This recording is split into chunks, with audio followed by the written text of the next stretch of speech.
Damn it. How's it going? Why is it cold here? The fuck? To turn on the heating again? Yay.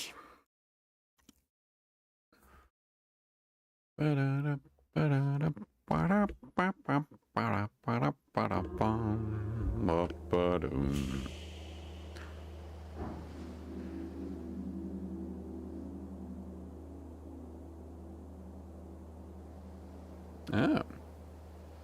Hey, there's new characters here. Interesting.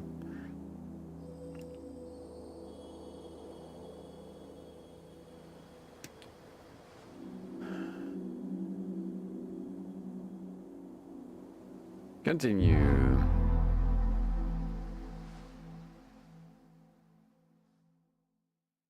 Can you ram it up their ass? Quote from Visti.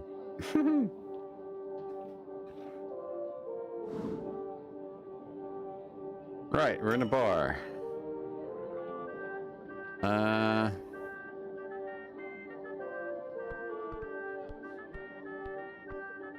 We have to solve a riddle during the day.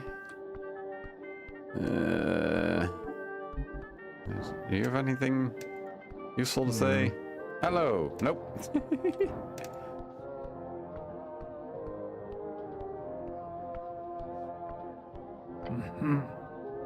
Helpful's B. You approach the dwarves as they argued through heavily slurred words. Et borgerligt bahit presset detta blaskeliga vin. He hits his cup while gesticulating wildly.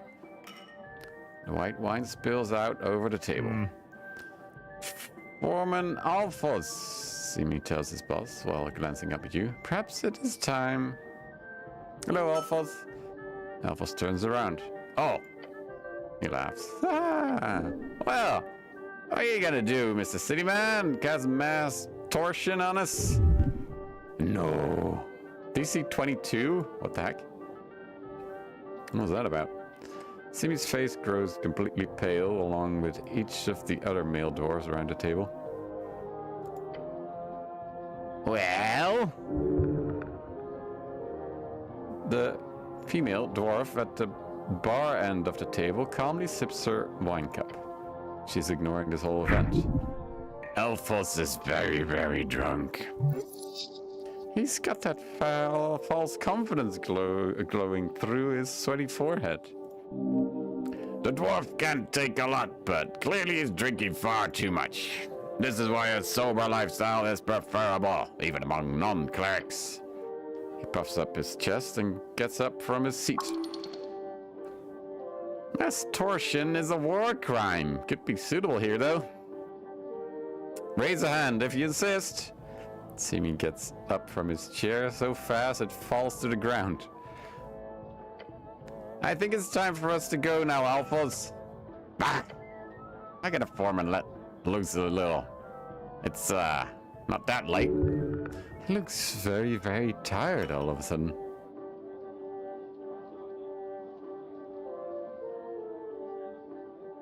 This is why drinking is always a bad choice. You should learn from this experience. The dwarf glares at you, his eyes unfocused and his legs wobble. Is he going to puke? Alphonse raises his hand and places it on your shoulder as well.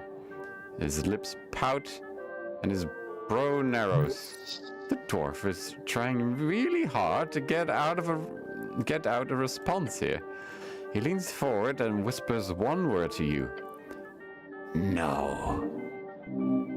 The testament of a drunkard. Simi steps in and grabs his boss. Sorry, cleric. I'll get him back to the apartment. I mean, headquarters. What?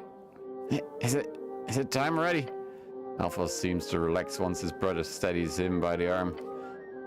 As they stumble away, you hear him mutter. Ascal would be proud of you, Simi. Good worker. That's what you are. Huh? Good handling of that, cleric.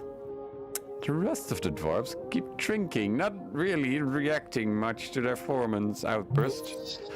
Must be a common occurrence. Well then, that was something. I don't know what to do with all this. It's okay. Who's this guy? Hello? Oh, it's this guy. Hi, what are you doing here? See a tiny man sitting on a tall chair, a glass of something strong clasped in his hands. Ah, my dear officer of law, he slurs with a mischievous glint in his eye. Not a glint, pain. He clumsily nods, almost spilling his drink. Are you enjoying your evening? No. He almost spits out the word, no. Not to say that in a bad way. He leans a bit too far to the left and almost falls off his chair. Anyway, come. Partake in the nectar of the gods, or at least what passes for it in this establishment. So, we find ourselves on the precipice of this grand experiment of democracy. He takes a big sip. What will you vote for, officer? Don't get him started, the goblin mutters behind you. Hey, that's usually my line. Oh, I took it from you, did I? You can have it back soon enough. Oh. Ooh. Can someone roll 6?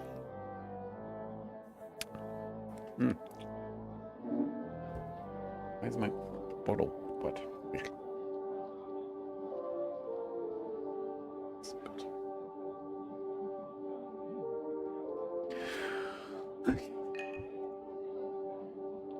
4. Wait, 1, 2, 3, 4. I'm apolitical, so I don't really deal with this political stuff. He looks at you in silence, then he slams his glass into the table, spilling most of it. To be apolitical in times of moral crisis is a stance as potent and as political as any other. It's like standing in the middle of a burning library and saying, I'm not interested in books. Your apathy, intentional or not, serves the status quo, the very powers that be. To be apolitical is to let the tides of history wash over you while pretending you're not getting wet. In a world torn between tyrants, traitors, and toilers that choose no side is the side with the strongest current.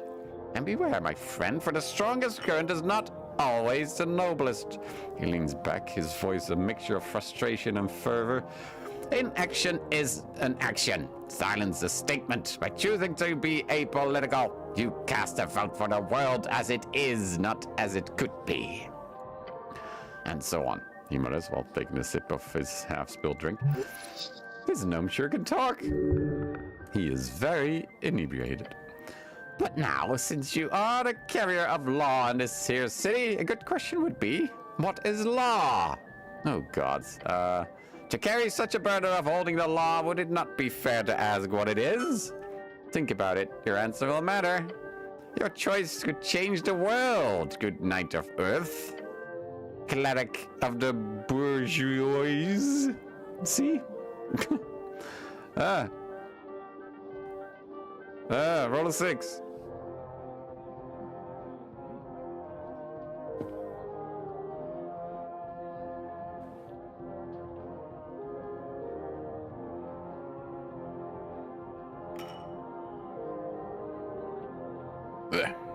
Again.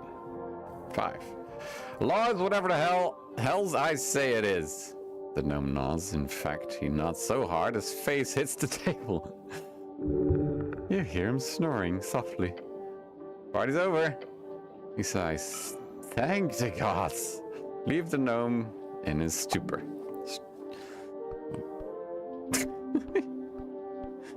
Help! I'm stuck at the table. Wait. Okay, I came out here. What's this door then?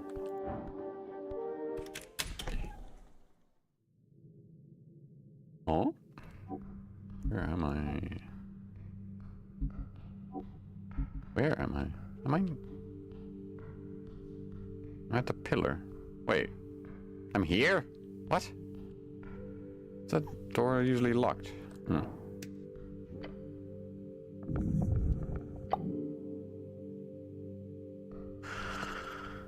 Okay. Why am I here?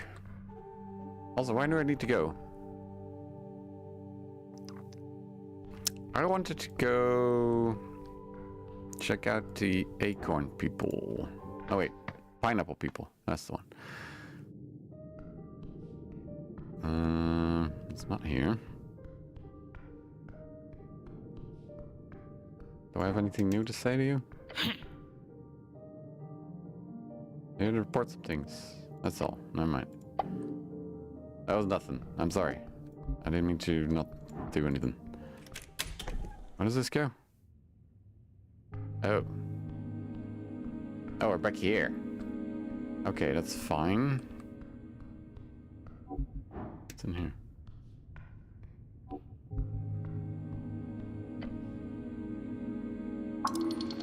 They've imported sand to Norfolk? Oh, what? Glass blowing? Inspect the crate. You notice a little marking on the back with the letters HBWT. Lid has been tossed behind it. Look at the sand. Crate's filled to the brim. It's just sand. Not good, master. Big smell, bad vibration. Well, maybe I should be a bit careful then. Yes, master, but be aware. Oh, beware. Hey, Snell, what's up with this weird crate of sand? Huh? Goblin glances over at what you're doing. Let's see. That's, his eyes shoot open very, very wide. Nope! Back off right now! He pushes you away from it. Do as he says. As the two of you are a few steps away from the crate, he takes a breath. That, cleric, is a crate of mosquito sand. Without explaining further, the goblin sneaks up behind the crate and grabs a lid. Moving more carefully than you've ever seen him move before, he gently places the lid on top of the crate once more. Something must have startled it to make it push open the lid like that. He wipes some sweat from his brow. What would it have done to me if From what I understand, it would have choked you, drained you of blood, and slowly mushed you inside that crate. Sounds like a good weekend. Now, let's leave it the fuck alone. Okay. Look at me interacting with a random crate and almost dying. Obviously.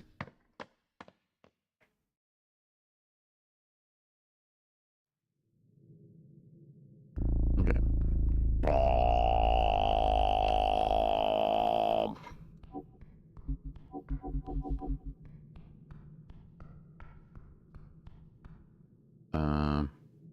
Thaumaturgy? Druidcraft. Can I do anything with my... No. I don't have any jumping skills, do I? Where was down again? Is it here? Down the stairs? Makes sense. Ah, here it is. Aha! That's what I wanted.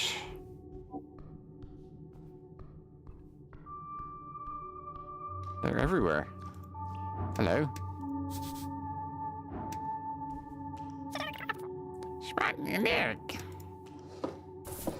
Thank you.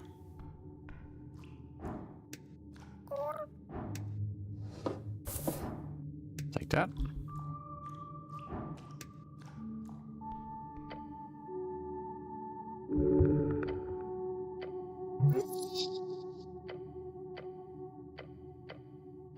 This is the same. They need to do that. Alright,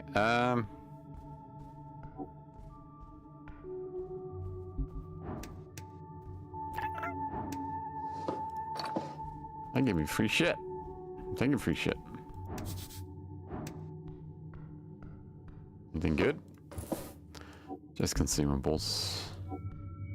Nothing permanent. And you? Nope, didn't mean to do that. Well, nothing too fancy. Hey.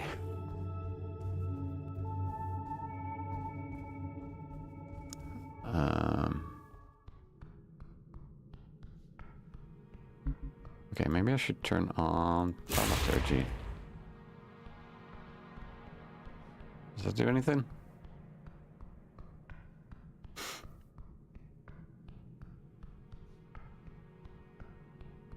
I don't think there's anything here to do.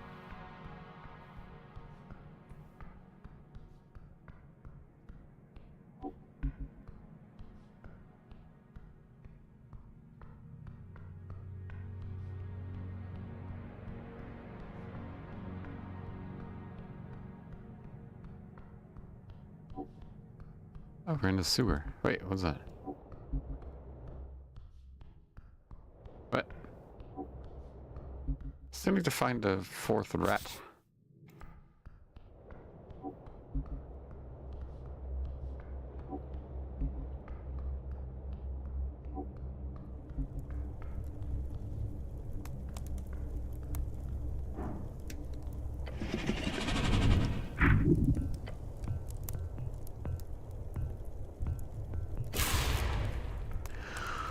Anyway,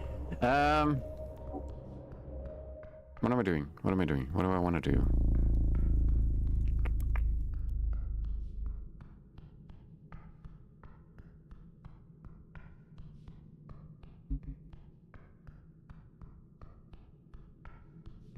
I've cleared all this.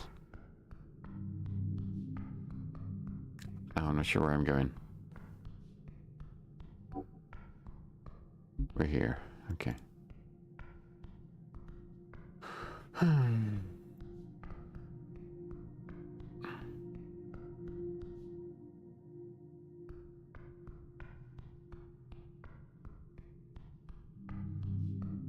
mean, I do have to speak with that. I don't think I can talk to that one. Oh, wait, I need to locate a book. This is what I needed to find. Alright. Enter a book name. Book of the Mind. She write in those letters, finishing it with a simple punctuation.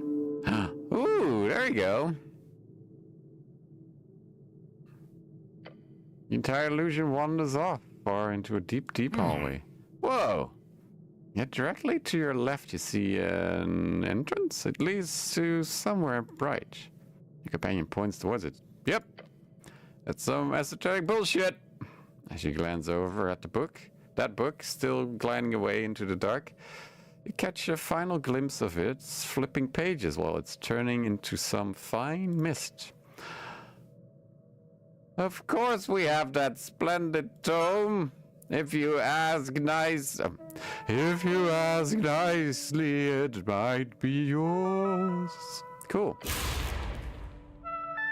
Okay, do I want to... Let's turn on the lights, shall we?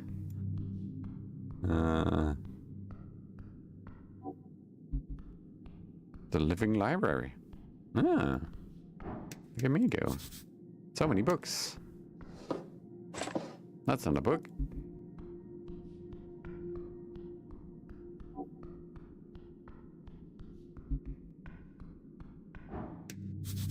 There it is. Among all the ancient tomes and scriptures, each holding a world of knowledge inside, the one you seek is here right on the ground. Gained item, Book of the Mind, 6th edition. Tingling teal cover, golden pages, and esoteric gem upon the latch. It almost blinds you with its radiance. It's large in both width and thickness. Open the latch. Right away, it says on the first page in big bold lettering, blood property of House Haggins Hags. There we go. Book of the Mind, Pacific 6th edition. Would you look at that? The book, Appleton wanted. Quest complete. Alright, he wants to see the sizable foreword taking up the first dozen pages of the book. The scholar will be glad once you deliver it. If the upper class could be encapsulated into a single tome, I think it'd look like that.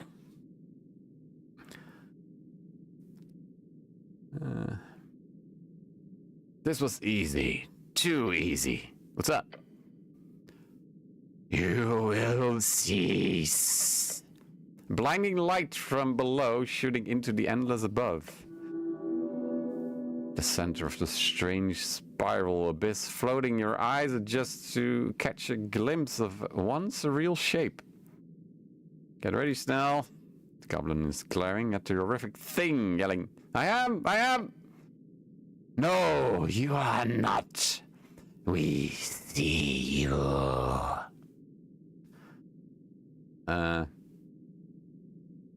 I've been tasked with retrieving this book. You cannot stop me. We can and will. The string is in motion. While the library shakes lightly at the tone of this esoteric entity's voice, you do feel there's no immediate threat here. The companion nervously glances to you and whispers, You do your thing, okay?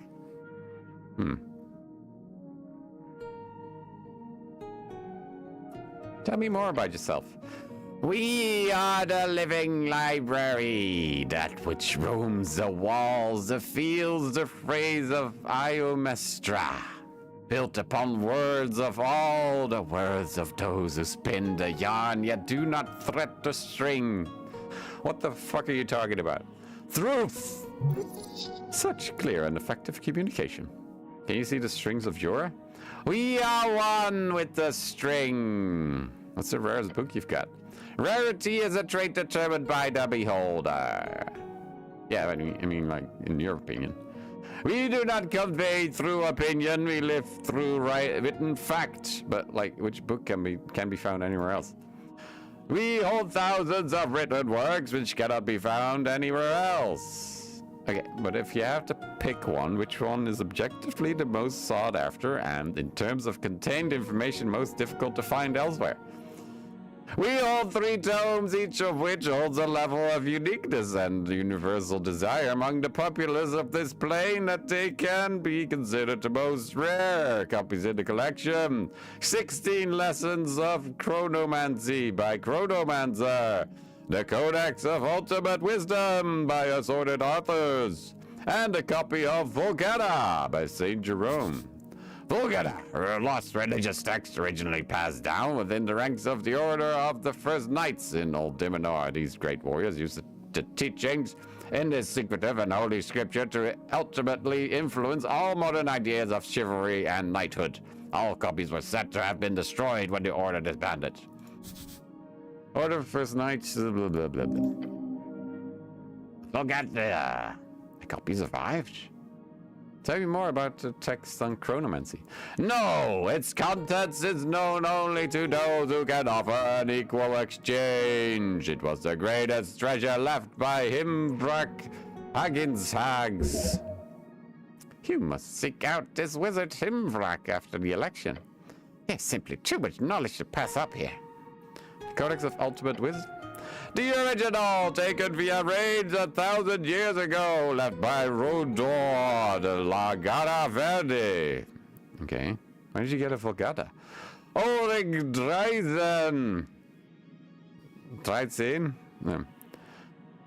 That is the name that was given. That does sound like the name of a first knight, like from the magazine tales. Those seem like some rare texts. Yes! They are hidden from you, for you do not hold anything of equal value. What if I could get you get something of more value and come back? One visit, one trade. Do you stay in the same place or do you move about? The location changes, the worthy are drawn near. I see, so it's a temporary pop-up sort of situation you've got going here. We are where the exchanges can be made, nowhere else. Who created you? The mines of Tulin Cathal, the court pullers, servants of Jor. Jor is dead. Jor is. Jor sees. Those who made you are dead. The mines of Tulin Cathal are everlasting. Did your creators live here in Ascan? The court pullers built their empire around the gate. That is where they are. Was that your book on the outside? We are all texts. The written, the page, the tome, the book. We are. An esoteric knowledge bank collecting the written word from everything within, perhaps a few miles. An intense magic, perhaps beyond even that of the arcanists. I really did not mean to steal from you. You have taken, it has begun. Okay, what do you want from me? A piece given, a piece returned. An egalitarian exchange. Okay. Hold on, this is a library. Can I just return it later? The collection must be complete. Can you tell me who left this book here? The Book of the Mind was left by Himfrak Hagenzags. In exchange, a piece of equal value was given. What did that guy give in exchange? The piece given was the Blood Order of Doug. Of Doug? Of Doug. Of Doug? Doug! Which Doug? Doug Dulindim! Ah, that Doug, legendary figure. Right. That's the Drake Slayer guy. Yes! One of yours! Can I see the Blood Order? It is not what you asked for! Yeah, I know, but can I browse the collection? No! Fair enough, rules are rules. If there wasn't a strange apparition ruling over this place, you could totally sneak over and take a look. So what? I need to give you a book of equal value? A piece that is equivalent. And how is it valued? Do you value it? Or a piece that is equivalent. Helpful. Do I have anything that's even close to value of this thing? No, nothing. This book must be worth a fortune. 100,000 crowns to the right collector, maybe? Monetary value? No, but in more subjective terms?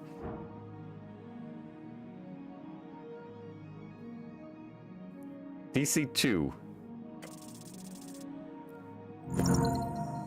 Bit close, eh? No, there's nothing you have that monetarily exchanges equality to this tome. However, it's not connected to a monetary value at all. It is not. While powerful, it would be unlikely that this thing would apply its own material break to the value of text, simply because it would not keep the value of the collection intact. If you take out this book and then spread the secret forward hidden within that Appleton spoke so longingly about, then the value would crash, and the monetary value of the collection would collapse. It has to be an object of what? Sentimental value? More or less, yes.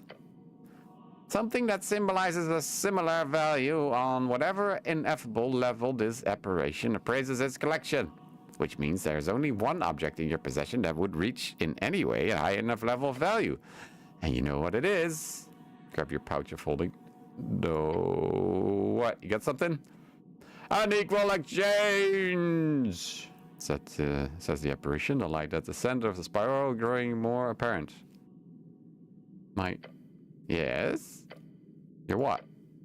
That would be an equal exchange. Unequal exchange! You know it. You've sworn to guard it with your life. It is a symbol of your political internal struggle. What kind of man would just throw it away? You're not just throwing it away. A vote is just one vote. If you get that book, you could, buy as many votes as you want. Yes, the vote is useless. You just get the book. You've struggled for ages over how to make your voice heard. Is this the time to falter, truly? What a terrible conundrum. Just do it. You should think about this hard. Come on, just do it. You're holding the voting card in your hand. On its surface, you see the marks of an indecisive man lit up on the glow of the living library. Cleric? Unequal exchange. State your full name and the name of your piece. Okay, roll it 2.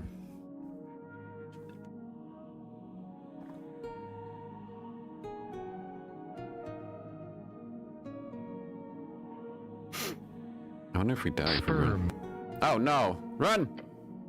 You quickly slip the fancy book into your pouch of holding and in the same movement begin to sprint up the spiral's walkway. As you do, the voice lets out a deep, harrowing statement.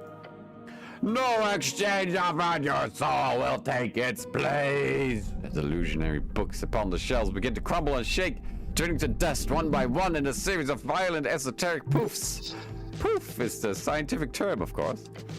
The ground shakes and the world collapses as you move up the stairs. You will join the collection. The goblin is by your side as the two of you run as if a fire burned at your backs. Stop!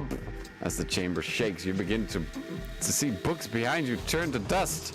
As the voices' commands echo all around. You don't want to leave. What? But you want to stay.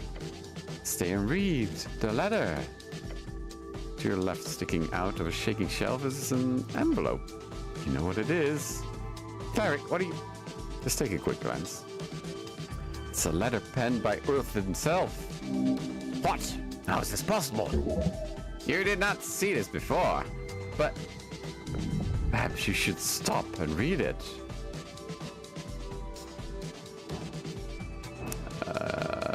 Roll it in.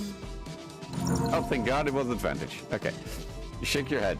The vision of that sacred letter turns to ash in front of your eyes. The goblin gives you a shove. Don't look! It's doing something weird. Do not look! Keep running. You quickly push yourself around the spiral as books begin to fly out of the shelf. Many turn to dark ash, covering the path in front of you. The goblin hops over the puddles of book dust. Something's wrong with this shit. Don't touch it!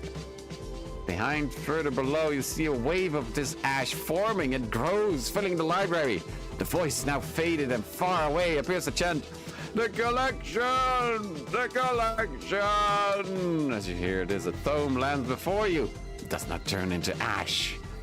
Look at it. Look at it. It says, "Personal spellbook of Grand Arcanist Phileas Prax. This is a masterpiece. You must have it. Grab it. Now." Resist. Natural 20! Does not make sense. Phileas Prax did not have personal spellbook. Such powerful arcanist would simply bind his memorization mentally, spiritually, or physically. Obviously. Jump over the spellbook. Rushing past, it turns to ash behind you. Go! You follow the goblin up, closer towards the exit. You are so close now as all the strange ashen books now pour into the walkway in a cascade of dark pages. The collection is echoing ominously behind you, barely noticeable over the rumbling of the structure. Almost there. That is when you notice it. The magazine. It sits on the railings. A magazine? At the library? Yes, you can see it clearly. It is the Red Light, the best nudie magazine in Norfolk. It is banned in every official district. A one-of-a-kind type of debauchery. Oh, that's fine. I really don't care to sub for a random pinup magazine. Oh, really? Of course, the title has a ton of hidden stacks of smut. It's not exactly difficult to... Hold on. Look at the cover. It's a special edition. Oh, what kind of edition? Take a look. Can't hurt. You glance at it. Just a quick peek. Oh, yes. On the cover is a particularly sturdy-looking and well-built woman. The title says Orcs and Amazons Edition. Oh, be good. Don't open the magazine. Advantage, don't let Snell down. Okay. Yay, we resisted the porn! We resisted the porn! The floor's ash catches up to you quickly now. Like waves of glittering dark sand, each splash hitting your back causes you to lose strength. Two of you run towards the exit. Don't stop! A chanting from below grows louder now. One! A piece for a piece! Throw yourself out the doorway. You and Snell both jump out into the city below hallway. The flood of esoteric ash coming after you, up until the exact crossing of the doorway, at which point it is stopped, hitting an invisible barrier, which promptly fades into a solid wall once more. Holy shit! The goblin falls down to the ground, letting out the occasional insane chuckle. What a stupid death averted. You got the damn book at least. Check if you still got it. Taking it out of your pouch of holding, you do still have the quite real and physical copy of the Book of the Mind, 6th edition. A successful library heist. With some minor hiccups. One piece. Time to deliver the book to the halfling. The goblin gives you a thumbs up and slowly starts to get up on his feet. Next time, he says, pointing upwards, we'll go to the Darovian library, okay? Tell us some esoteric bullshit. God damn. Do I have my advantage against esoteric events thing on? Nope. Aberrations, though. I have Meek. Meek is good. Gotta love Meek. +2 Constitution. Lowers the DC of trifling checks. I feel like there's a lot of esoteric bullshit happening. Where was it? Which one was it? Wait, I've just got trinkets.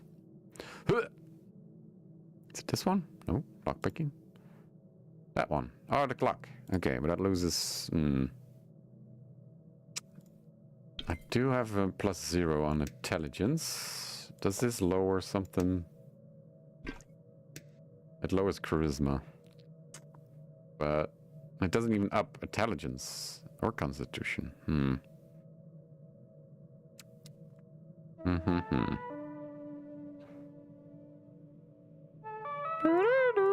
This one gives me advantage against Earthfolk.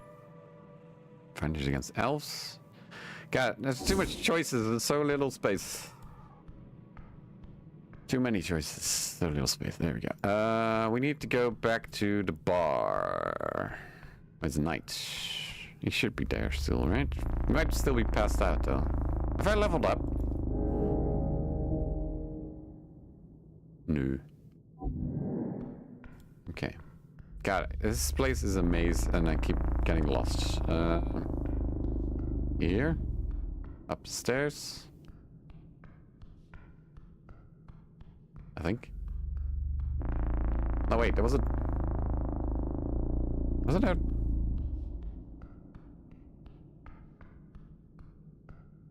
Did it lead to the apple chamber? It did. Okay, I need to go out the apple chamber and then through the door. Beep beep boop boop.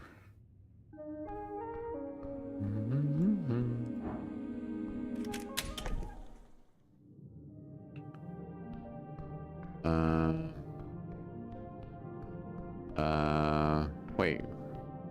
Why am I here? Wait, she's gone. This is not where I meant to... fine. Oh, wait, was it here?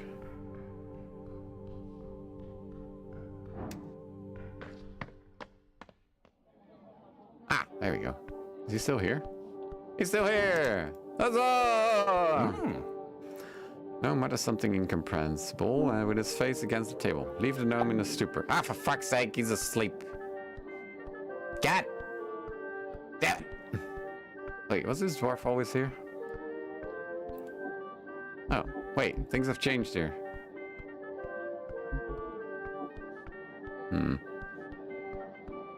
Okay. You still being a dick? Okay.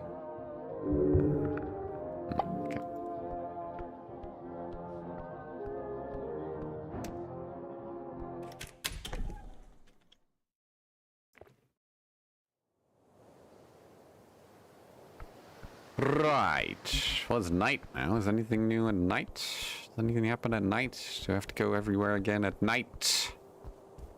I'm gonna turn on Druidcraft.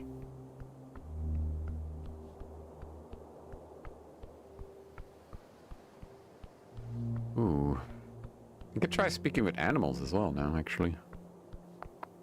Try to talk to crab. I can talk to crab, which is a lobster, but you know, it's fine.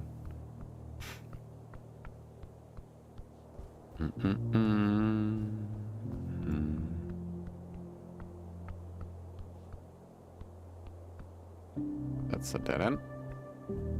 This is hard to walk on. There's a door. Can't reach it from... Well, I assumed you would walk... How do I get there? Oh. Isometric ebb.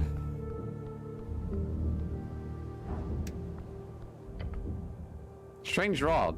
Looking out over the ledge towards the roller mill's blade, you see them spinning as per usual, except in one of them there's something stuck. You see a rod.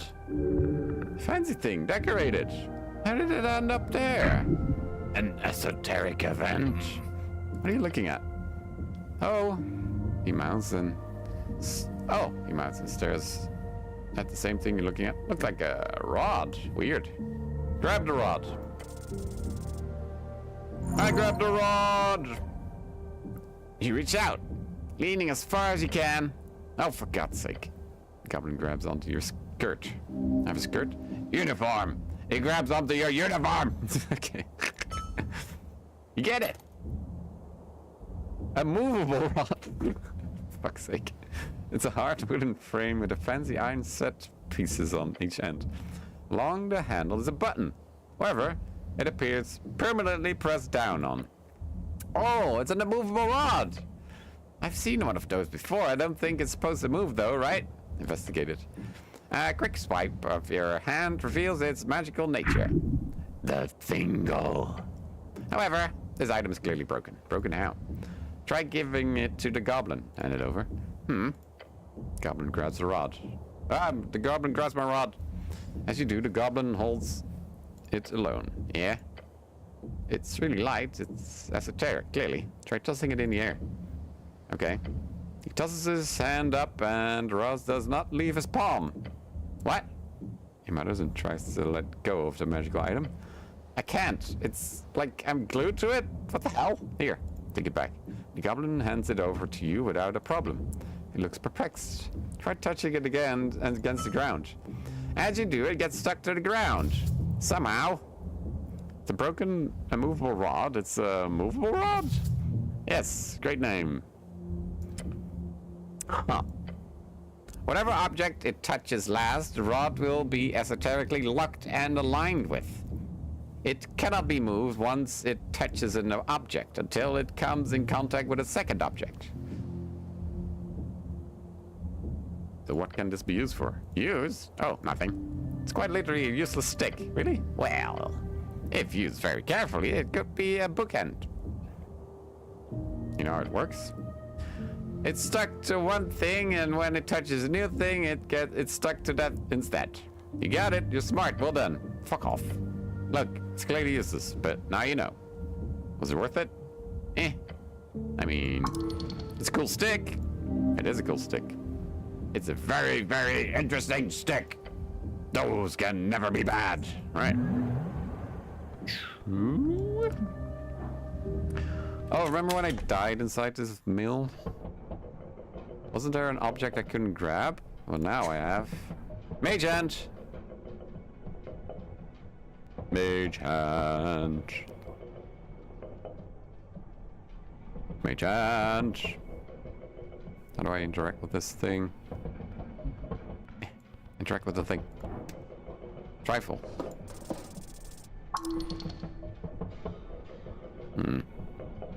I need strength. I need strength. I need to be strength.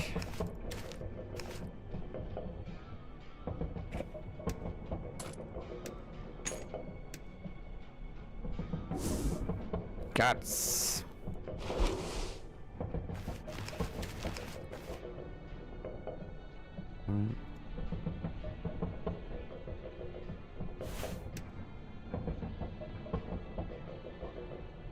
Wait, this is -2. Why is it in the strength category? For fuck's sake. I mean, this one's better.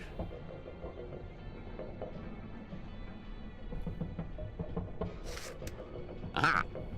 I have +5 on strength. Let's go.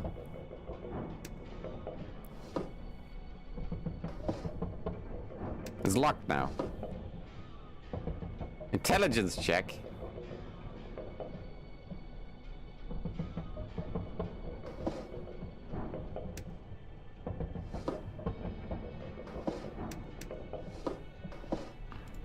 For fuck's sake.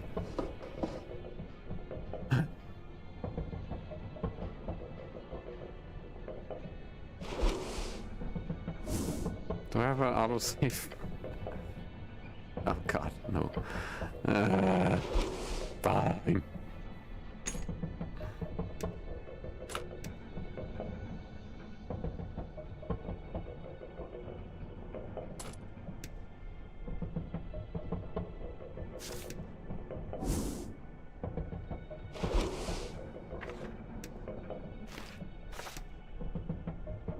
They need to put it there.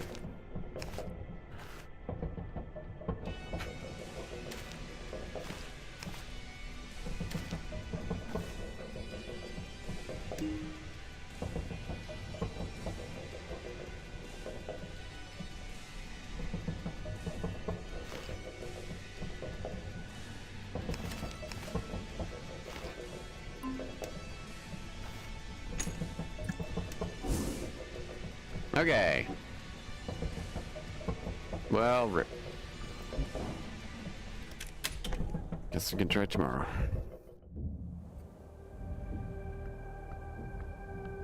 It's a hand.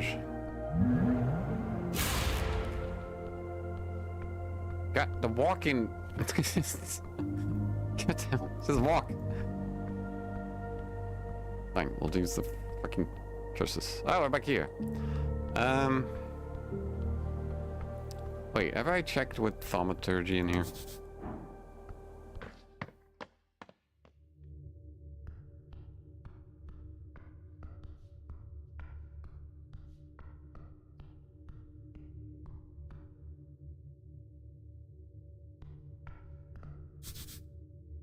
Such destruction.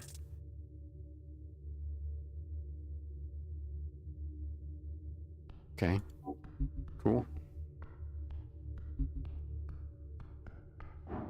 Now what? Should I sleep?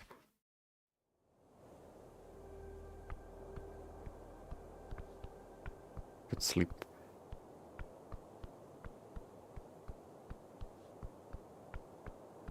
What was the guard tower again?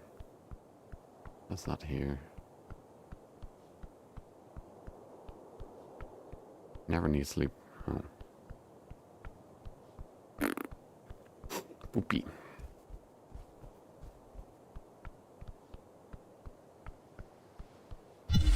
What the fuck? Turf? Don't call me a turf.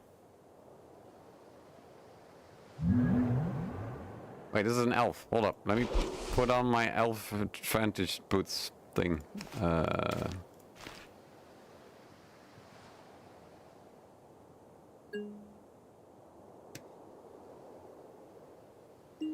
Aberrations? Warden Kullervo Lamalainen. Okay. Behold!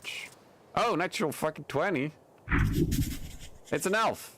An elf of Illim. His eyes are dark with the knowledge of your doing.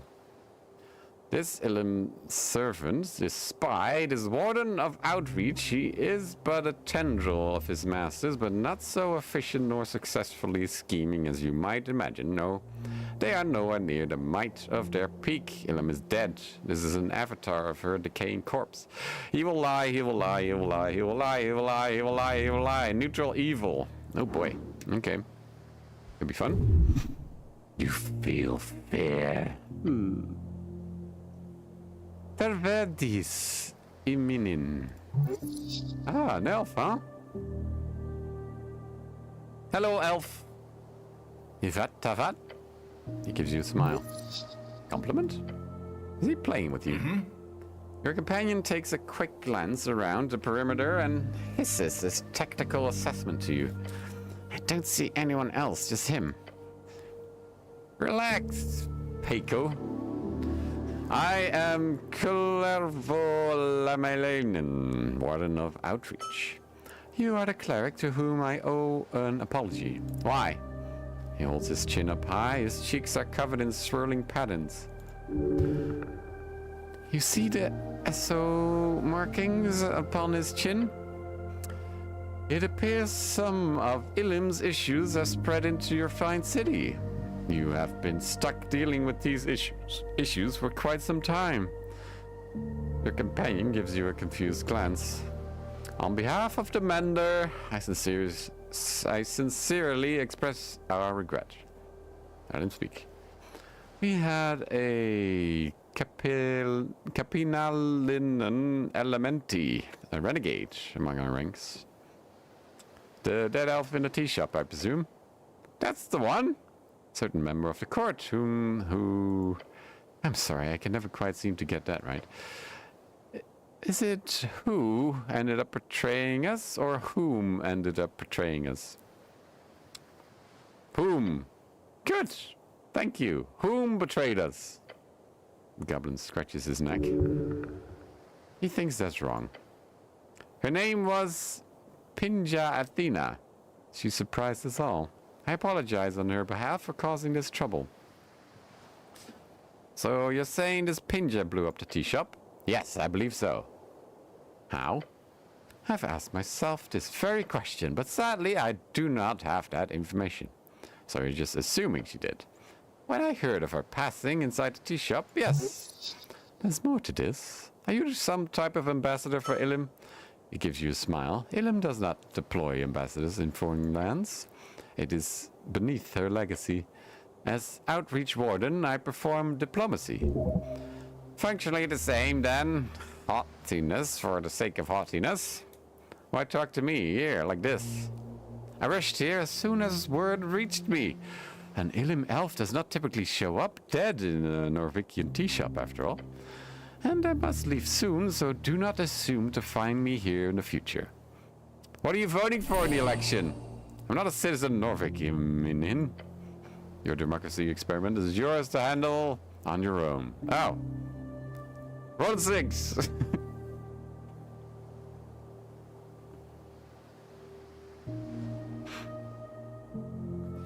I'm really not sure what I'm I'm voting for myself. Very well, best of luck. His face is real artificial in a sense. It's clear he really does not want to have this conversation. You didn't only come here to apologize, did you? No. Primarily, I came all this way to give you a warning. To give your city a warning. What kind of warning? Pinja Athena was the head of an organization with one goal. Destabilizing Norvik and its populace. These scoundrels! The Alpha one? What? That doesn't make any sense. Her treachery was impressive, jaw-dropping even. It's a shadowy organization, so I don't know much. Except that she was planning on exacting a horrendous esoteric attack on election day. What? All of it to bring ruin to this wonderful city. Could you imagine if she had succeeded? How many lives would have been lost? Terrible, just terrible. The explosion. I'm assuming the explosion occurred earlier than she anticipated, to our fortune. To all our fortunes. Oh yeah. This is a top tier bullshitter right here. You know, because you're one too. He's pinning all of this on the she-elf. Why? You can probably guess. And she was the only casualty in the end? He shrugs as though it's obvious. The simplest answer is always the likeliest. Most times, yes, but not on heroic quests. The elf swings his cloak around, facing the river. Now, I'm afraid I don't have much time. Glances out over the river. Ooh. Wait.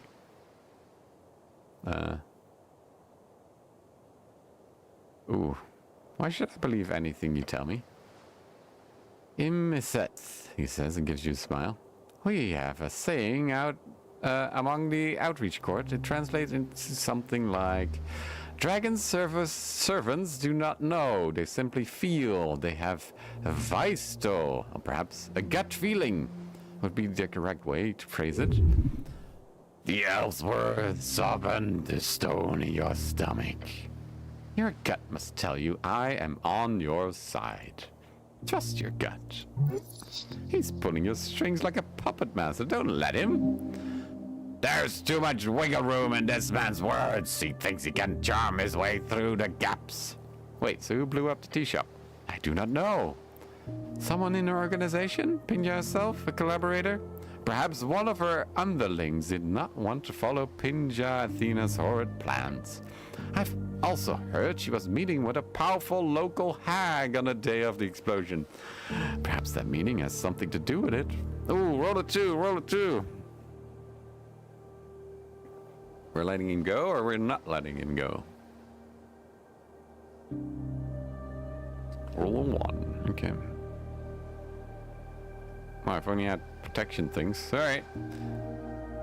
You're not going anywhere. I'm taking you to the dungeons. Ha! His demeanor changes instantly. Uh-oh. He's openly hostile now. You amuse me, Iminen. I will take my leave now.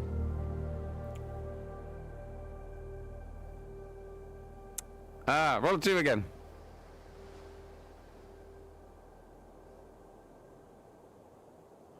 Yeah, you better. He bows his head. Then he whispers a few lines of Elvish to himself while maintaining eye contact with you. He finishes his incantation, he clears his throat and throws up a hand before his face. May Earth keep watch upon thee. An instant, the elf vanishes. Snell takes a deep breath. Once that corpse showed up, I knew we'd be dealing with some mysterious Elvish political intrigue bullshit. I know, isn't it awesome? He lets out an exasperated laugh. It really isn't. Too many of other clerics think like you. No, they're mostly boring. I'm the only fun one. The goblin looks out over the moonlit river and grumbles to himself. The elf had a reason for speaking with you, and he was not the altruistic type. Whatever that whole dance was, it was clearly to avert blame landing on someone. Himself? To push it onto the dead elf? Who knows? I'll think about this later. Now I really need to sleep. Okay. that one? Mm.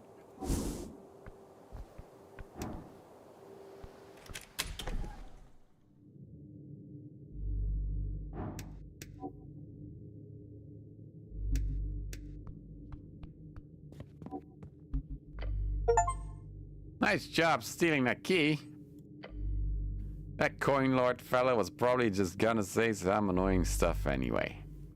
For you lies a bedroll. Take a long rest. And you're going to bed. I'm head out then. You lay down on your bedroll, finding sleep difficult. As you stir, you think about your quest to star witness the man in yellow. Frank, son of Frank. It might just be a dead end, though you've got a distinct feeling that he's lurking somewhere below. Then, there's the question of the elf. This was supposed to be a simple job. No casualties, no pressure, just some angry goblins and a ruined tea shop. Now it appears to be anything but. There's also the hag. Someone holding a meeting in a tea shop right before the explosion. Highly suspicious. So many loose threads, though, but don't worry, you've got time. You'll still need to locate the tea shop owner. It's time to delve deeper, past the below. Among its many secrets, some path has to go deeper. Before you know, 8 hours have passed. You successfully complete your long rest. Oh, my God, is an angel. With nipples.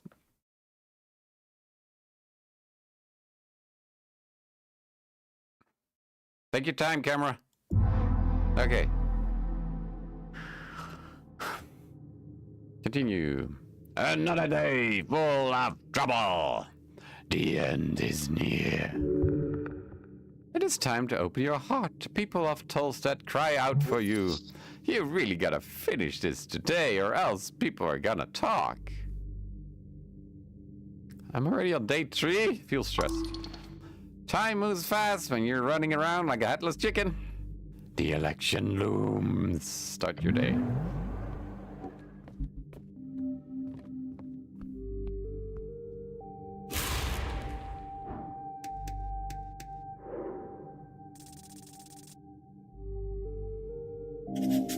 She follows orders, the type of orders, the grand eternal fulfillment.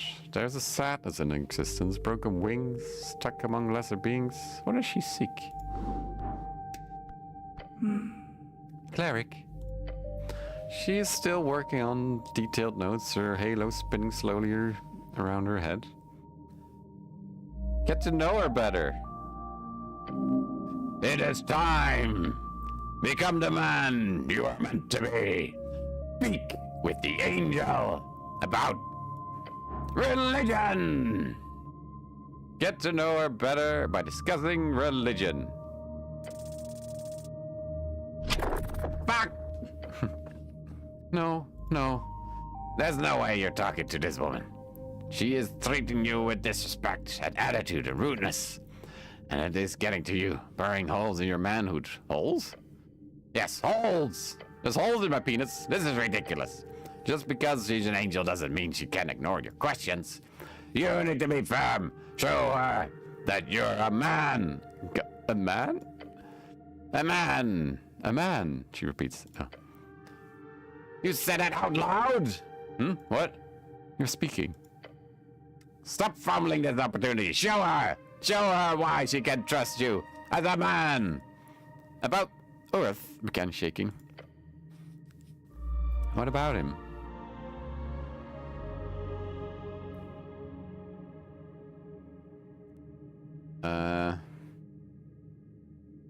Tell me about him. I need to know more. Please tell me. No, cleric. She goes quiet for a bit, studying you. I'm busy. Maybe later I can speak in detail. You can feel her pity. You can feel her pity you. It hurts. Does not hold back tears. She nods. Okay, maybe I can Put on some strength pants.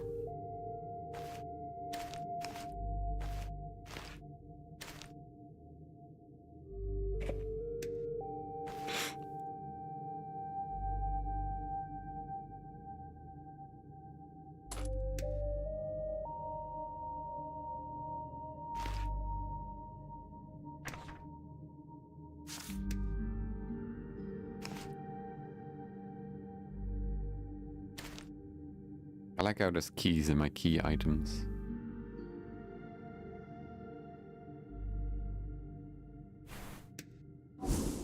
Okay, let's try again.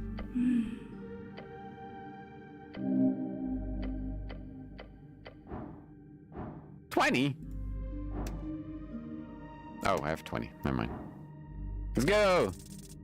Satchel 20! This woman served Earth. Why? A woman of her caliber, a great celestial of the West. She must be bound by some oath. Court, an oath to serve the city, if beyond his death. She is a sister to the cause. Ask her. Ask her why she is here. Raise your head. The angel's many eyes focus on you as you open your mouth. Why do you remain here, serving a city of men? She stops her work. The floating papers begin to move out of the way, and the angel descends ever so slightly. It is... She grits her teeth and clenches her fists. Holy shit. Tu miasto gidzi rozum skezv. This city has lost its head. City of fools. Your legs shake. You stand before a goddess. Stand your ground. Face her. Do not lower your head. The celestial faces you.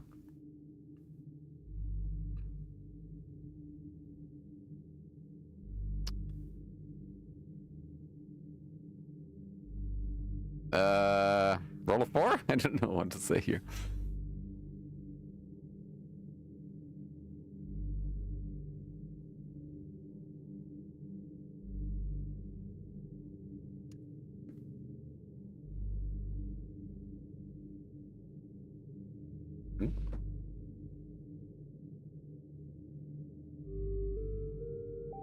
What the heck?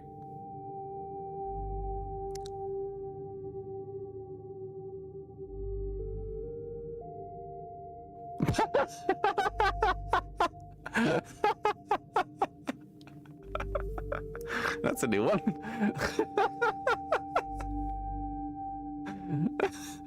Error connecting to Norvik is stronger than you think.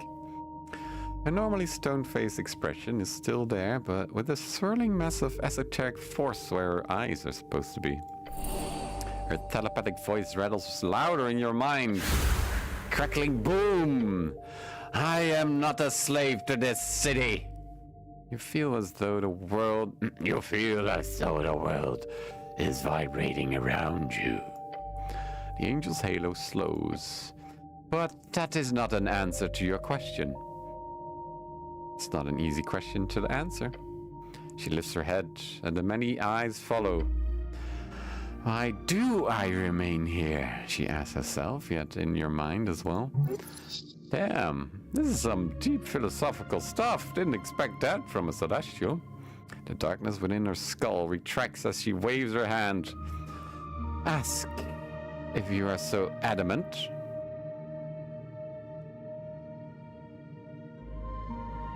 Where do you come from? How is crafted from molten blood? Upon the slain corpse of the Titan Ilokriviski. My sister spawned from the blood on the slope at the closing. I am no Anthesepalian. My crafting was made here, and on this esoteric coast, right as it all turned hellwards. It was force, I learned, so soon after my first light. She speaks of so many terms and strange concepts. This is the life of a celestial. That is where I come from, the eternal battle for the Holy Mountain. Holy Mountain, short name for the singular infinite mountain set along the coast in Divini Turum, one of those natural world wonders or whatever. So you're kind of a veteran? Huh. A short bark of a laugh in your mind. Score! The colorful storm dances within the hole in her skull. Those before me, they were the ones who actually arrived to this plane. They had not even a concept of time. Many mortals say my presence is alien. All the celestials are alien to me. How did you meet Earth? She does not answer for quite some time. Ominous. Let's see.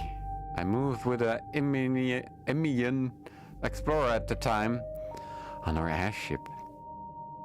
Emian explorer? Somewhat human woman. Perhaps a Japanese person. Wait, Japan is a thing? I will not. I was an official gold dispatch. My job was to watch the Emian's movements and report my findings while acting as an official witness. After only a year of travel, the ship went down in the ocean. They accidentally flew into a frozen pocket. Oh. I stayed near to watch the disaster, as was my duty to report. She's quiet for a beat. 20 crew members died in the impact, and the other 12 gathered on the wreck. They called out to me, pleading as they froze to death. I did not have authority to interfere. This was the Golden Horde's foreign affair edicts at the time. She obeyed. She followed orders. That is good. Once the voices were silent, I left the blizzard behind, moving inland.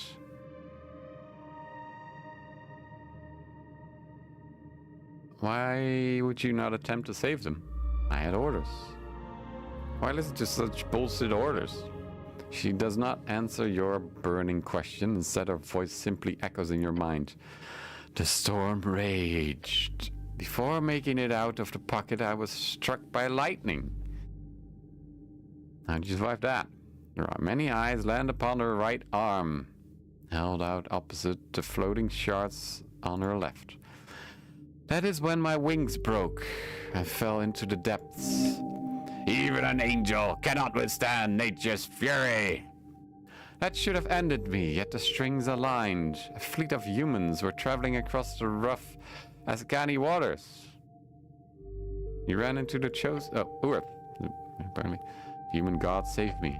That is how I met him. I did not join him in his struggle with the low creatures of Tsiki Zimi. You're Ascani. Yet in time I served. What was Earth like? You know. You have your tales. Shrug. He was meek. Yes? Not meek, sorry. Kind. Reluctant. Was his weakness and his strength. Your god was a complicated man, cleric. He did terrible things. He performed great deeds. He was just a man. Just a man, huh? He built his city in his own image. For good and ill. How long have you been here? I served him for a minuscule time. Approximately 49 years. So you fought trolls with Earth? No, I joined after the initial conquest. We viewed time in different lights, cleric, remember that? Right, Darrow.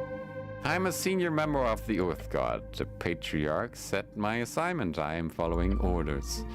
I had Nicholas Darrow's defense, along with a handful of rotating guards. It is not a difficult appointment. Must be boring.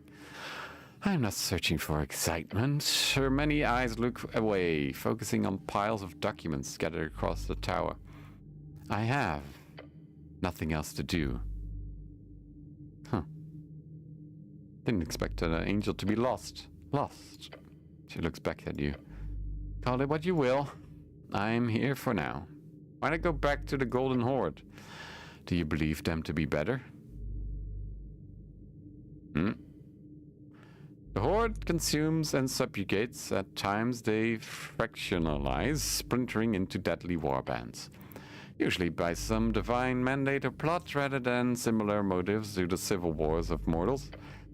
Her telepathic voice changes to an octave lower than before. I was a cog inside. I could not see the contraption outside. It is clear. They are a machine built for a divine incursion. One ended millennia past. She's a damn conchi? Didn't expect that. Conchi, slang for conscious objector. During the Coast War, they had the whole penal troop called the Conchi Corps, full of people who were charmed into performing war services. Can you imagine losing your freedom like that? Awful. So you're a Conchi? Conchi. What's that? You know, conscious objector. You object to fighting in the war. Conscious objector. That could be what I have turned out to be. The city is not a machine. It is a living, breathing thing. One that may dance or sing or run off a cliff. There is something good about that. Freedom, baby! She prefers the Earth-Volkian way of life. Who would not? Norfolk is the greatest city on the coast. Do all Celestials look like you? No. Too bad. Smirk.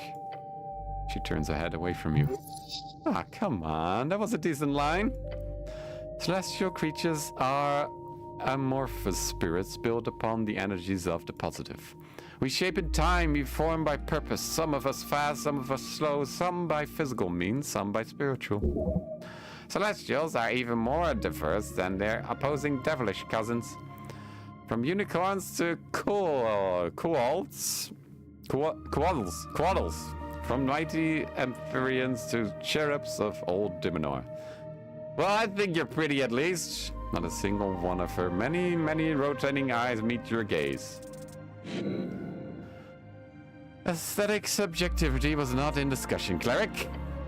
Please refrain from using such language. She attempts to stifle your manhood. It will not succeed. Simply reiterate your position. Her reaction. Is she flustered? What?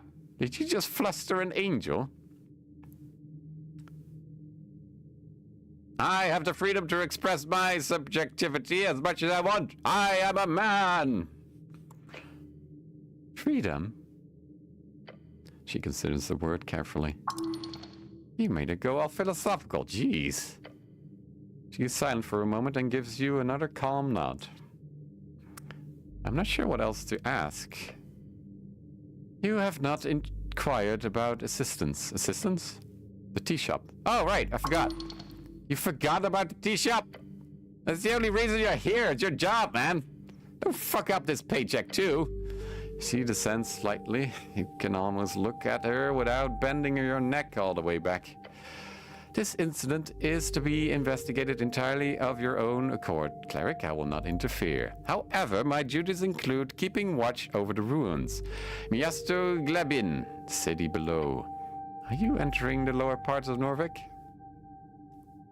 I've entered the dungeons below, yes. Good. If I find the time, I will assist you, cleric, in the Undercoast path. There has been interest in dealing with the dangers entering through the trail. It shall be dealt with once and for all. Glorious! Dangers? She stares at you with many eyes. I like dangers. It's my middle name, but in singular. It is not. Correct. She continues. Enemies of the state, the type that festers. There are many. You will need to be wary. See many bad things come from dungeon. Always bad thing. Dangerous, scary. This will help. All from dark is scared of burning light. Your scarf then whispers to you. Meek includes self-illness. I will meet you there. What's that like? A third companion? At this rate, you'll have a full party in no time. She will be a good support. Is this on behalf of Darrow? No. It is on my behalf. The angel returns to her work. Aether will now join you in the Undercoast path as long as you do not go down there solo. Have a good day. Hey, who won? Something. I don't know.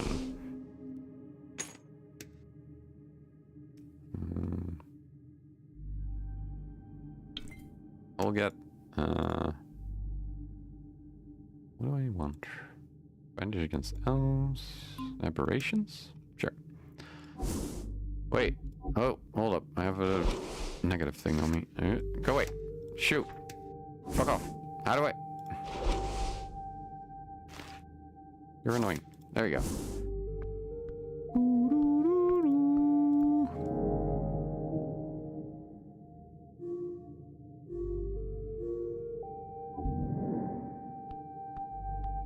I need to check out the Sphinx. Huh? It's raining. I'm getting wet. I'm getting rusty. Wait, where's the Sphinx at again? Not there. Okay, well, this is the final day apparently, so close to the end, I guess.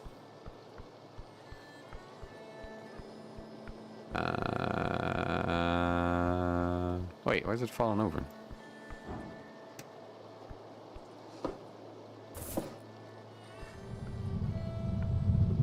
It's weird. Can't behold it now. Alright. You!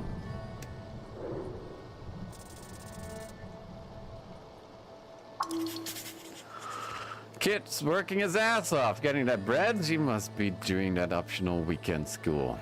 He'll go far in life with that attitude, but that fire on his ass must have been lit by something fierce. Okay, hold up. I have an advantage against Earthfolk thing.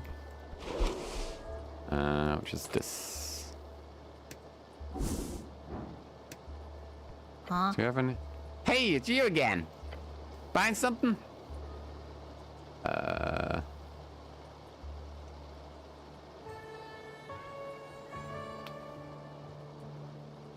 The table dame, I need that.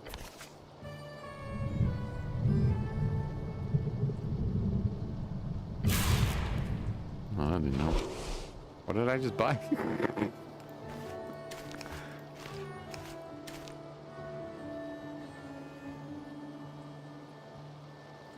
Swamp musk to make you irresistible. The Omega Male. 5 signs you are one. Oh no. Well, we got the porn. We got the porn. Why is literature like? Oh wait, this one's good. Aha. Okay, where was that? It was in the town underground, right? The Hobbit. No, Halfling. No, gnome. Whatever.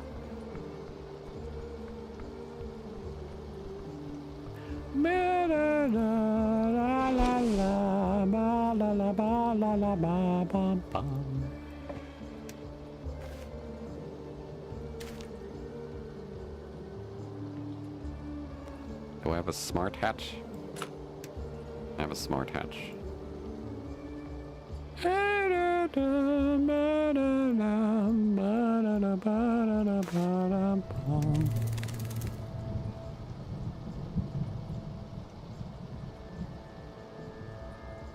Why do I have an hand? You! The hand crawls around in your hand. You need to head down to the Undercoast Path. That's where you'll be able to drop me off. Okay. I forgot I needed to do that. Do I want to see... that one. There we go. Oh, there it is.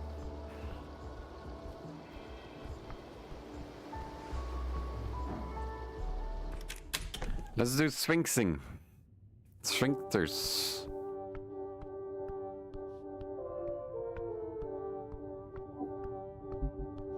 Maybe I should save.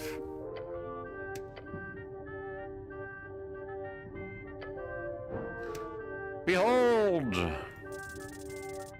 No, that's worse. Nice, good job. Trifle? Wait, I should probably not do that.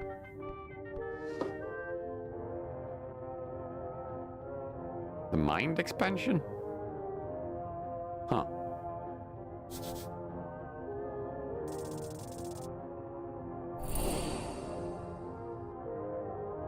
Hold up. I'm exploring a sphinxter. I have a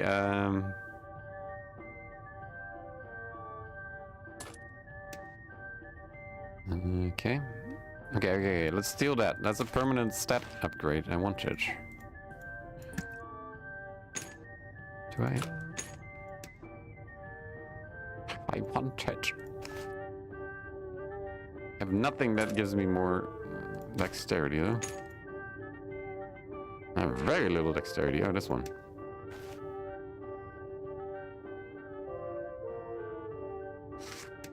Okay, here we go.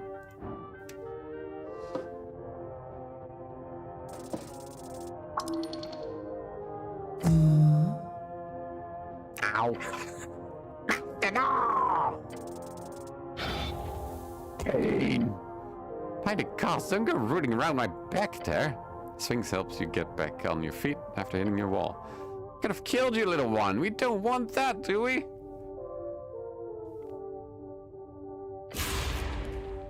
Okay, that didn't go well. Let's try again.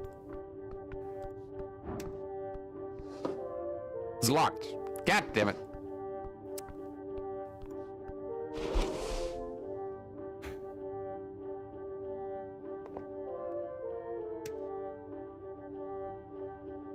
Trying to just a situation where you might need a hammer. Very specific.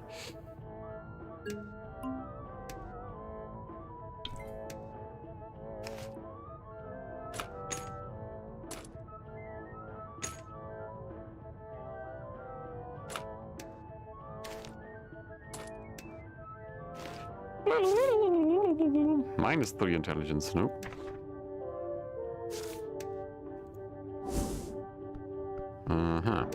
Well, that didn't go well. Sphinx takes a sip from her barrel of wine. Little one, she says, and looks right through you. Can you tell me the riddle again? She chuckles. As many times as you want, cleric. Found within the arcane flare. Twin tongues of flame that scorch the air. The arcane flare. Twin tongues of flame that scorch the air. Burrow deep within the earth, a primal string to show your worth. Folk and gods in thronging herds. A man divine alone howls his words.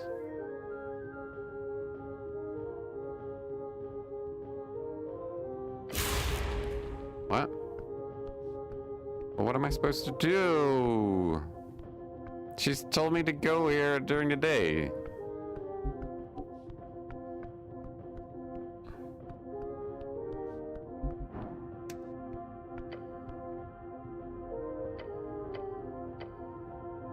Jump. I'm gonna jump. Just jump. Me get out, little homesick. This is nice. You drop into the darkness. For several seconds, you feel nothing but soaring air through your uniform and helm, as the extreme tingling sensation fills your senses. The sense of falling. And then, in a sudden and violent end, you hit the ground. And cracking of bones. Oh. I fucking died.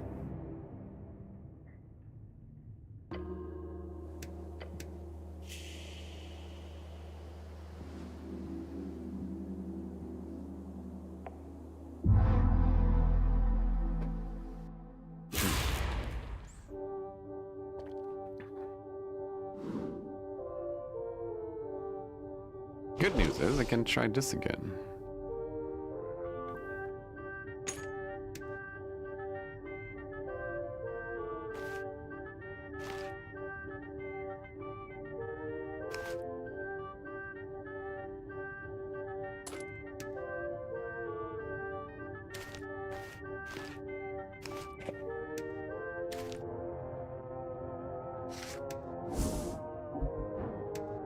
Trifle in a sphinxter.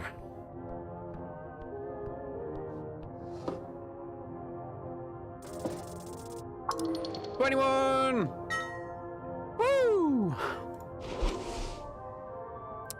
What is this?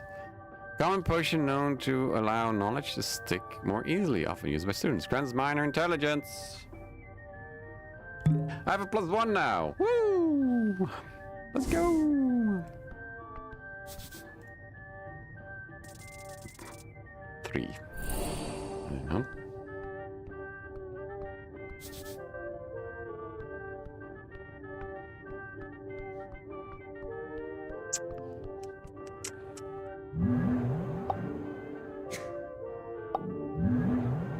Okay, I'm kind of confused by the riddle, though.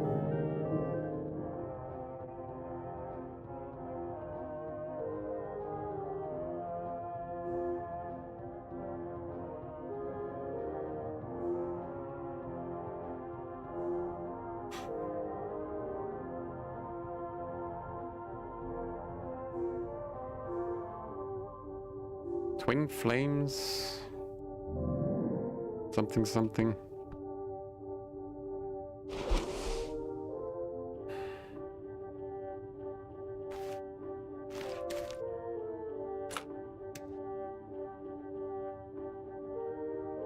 Oh, I could have put that one on.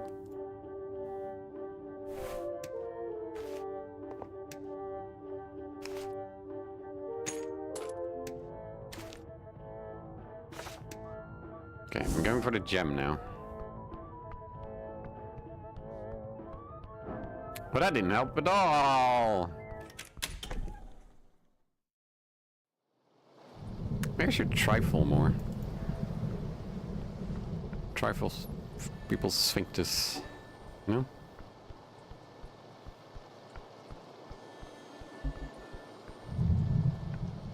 Oh, did they just stay now?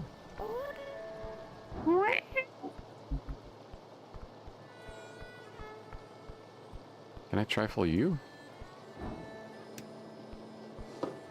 Ooh. Advantage against elementals. +2 charisma.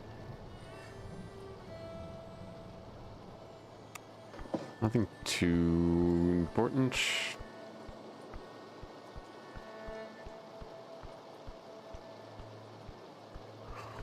I'm wearing a bucket. It's a very nice bucket.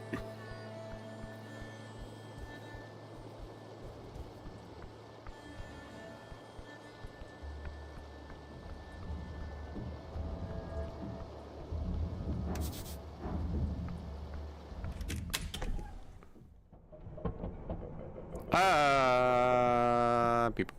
Hello.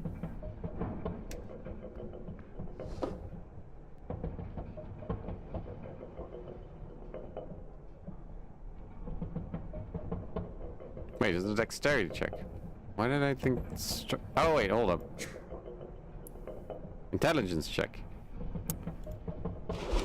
Why did I think strength?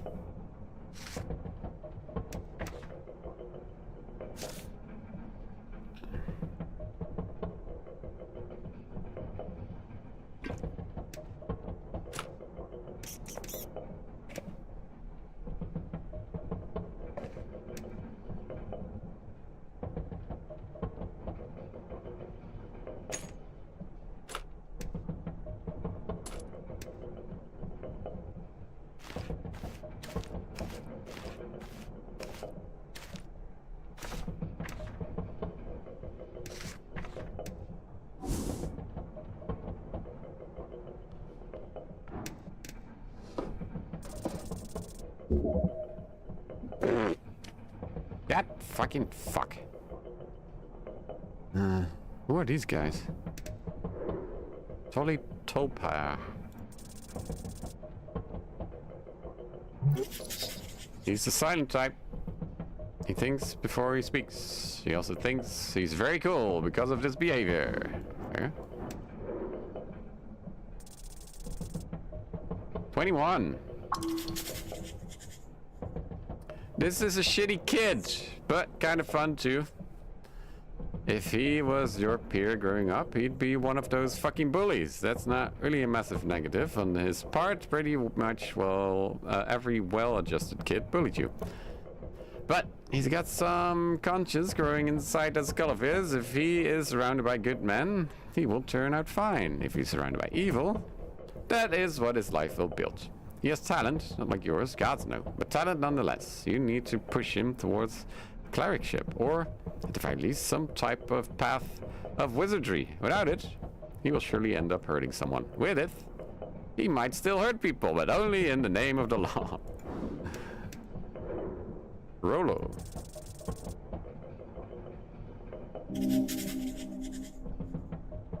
And we got chaotic neutral. Level 1 unemployed. The next generation, late stage teenager representing all young men among the Earth folk. Statistically, it could be worrying if all young men today feel as lost and unemployed as this one. Then everything must be going to shit. At least he's politically active.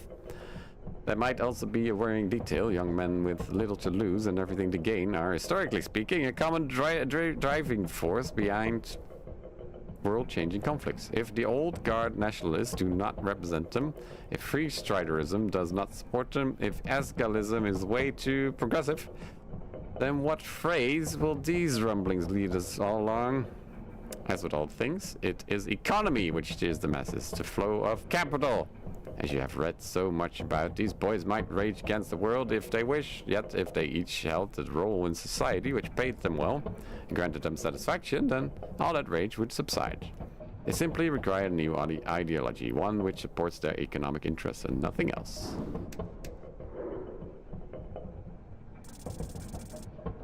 Yeah. Boy named after the dwarven word for rock. Stembusken. Okay. Well. Engage. Hey! Well, that didn't do much. Lord Cleric. The boys greet you with a hesitant collective grunt and mumble. Hey! Whoa! Cleric, eh? You militia? The blonde kid shakes his head. I'm Rollo. The blonde kid says, then takes the bow. Rollo Malik. At your service. With me here are Nissa, Stenbusken, and Tolly. We're members of the Norvikian Resistance, a movement to... Nissa, that's my full name. Yeah, sure. Anyway, we're happy to make your acquaintance, Cleric. All right, Norvikian Resistance members, thank you for attending today's meeting. Magic Boy clears his throat. Esoteric initiate of Nissa here. The large one stands up and raises his fist into the air. Stand Buskin! Yes! Mm-hmm. Don't shout, the quiet kid mutters. I'm here. Roll! He gives a nervous look to you, then he mutters. Master of Whisperers. I told you it was a bad title. It should be for a spy. No, that sounds like a magazine protagonist. And Master of Whisperers doesn't? What's the official title of Ur Spy Master? Do I look like a master? He hisses. Then goes quiet once more. Rollo awkwardly clears his throat. Also present is the visiting Lord Cleric. Look at the bottles in the corner. They've been drinking. Oh, please don't react to that. Don't be such a nerd. Just because you're unable to even touch the stuff doesn't mean others can't be cool. Start the damn meeting. He claps his fist to his chest. Meeting begins! Large boy cheers. Sweet! When do we go home? Home? No, there's not that much to talk about, right? Yeah, my dad doesn't like it when I stay out like this. Come on, guys. The election is just around the freaking corner.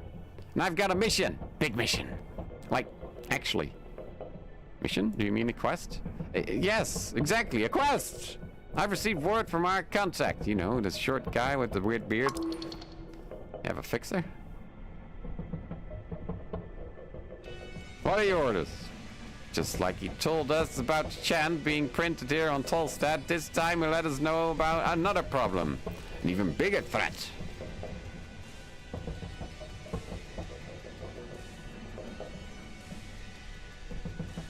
Lover's pox? What? No. Capitalism? No, well, kind of. Racism? No. Although hatred against humans is a big issue. The disillusionment of the youth? No. Gender inequity? No. Lack of religious fervor in the populace? No, but also, yeah, but no! Asgalists? No! Not this time. Priest Riders? No, it's... No, wait, yes! Yes, it's the Priest Riders! Go on. He told me that the Ascani Reeds Trade Company, that's a Free Stride company, they apparently have some very important documents hidden in their offices on Water Lane. Specifically, a contract for a deal called the Harbor Accords. He wants us to... Actually, he didn't specify what we should do. He never really does, but he strongly implied that we should seize it for the state. But, you know, without being detected. Stealthily. He wants you to steal from a Free Strider company. He wants us to seize it stealthily, he repeats. Okay. Tell me more about the contract. It's apparently very secretive, but the contract is kept inside the office. What do you know about this company? It's an evil Freeze Rider parasite sucking the city for its resources. It's all made clear in our manifesto. Oh god, funny gummies. Can I read it? No! It's members only. You only get to read the manifesto of the organization after you've already joined? Yes. Don't join! What do you know about the building? I heard it's guarded pretty heavily. They got a hippogriff on the roof. Griffin. It's a griffin. The hippogriff is half horse, half eagle? Hawk? Something like that. Griffin is a common spelling in Norfolk, although Griffon can appear in various places across Timorian lands. Whatever. Don't think there's magical locks, though. That's usually hard for places with a lot of movement going on. So, what are you going to do? He thinks for a second. Magizoology. Yeah. I've played Heroes of Might and Magic. I knew all the mythical creatures. We just need to sneak in when it's dark. Also, there's no hippogriffs in Heroes of Might and Magic. Wait, was there? I don't remember. Locate the safe and crack it. It's apparently hidden behind a mirror. The info wasn't very specific, but hey, how many mirrors can they have, right? The boys silently and tensely glance around the roller mill. Like I said, Dad doesn't want me to out on the street at night, so I'm a skip. Isn't stealing illegal? Yes, Dan, it is. Don't be pussies. The leader gives a frustrated groan. This is the real deal. We can make a difference. Rollo, I don't think it's a good idea. You know what the Free Striders do? Oh yeah, litigation. I agree, it's a bad idea. Damn it. He then turns to you and opens his mouth, and he closes it and shakes his head. He has a mission, yet is unable to complete it. Perhaps it's a quest truly meant for you instead. Sneaking and stealing sounds honorable. But should you really do it if it's a Free Strider joint? They are infiltrators. Take from them. It was not theirs to begin with. Well, screw it. I'll make up some excuse. But that sucks. Unless, he says in gestures towards you, unless the cleric here wants to do it, then yeah, sure, we'll skip.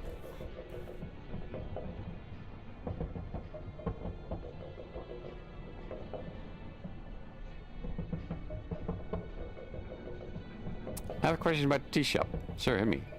All of you, I need the truth. We'll tell you anything we know. Yeah! Quite good, Dance. Where were you on the day of the explosion? I was home. Same. Quite good, Dance. What about you? Points at the lanky kid who keeps casting fire cantrips. Fisher's out. I was at Tully's place. His dad can vouch for it. And if I did have the powers to cause an explosion like that, I wouldn't use it to blow up a tea shop. Even if it was an Asgard rat hole. You're all home then, during lunch and a work day? They nod. Well. My little brother was close though, thank Earth he didn't get hurt. He told me about the fire being weird or something, probably magical. So yeah, esoteric bullshit. Works in the kiosk. Right. What do you know about the tea shop owner? Some bird folk, I don't know. Never talked to the guy. The rest of you? Shrug collectively. You ever hang out in the tea shop? No, of course not. It was an Asgard hangout. This was there a lot, from what I understood. Bet she knows a lot about it. That's all for now. Alright. Roller 2. Blonde kid gives you a blank expression. He glances to his friends who all seem to avoid his... Don't you guys have jobs to do? As he stares at the... Okay. As he stares at the floor of the roller mill, he replies, "We're doing important work here."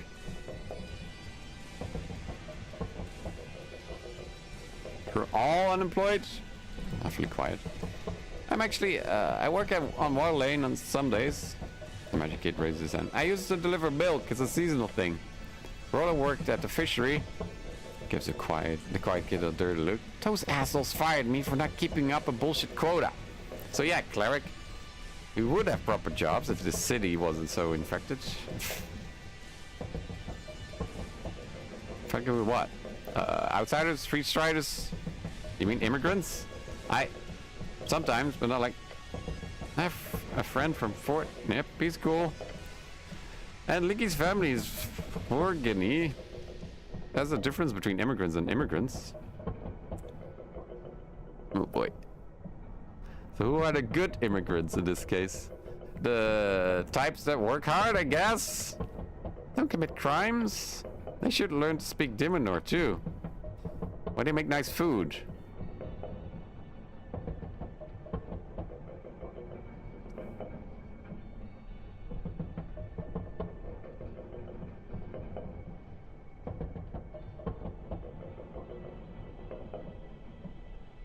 We should have more immigration. That solves all our problems. He scoffed lightly. No.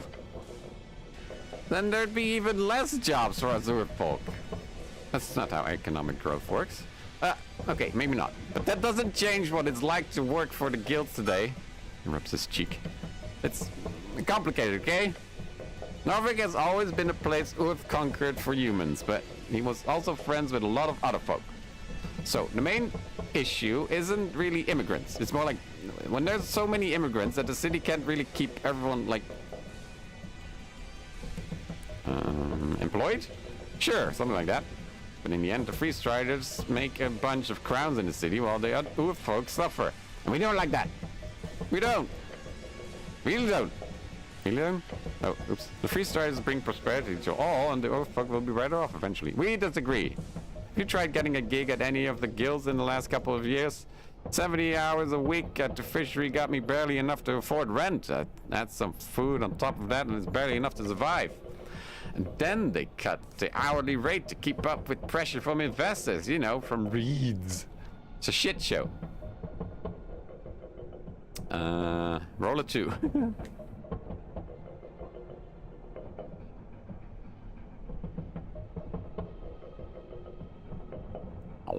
I can recommend you boys into Earthguard. What? Blonde kid looks at you with confused, darting eyes. It has not sunk in yet. Yeah, you'd get fast-tracked into training. Kid starts muttering to himself. Tense fear suddenly washes over him. But that's... Point at the kid who keeps casting cantrips. And you could be a cleric one day.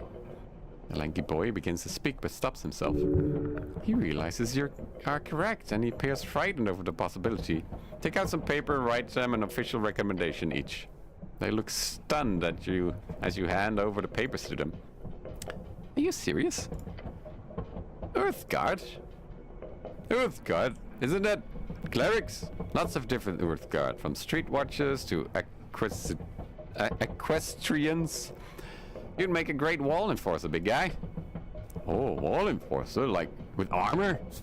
Wall enforcer. Earthguard members trained to defend the walls of the city. They typically deal with the creatures from the wilds breaching into the districts, even the unofficial ones.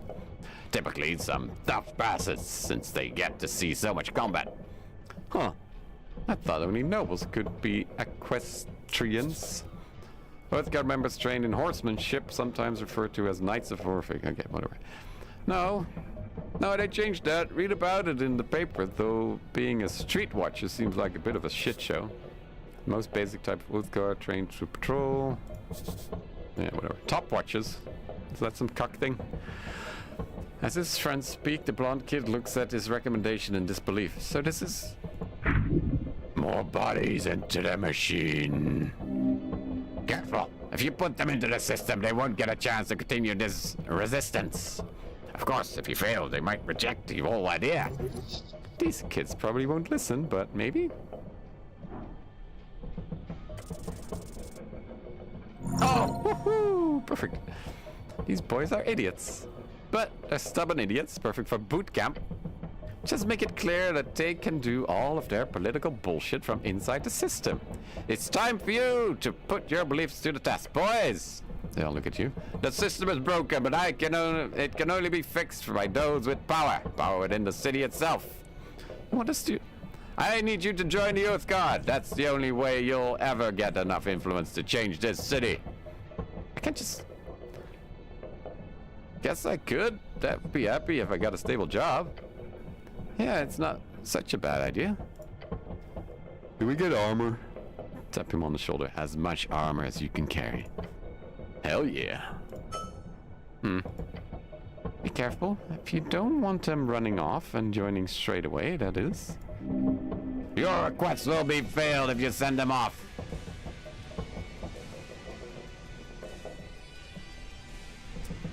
Alright, roll a 2.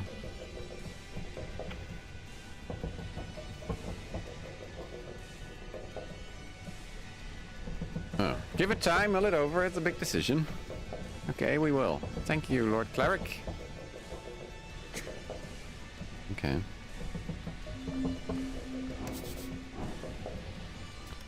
It's the same warehouse that I need to get in by 3 people now.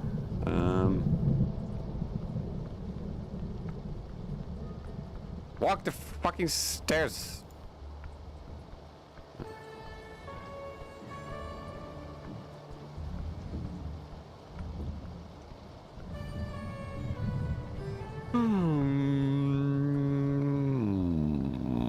I need to go into the lower area. That's a fucking dead end. Nice. Good job, good job, good job.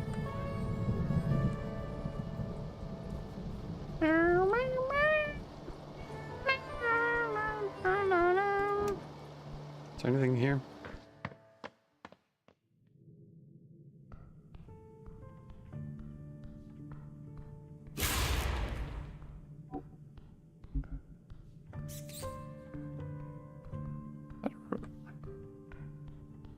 And a rat.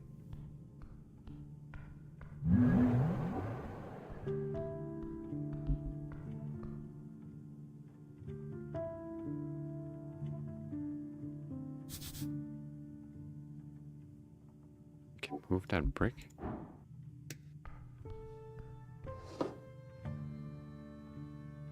Spend ring of spell storing. He's watching over you. Okay. Why do I keep hearing rats randomly? I'm so confused. Can I talk to the rats in my pocket?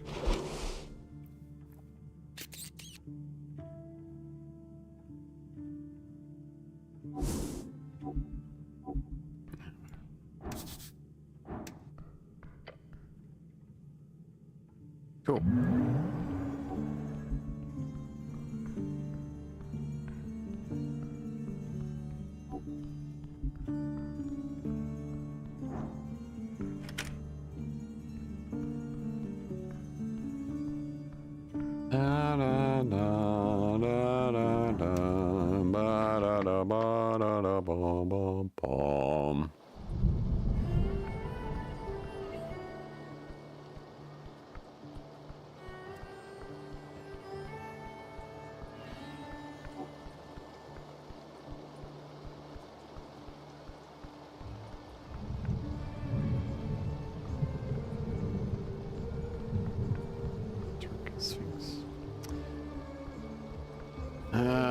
What is this riddle?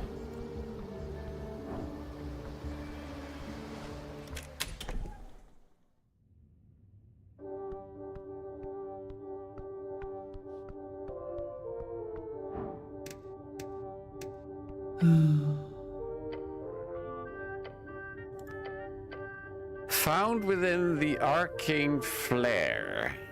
Found within the arcane flare.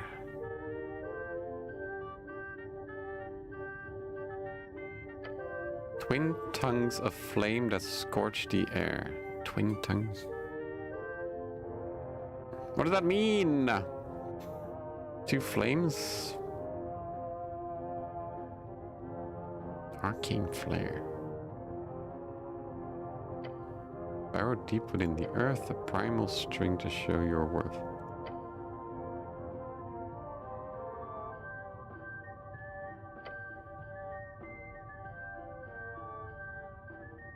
Can you give me a hint? Oh, oops, sorry.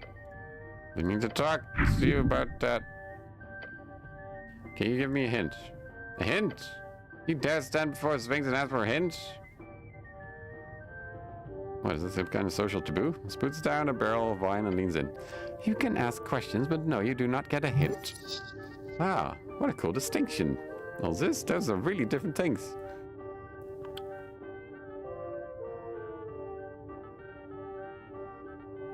So, I'm supposed to do something, not just answer with a regular old word, right? Correct. Do the actions I'm supposed to have anything to do with... That would be a hint. No such question, please.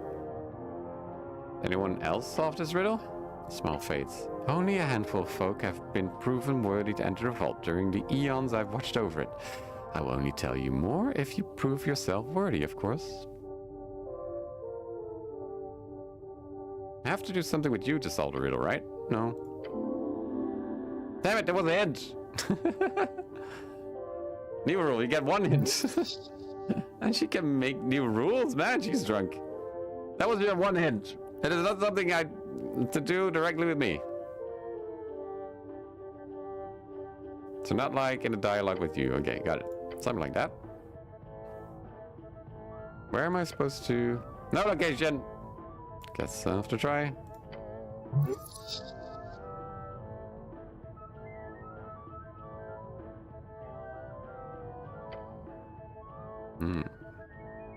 Something down below, I guess.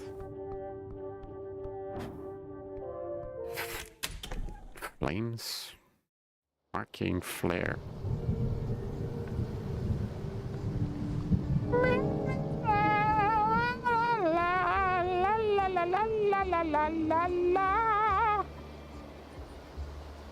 Oh god, I'm leaning towards nationalist right now. Ugh. Stop rolling nationalist. God damn it. Help. I need to get into Goblin Town. Down to Goblin Town. Wait, who are you?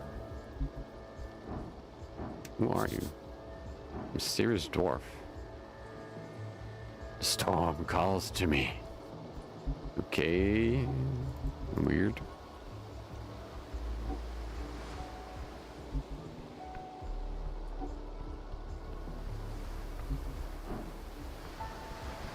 Stop it! Maybe I should stop moving with my cursor. Hey, she's gone. Wait, I can trifle.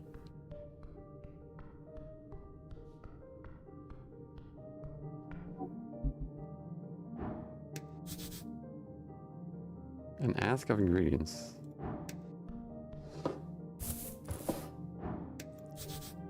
Tending to the garden, be back after lunch. Okay. Right. Well, no.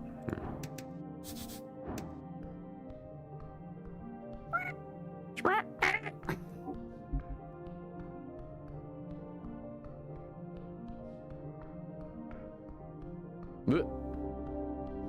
Blech.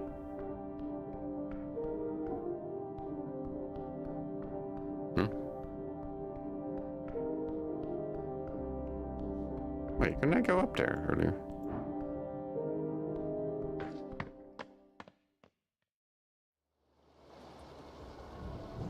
Oh, down here.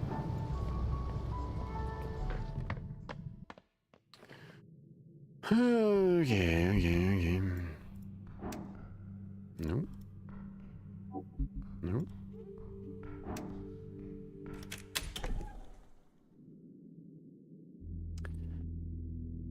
Hey.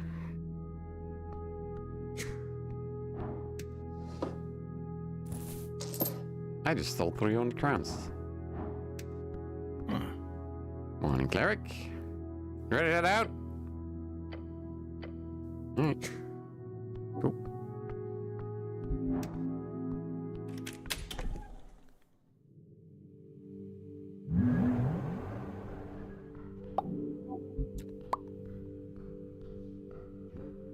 Where was that dude?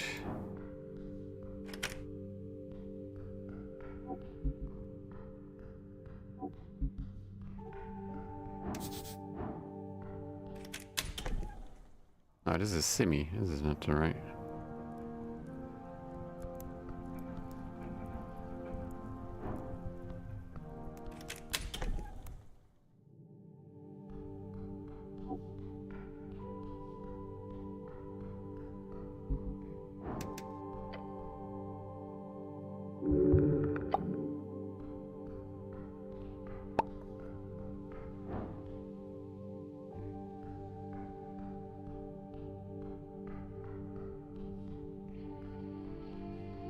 This guy again. Fuck off, human. Fair.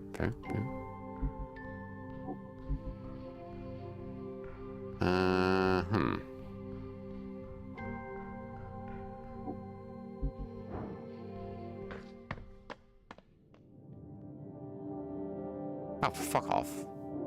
Where was that guy? How do I know where the guy is?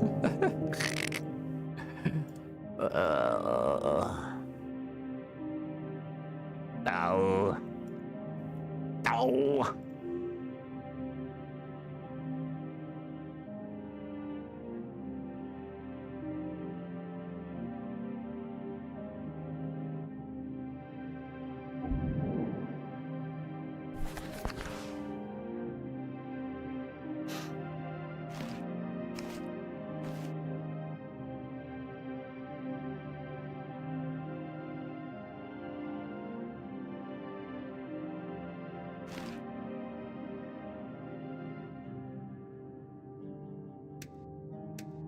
This is not important. Snell's pad, Simi's hole.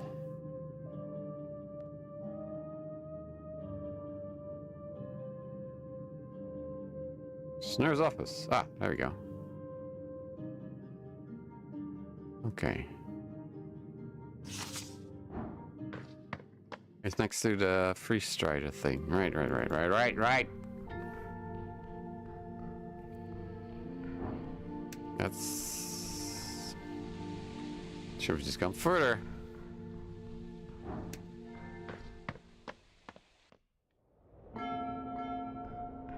Bing. Oh.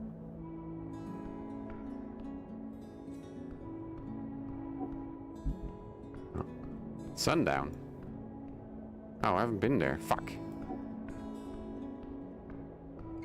Oh. This is my Deuterinos. Hello.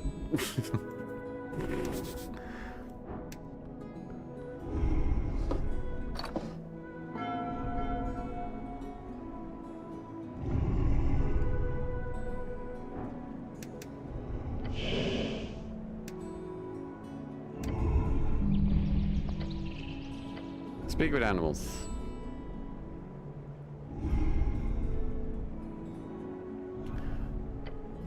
You foolish biped.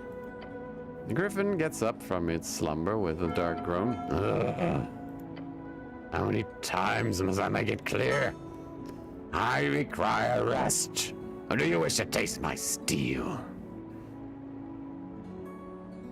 Good morning, sleepyhead.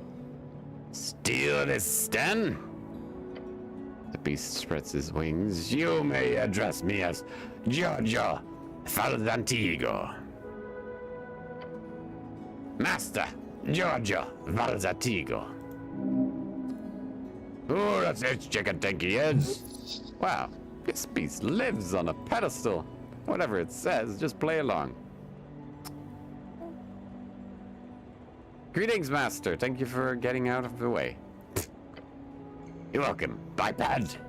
Now, I am in a good mood after my nap. Go ahead. Ask me whatever inane questions you might have. How do you get the name Giorgio?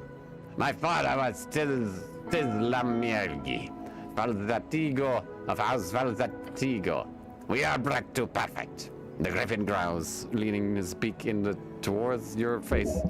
Interesting, this griffin must be one of Veta de Re. Typical racing breeds.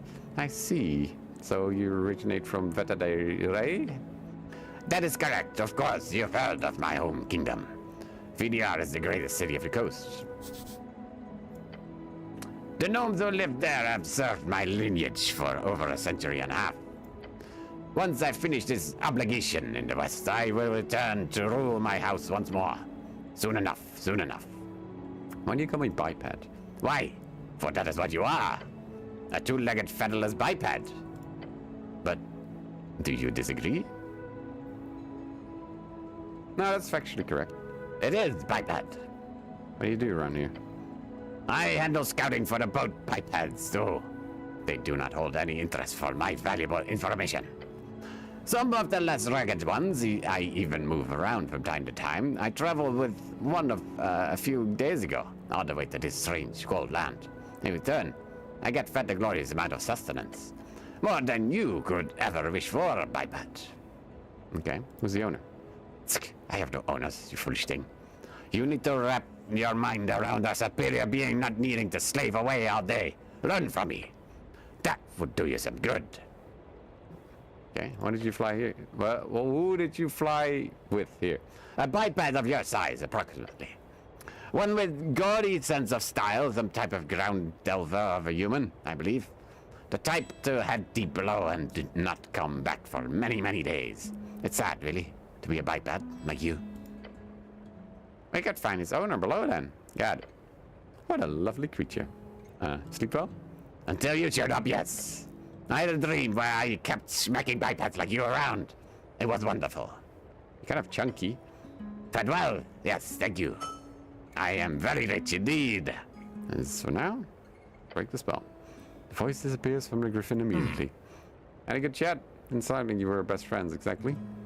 Wait, what did it sound? Oh, I meant to ask things.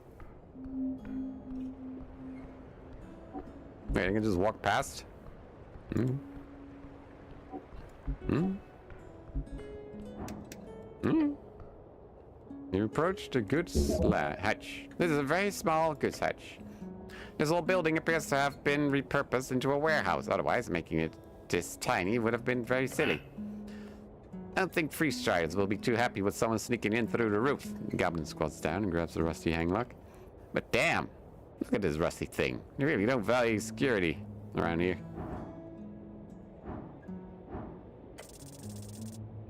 Natural 20! With just a bit of finesse, the lock cracks open. Quite literally, this rusty piece of shit won't even close again. Ever close again. There we go. Great job. As you peek inside, you see a rope attached to the wood, tumbling down into the open space below. Sweet.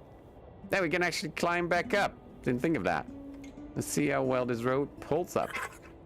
Me could help Master climb. Me can hold rope with teeth very strong. Cool.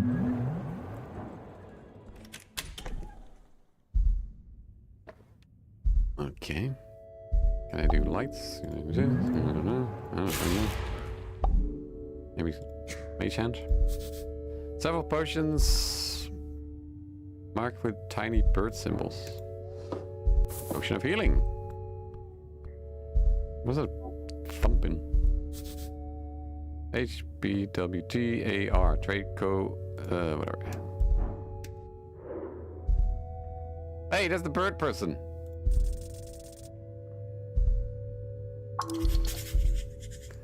Crate with rhythmic thumping noise coming from inside. It's just a crate, right? But what's the rhythmic thumping noise? You're kidding. The bird is actually the tea-shop owner. He's coming. Come on, really? This must be the silliest, most idiotic and plain stupid plan you've ever seen enacted. Even if he is one of those bird people who are able to survive without food or water for weeks. Okay, listen up. This bird is inside the crate, and once you get it open, he'll be in for an interrogation. So be ready. He'll try to talk himself out of it, but don't worry about that. Just focus on getting him to tell you the actual truth. Be rough or smooth, doesn't matter. Okay, well I have intelligence things on.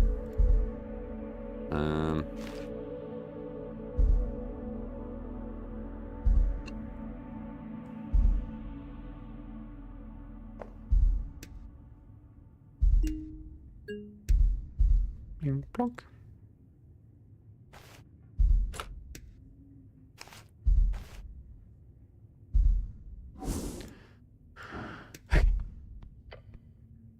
Noise coming from inside. You approach one of the many large crates in the warehouse. Why is there a rhythmic thumping noise there? It's coming from his box. Hello? After you speak, the drumming noise stops. Then after a short break, it starts up again. Snell sighs deeply. Okay, open the crate.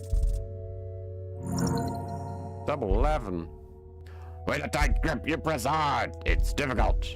Even a goblin is trained to put his measly body weight into it. But Rip open the side of the box. Hey, look at me having progress and everything.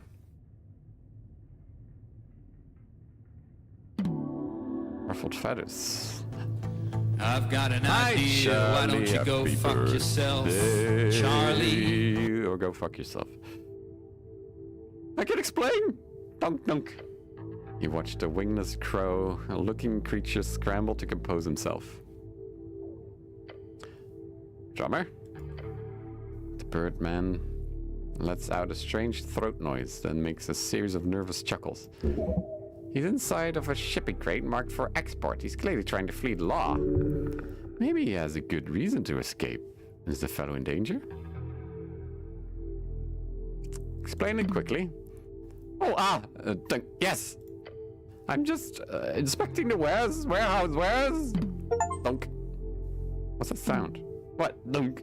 That. I'm not. Dunk. Threaten him with the truth. Wait, I can't even.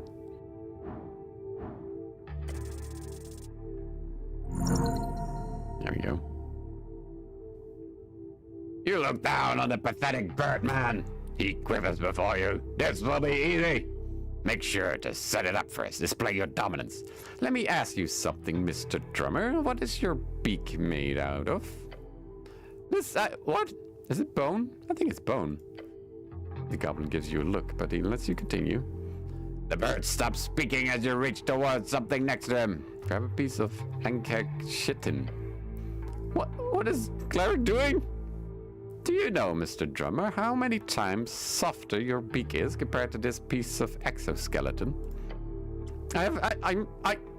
Me neither. Snaps it in half. You can see the weak Birdman's beak drop, his eyes fixated on the now broken piece of insect in your hands. You glance to your side, spotting the goblin with an impressed grin on his face. Who blew up the tea shop, Mr. Drummer? Okay, the Birdman repeats twice with the voice of a shrill woman. I'll tell you everything. Start talking then. I'm running a business on the side. Import, export, smuggling. How's it relevant to the explosion? Free Striders, my supplier. They set up a meeting on that day. I left the tea shop behind, went to check on wares. That's true. Wait, did you know beforehand that it was going to explode? No. I was in the warehouse. Here, I hear an explosion. Then I hear Freeze Riders talking about it upstairs. So I hide in the air, waiting for a boat to get away from HWBT and Freeze Riders and the rest of this bloody mess.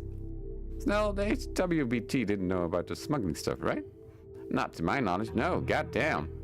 This sounds entirely like a Freeze Strider extension, typically. Why are you afraid of the HWBT? They will give me punished if they find out my little secret. Possibly the old lady won't take kindly to having a smuggling operation going on right under her nose. How are the Free Striders connected to this? They set it up. They set me up. I had access to the secret tunnel under the temple. They forced me. I had to. Tell me more about this meeting. It was... He seems to stop for a moment, contemplating his next mimicry carefully. At noon, Information broker. A foreign woman. She was selling something to free striders. She was in a tea shop when I left. Oh boy. Talk about the elf. Elf! He repeats your... Oh. Oh, he fucking mimics me because he's a crow. As if he just learned the word from you. Speak. Yes, elf. I do not know much. The voice he's mimicking displays way more confidence than his body language is miss. Okay, he's mimicking a voice with confidence. She, I didn't know her name. She would hang out with the dwarves sometimes. Dwarves, hey, you should go have a chat with them about that. Who was she meeting with? A free strider freelancer. He starts flapping his arms as if he had wings. That's it! The hag, she did it. She blew up my tea shop. Typical, he says, imitating Snell's voice and giving him a nod. Don't do that. But he's right. If there's a rogue hag running around, some esoteric bullshit is sure to follow. We'll need to follow up. Do you know where this hag is located? No, don't know. Ask the freestriders. That's all I know. Where do you store these smuggled goods? In secret tunnel! Snell squints. And how do I gain access to this secret tunnel? He's very reluctant to share this.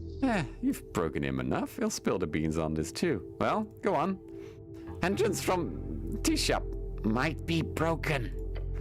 There is hidden entrance from Temple of Earth. Hidden entrance in the temple? Yeah. You can find it along the right side. Windows. Move rocks. Just enter that large chamber. Then go right. Can't miss it. Great. I'll just check it out. What's protocol now? Protocol? If he's trying to leave the city, taking his shit rag, short for citizen registry, usually carried in the form of a small piece of paper, can be used to freely travel in aligned ports across the... Okay, passport. I'm sure the old lady would love to have a word with him. What's your plan now, Birdman? I will leave. Business it reads, big business. But if you leave now, you won't be able to vote in the election. Yes, that is regretfully. The bird stares at you, looking uncomfortable.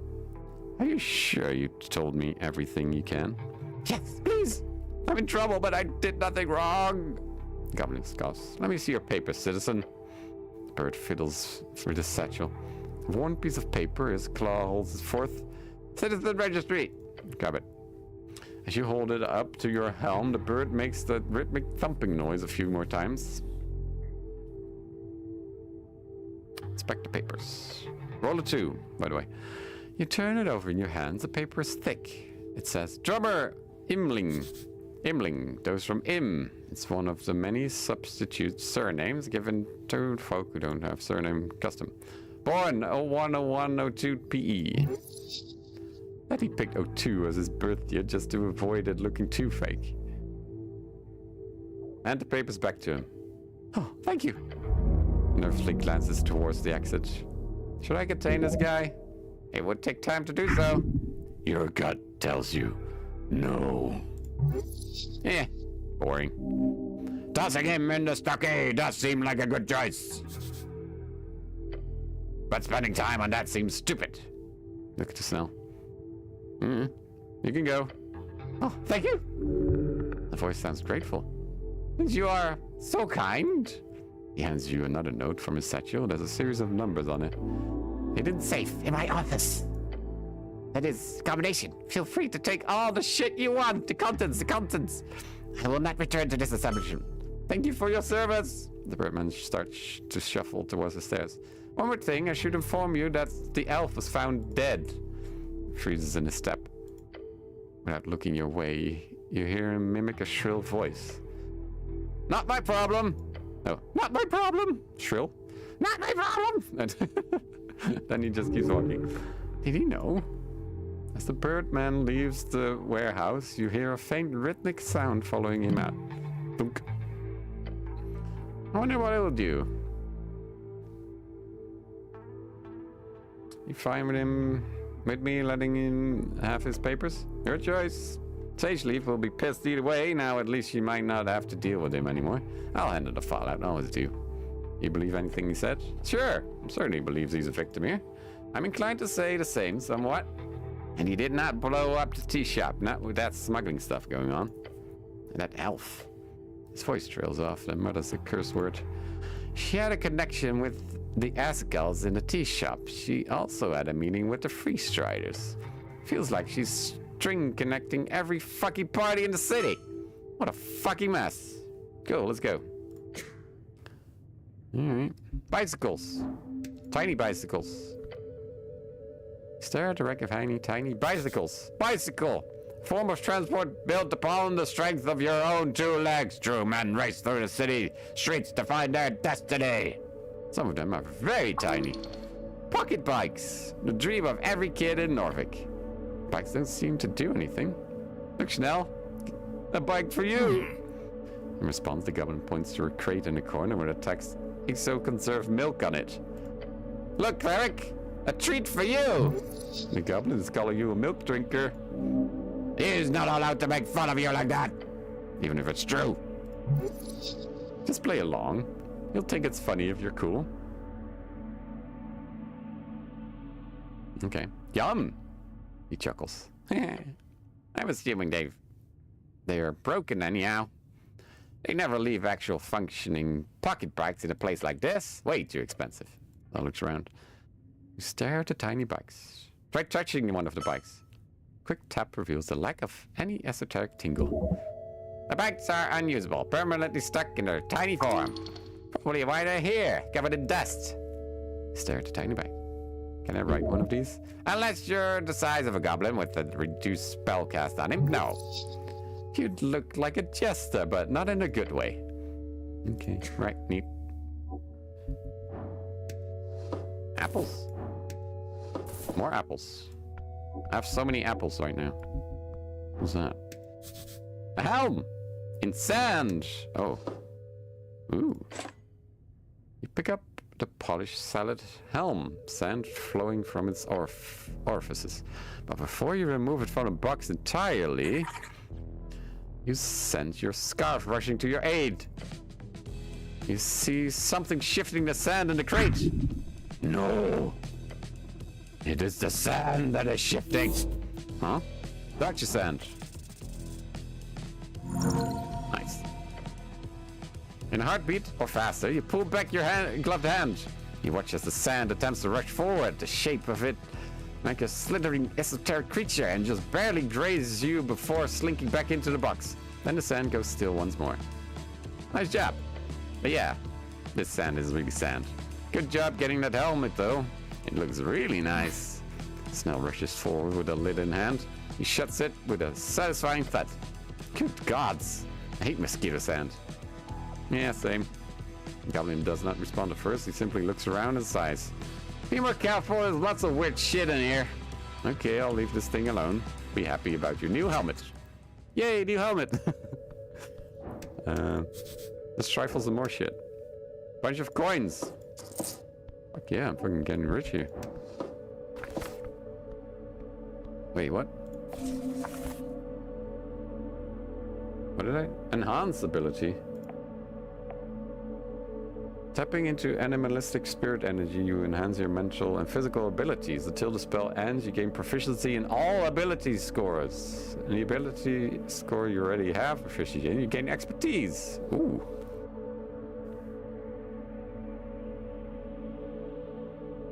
$4 hours.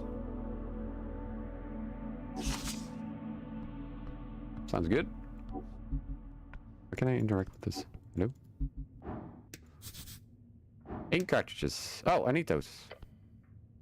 On the top box, you see the words Coldridge R Special Cartridge Quillwells. Bingo! Yes, this is the ink Modissa asked for. Open the box. Inside, you see a tightly stacked series of iron cartridges, each marked with a series of numbers. More importantly, there are 3 different colors of ink. Uh-oh. Red, yellow, green, Quillwell variants. Variants. There we go. Big red, of course. Huh, go with yellow. She'll hate it. If there was black, that would be the logical choice. However, since this shipment clearly does not contain any black ink, go with the green one. It makes the most logical sense, being the Aeschylus color. Green. Go with green. Wait, which one does she want? She did not specify. Logically, she would want the black ink for the paper. But this crate seems to only contain color ink. Ah, so this is probably the reason why her vendor didn't sell her the stuff, right? They didn't have any black ink, just color. Maybe it doesn't matter which one? Of course it matters. Color is very important in the world of typography. Would the color ink turn the paper into that color? Mixed with their regular ink, it would turn the text into a faint color variety. It would be quite strange, but also unique. Now you roll a 3.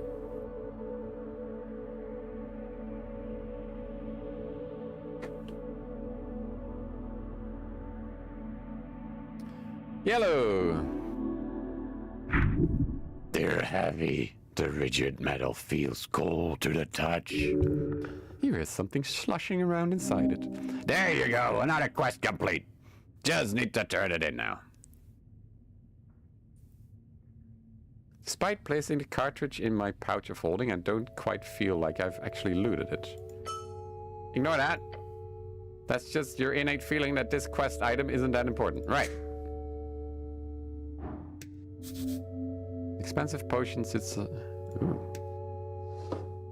Ooh, another one. Good thing I have a magic floating hand. More intelligence. Woo! God damn. I'm pretty good with stats. Should I eat some apples? I have 21 apples. Oh, that was good. Should I go through the door? Probably not, right? Let's go through the door. Okay. The game protects me from my own stupidity. Okay, let's go. So if this was D&D, I would have done it. Could have done it. Thank you, Mr. Hippogriff.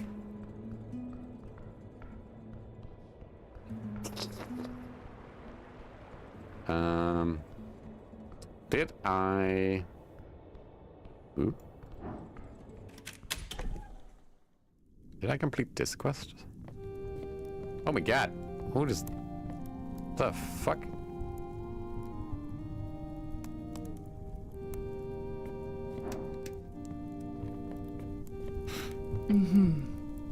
How lovely of you to join us, cleric. You walk nods towards the shining beacon of a guest floating in front of the fireplace.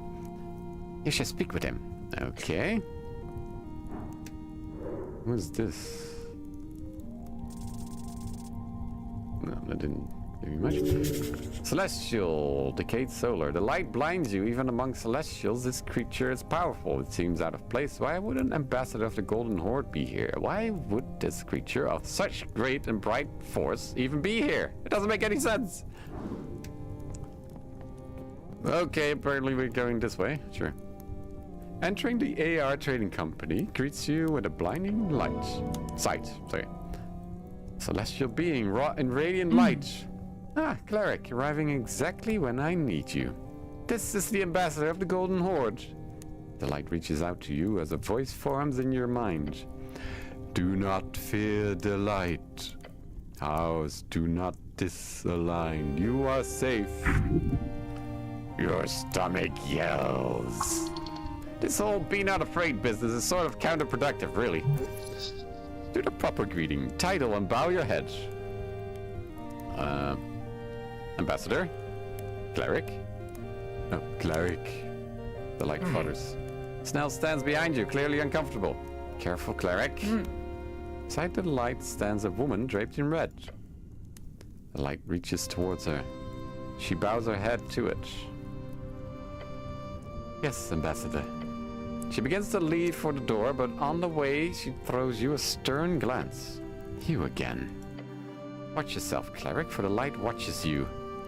Once the ambassador's servant leaves, Fira lifts her chin, squinting. So, we've been talking about some new projects on Waterlane. I mentioned how you helped getting the AFAs out to the local entrepreneurs, and they... We know who you are, Regan and Snell. The voice interrupts Vera, who immediately goes silent. The goblin jolts at the mention of his name in his mind. He does not look at the light. See, we're famous. He messes his light and turns to your companion. A goblin in service of the Dragon of Tolstad. You tread a clean path. You led the front during the Ice Bay Point operation. Ice Bay Point, the eastern point of the Palace District, the third largest point of Norfolk.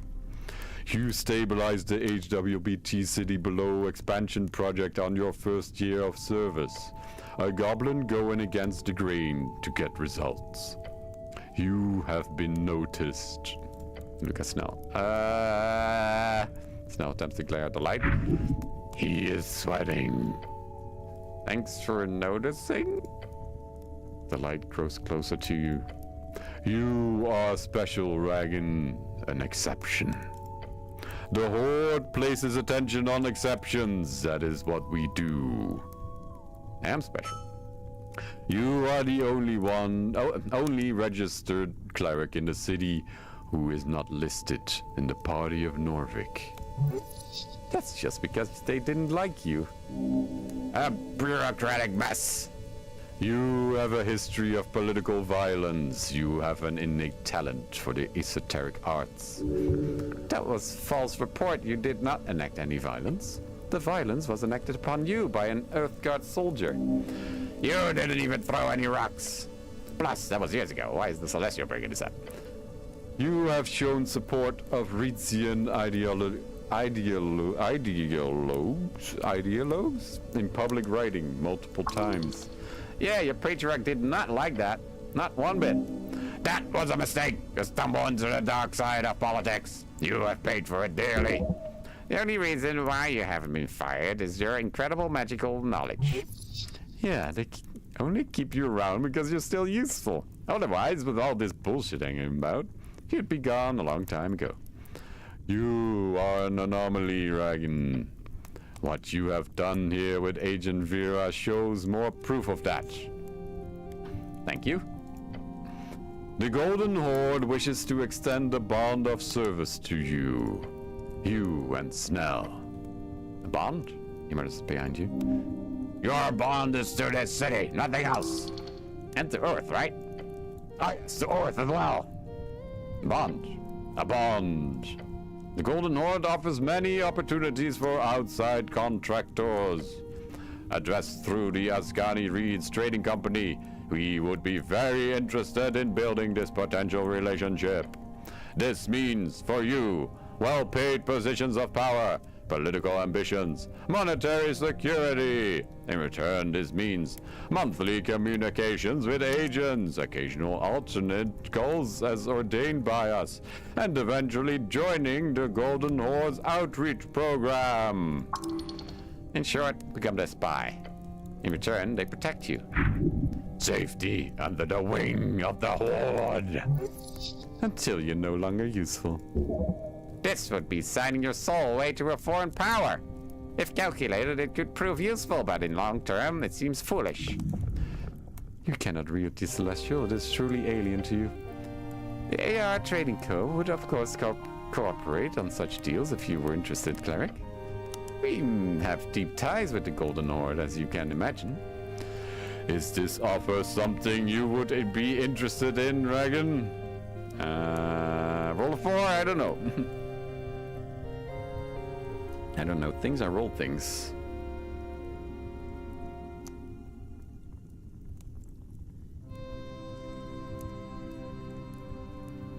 Yes, sign me up!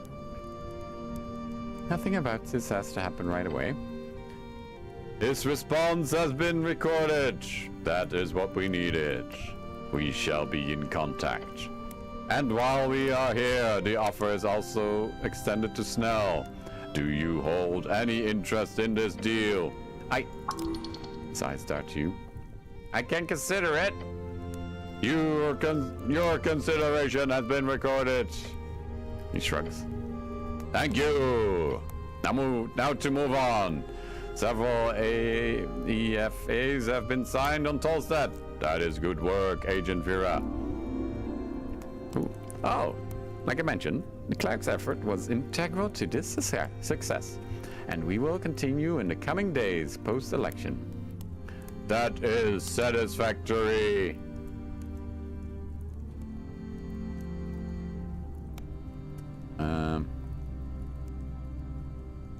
Yeah, I gave out those contracts to a bunch of people. Oh yes, we've heard back from several of them.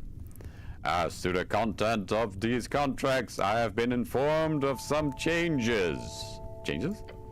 Understand changes. She did not like that. Uh-oh. What changes? Currently, the Accord has a big incentive for Reitzian investors. We wish to expand that to include those of the Golden Horde. I believe we spoke about this at the... This AEFA also includes several loopholes and problematic elements that could interfere with the Golden Horde's current and future blockades. The Clanlands? Term of Unified Halfling States, blah blah blah, official name, Fort Commonwealth, blah blah blah blah. Yes, among others. If local businesses are able to trade freely via land as well as sea to regions and states the Golden Hordes deemed sanctioned, in both more serious cases as the Clanland conflict, as well as lesser situations of targeted tariffs, then we cannot move forward. This issue has been brought forth already with your owners. Expect several errata in the near future. It would have been good to see these comments before the election, as discussed. I apologize for the tardiness, but I assure you this issue is entirely the fault of Ascani Reed's trading company. This guy just said, I'm sorry, but everything is actually your fault to her face. These Celestials are hilarious. Phew. The rage. She clenches her jaw as she stares at him. Agent Vera, this is above you. Above her rank? She clears her throat and straightens her outfit. Of course. Of course, Ambassador. Thank you for the heads up. Her entire being is restrained rage. The light turns back to you. The Golden Horde is very interested in seeing economic prosperity in your city, Regan. So they can use us as slave labor. Agent Vera nods, looking like she's going to explode. The first step towards that is handling the Clanlands. For far too long, Norfolk has ignored its halfling war criminal populace. I ask you, Regan, as a cleric of the city, do you believe the humans will choose prosperity over the propaganda of the Clanlands? Vera says nothing but throws you a glance. Her anger now fades, replaced by another expression. You're not sure what it means, but it is a strained expression.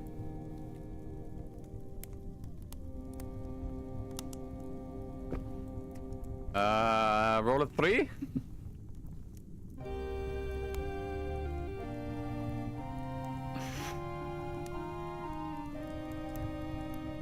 They are our closest neighbors. The Earthfolk will always stand by the Clanlands. For now. Ominous. The light perceives you. The golden line is set. Halflings have shown themselves unable to accept this fact.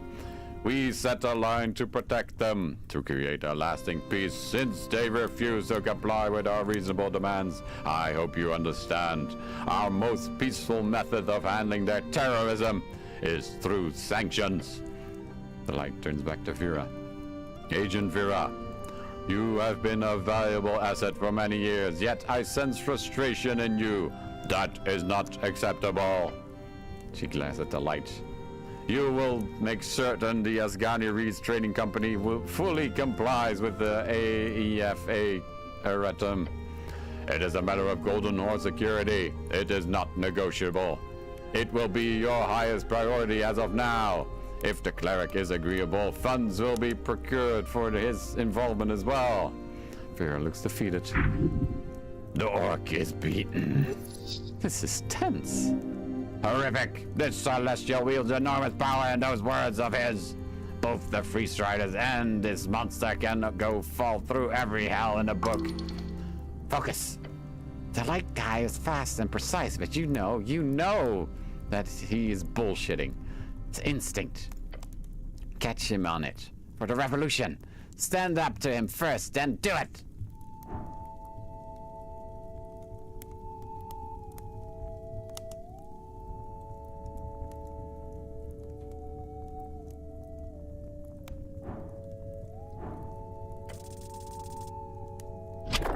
Fuck! Golden Line, the Horde, and its invasion. You know he's bullshitting you on some level, but about what? No. No way you'll get it in time. You have been staring at him for like 3 seconds at this point. You gotta say something. Anything. What should I say? Just be nice, calm, normal. That should solve it in a somewhat peaceful manner. No. You should tell them both to leave you alone. If you want to be smart, then just stay neutral. Lashing out will only cause people to hate you now. Don't do that. Roll a 2.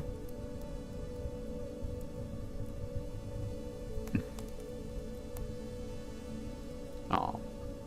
I will take this into consideration. Ah. Good.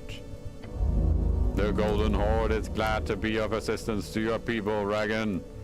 Fear closes her eyes and sighs. The ambassador begins to float towards the door. I will leave you now. Thank you for your time. The radiant light being opens the door via some type of telekinesis and floats out onto the streets of Lauderlane. Fear stands up, walking over to the fireplace, leaning against the brickwork. She lets out a deep sigh. Good going. You handled that well. Didn't mean to toss you in like that, but the ambassador insisted. That was horrifying. A bit, yeah. Let me tell you, we're not quite as owned by the Golden Horde as that sounded like. It's a functional corporation. They don't exactly live our libertarian values. Celestials do have a tendency for the authoritarian and the supremacist. Orc looks at you, relief in her eyes. This, along with all the help on the AEFAs, I owe you some type of reward, don't I? Oh, this is the right moment. Ask for an advance. Or hell, allude to some kind of payment for delivering the AEFAs. A reward! Then it's time to step up. Ask her out!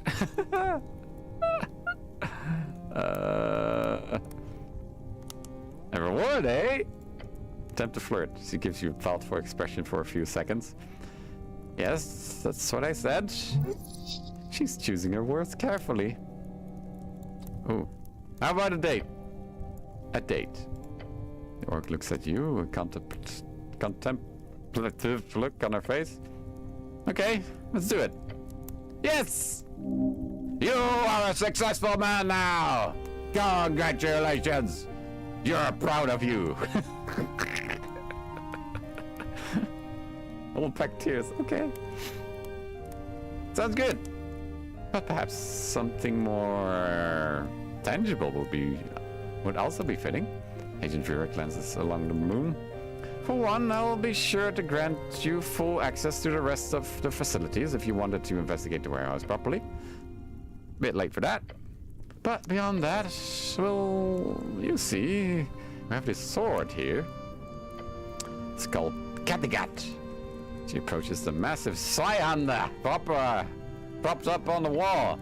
As she places her hand upon the grip of the sword, you see something curious happen. It curls up. Ah, it's a selective blade. Interesting. As she removes her hand from the blade, it unrolls itself immediately. A fickle weapon? Ever heard of such a thing? It was purchased years ago from an excavation in Reed's old Arcanus cache, Coast 4 Armory. It's Vorpal. Vorpal, a quality classification of etched weaponry. Many Vorpal swords were made for officers in the Coast War, but many did not survive into the new era due to poor craftsmanship. extremely magical with perfect metallic endurance and sharpness. Okay. It would be worth half a fortune, somewhere up to 50,000 crowns, if not for the fact that it refuses to be used. It simply rolls itself up when wielded by anyone in any way. Come, try it. Touch the grip. Just like with Vera's touch, yours also calls it to roll up. It's quite funny. However, I've had comments from upper staff that it's quite embarrassing to have spent money on it, so I've been tasked with making it go away. It's not the most useful weapon, but if you're interested, you could take it as a reward for your work. It is still quite magical, maybe even sentient, considering the reaction. Your scarf curls up when Vera doesn't notice, whispering in your ear. Blade is thinking. What do you mean? Meek recognizes type of blade. Old master had one once. It will judge. Only work if happy. Very cranky metal. I take it. Great. She hands you the vorpal sword in its curled up state. Glad to see it come to use. Just don't tell anyone where you got it from. Beyond that, I'll also be sure to put in a good word so we can work together again post-election, since I guarantee you there will be a lot of work to do. Looking forward to it. Great to hear. I've got some paperwork to deal with, but if there's anything else I can help with, just let me know. Very happy to see you on our side, cleric. Your tall orc gives you a warm smile. Hey, we got a date and a sword. Nice. Okay, where's this sword? Where's the sword? Oh, here. Whoa! Sentient vorpal sword with obvious performance anxiety. As you hold it in your hand, you hear a faint whisper. Can I... Oh shit, can I talk to it? Examine. You hold the curled up Swihanda in your hands. A magnificent blade. Sharp, deadly. Rolled up like a damn scroll. Never stops being funny. I'll come back later. Okay, let's get some wisdom going.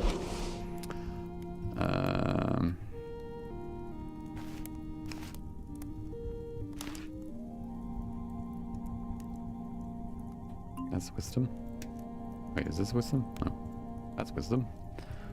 Do I have any more wisdom?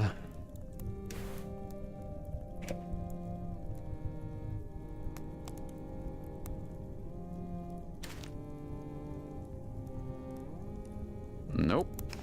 Only makes things worse. Why does everything make me worse?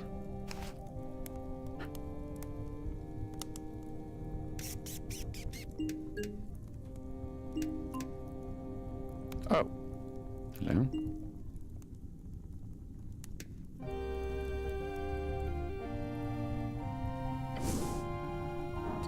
Alright, here we go. Hey! I only needed one, that's okay. You understand, the sword is actually sentient. With all the baggage that comes with such a state. Wait, so it's... Yes. It appears this blade has a complex. Specifically, you believe this blade has been used for horrible things in the past. Thus, the one thing you must do is allow yourself to be tested. To prove you can be trusted. Speak to the blade. I can't be trusted. I'm not like those other people. The curling stops. Then slowly the blade unfurls. Just a bit. Then a voice. Old, formal. Thou speakest through. Thy word holds weight. Your goblin companion nods along as the sword begins to speak. Huh. You really can get anyone to talk. Anyone talking? Yes. I smell it. Oaths are easily broken. Thou hast yet to prove thyself knight. I'm Kadagat, forged in elder days. I serve only those whose hearth I deem worthy.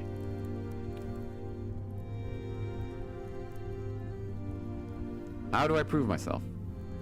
Through thy intentions revealed, answer mine questions truthfully. 5 trials of thy character. Speak not what thou wouldst do, but what thy heart truly desires. Then shall I judge the truth of your soul, of thy soul. First, thy family starves, 2 other families also starve. Thou hast food enough for 1 family only. Okay. The other families are smaller, they need but half thy portion. What does thy heart desire?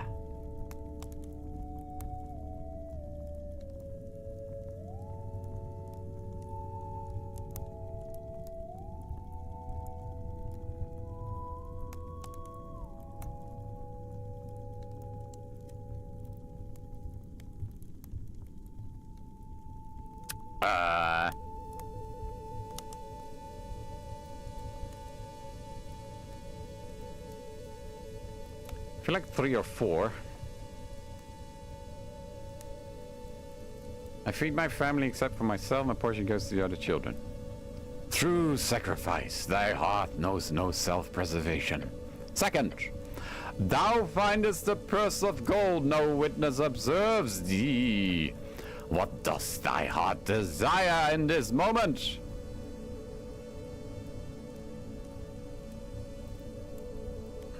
I want to give it to those who need it more. Selfless desire. Third, an innocent is condemned for thy crime. Thou canst save them by confession, losing thy freedom. What doth thy heart yearn for?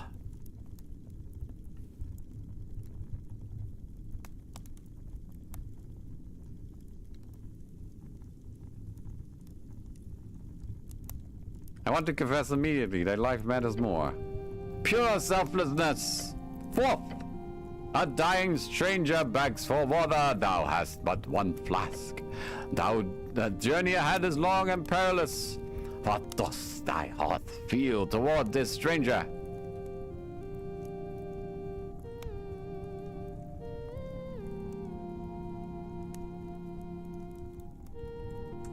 Sure, half. Compassion tinged with self-concern. 5th and final. Thou hast witnessed great suffering in thy travels. How doth thy heart respond to pain of others?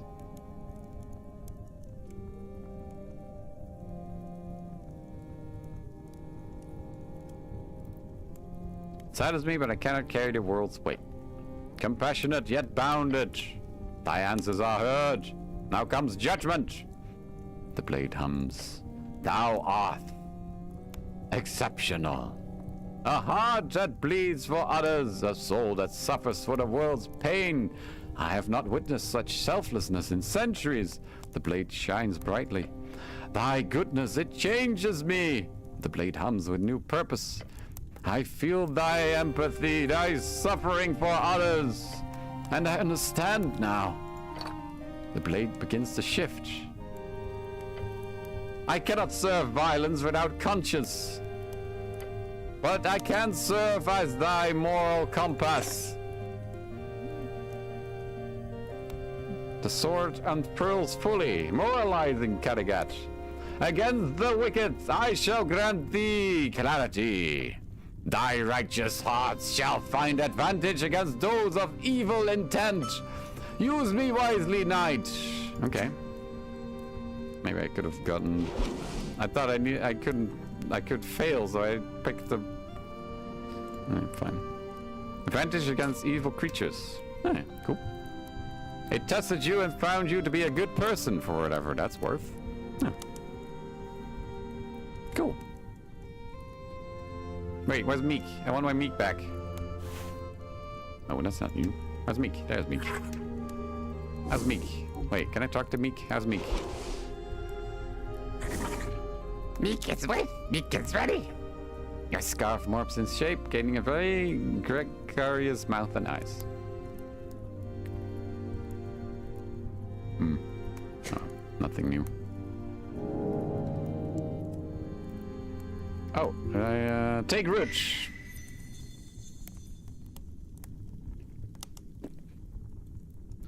So, you let the bird go.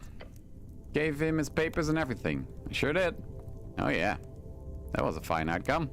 living up to the free strider ideal. Everyone should be able to come and go as they please. The free market is built upon the ability of the movers of goods, from merchants to sailors to dock workers, to be able to transfer themselves into situations of required labor. Basic supply and demand. Supply and demand of people? Hells yes! Freedom of movement is literally the most fundamental policy of the free strider bloc. In the real old days, the only people with resources to travel would be the aristocrats of societies. In the real early days, that'd be the top dragon servant, the top slaves. Then, during the last few centuries, that changed. The average person suddenly got the ability to move on a societal scale. Sure, but also in a geographic sense. Each of the arcana splinters deal with it in different ways, but in general, especially once the Coast War broke out for real, all the borders got real tight. A shoot-on-sight type policy wasn't uncommon. And that's shit. Real shit. Agreed. Borders are bullshit. Real bullshit. Let's go over the facts here. The number one cause of starvation, poverty, and economically related suffering is a general lack of prosperity. Historically, it's understandable why peasants and kings, or earlier arcanists, didn't really get this, because they just didn't have any reference point. If things were always terrible, you wouldn't even know what good is, right? Then comes industry, mass production, both esoteric stuff, access to free food, healing services, teleportation, and the fundamentals, textile factories, metal refining, and transportation. All of it giving way to an unprecedented amount of prosperity for everyone. It's like cheating in the economy. Everybody gets rich all of a sudden, even the old aristocrats. So then you have the question of nation states, of borders.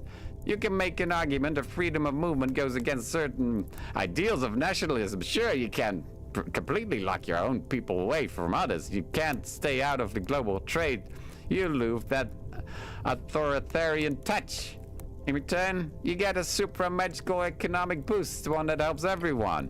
You know those assgirls that hate free striderism so much? This is the point where they all shut the fuck up and sit down. Because assgirlism didn't make anything better. Not anywhere near the degree that opening the markets did. And locking down your borders, not allowing trade, people, labor, goods, and services to flow at the behest of the benevolent, invisible hand? Whatever. That's literally like arbitrarily making your people, all your people, objectively less wealthy. Thus, immigration. What? Oh, and anyone who disagrees is a fucking idiot. Oh, sorry. Thus, immigration is fucking. That's literally like arbitrarily making your people, all your people, objectively less wealthy and probably a lot hungrier, just for some dumb ego trip. Thus, immigration is fucking great, and anyone who disagrees is a fucking idiot. You have convinced me. I will now allow strangers to come live with me in my apartment. Yes, immigration is great and helps us fill out the ranks of the increasingly growing Norvikian industries. Immigration is amazing, but only for Fulcarian reasons. We should help people in need by sharing our wealth.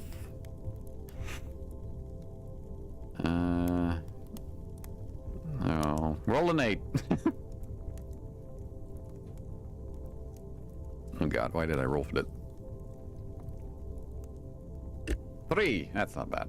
Immigration is amazing, but only for Fulcarian reasons. We should help people in need by sharing our wealth. Ew, you make it sound so Asgalian. But yeah, guess that's true too. You get cheap labor. They get to not be oppressed on the other side of the coast. It's a win-win situation. So anyway, yeah. Letting drummer leave, real swell move. Just a straight-up class act. But you could clearly learn a lot from that bird. He's got that infectious paranoia about him. Oh shit, your stomach's upset. The bird. Yeah? The bird is a survivor. That is his legacy. More than that, he really had one hell of a way to handle himself. Ignoring the shitty escape attempt, you saw how he danced around your questions.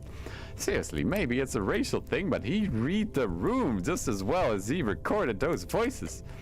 Honestly, both of those are damn true. Take any lesson you want from him. That bird's got game. And remember, immigration's good. Come on, relax it with all the debating. Focus on the choices. Yeah, I'm apolitical. Ready to make a decision. Go for it. Oh god. Real roll of 3.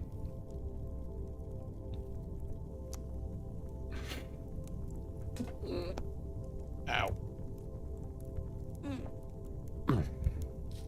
Big infectious paranoia.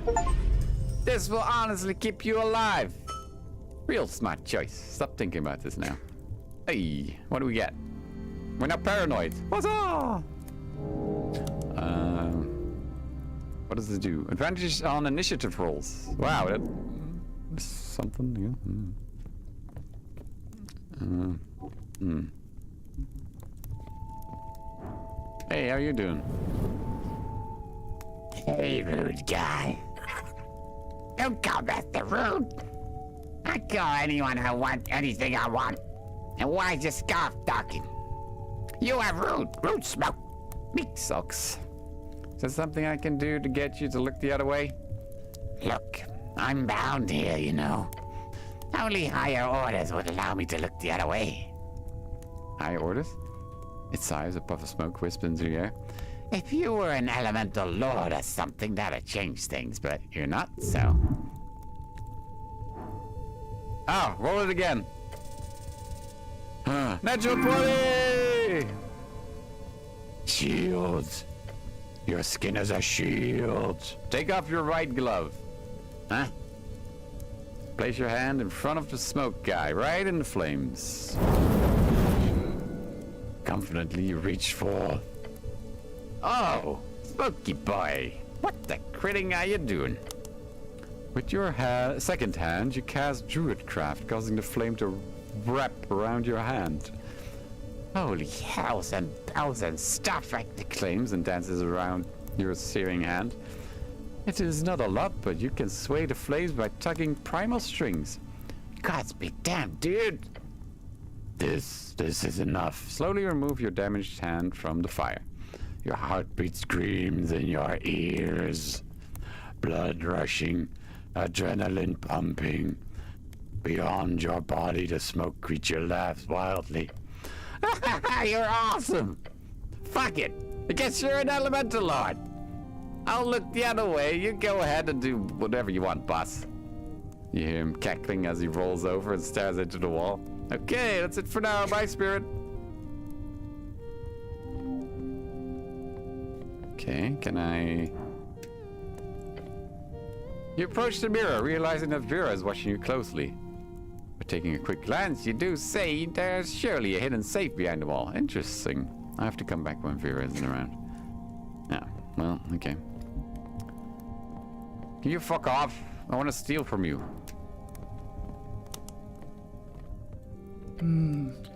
Cleric, what can the AR do for you? I'm looking for a hag. Cleric searching for a hag. That really sounds like a magazine tale. Romantic, almost. Yes, very romantic. Highly so. Look, it's no secret the Ascani Reed's trade co employs a number of hags since the early revolution. We've prided ourselves in working with those who turned from the Magocrats, including the many young women left scarred after the MHR, mass hag recruitment. Terrible initiative in old Diminor. So you're employing hags on Tolstad? Freelancer, yes. Her name is Lisa. She provides security, arcane knowledge, eldritch invocations, and divination. She's quite good. But unfortunately, she's off on a private matter, from what I understand, so she's unavailable at the moment. When did she leave? I'm not entirely sure. Last week? Something like that? Did she leave right around the time of the tea shop explosion? It's possible. Is she involved with the tea shop? Not from what I know, although I do understand if it's something you'd keep an eye on. I imagine any esoterically minded individual or creature in the city would be under suspicion. Even our hard-working hag. Where does she live? In a hut. She's usually parked on top of our headquarters here. Parked. It moves. You know how hags are. Can she cast fireballs? Oh, I didn't think so. I remember those funny magma hags on the burned coast, but beyond that, I don't think I've ever heard of a hag casting spells like that. Lisa only deals with typical hag magic. So she's a witch?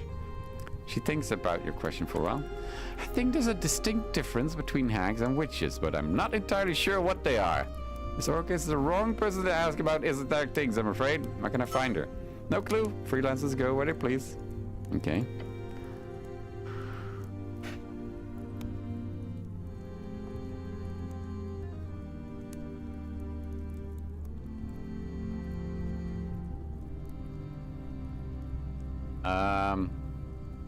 Okay, can you do a Sammy so I can check if I need to report the Asgalian printing press? Good is no, evil. Okay, thank you. That's all for now. Thank you, citizen. So the roof, eh? What's this? Coastal hemisphere. You can approach the half sphere. The 8 bands you see Divinitorum, Ascan Rees, Forgany. It accurately depicts the best calculated distances we've got. The upper bands, those filled with the forces of good, justice, and Norvigian way. A foolish way to view the world. Where one side of the world is on top of the other morally. As if the terrors of the world are in any way lesser in one part of the world. It is, though. Asgan is a peaceful band in comparison to the others, thanks to Earth. That's an ignorant statement based on your own experience and nothing else.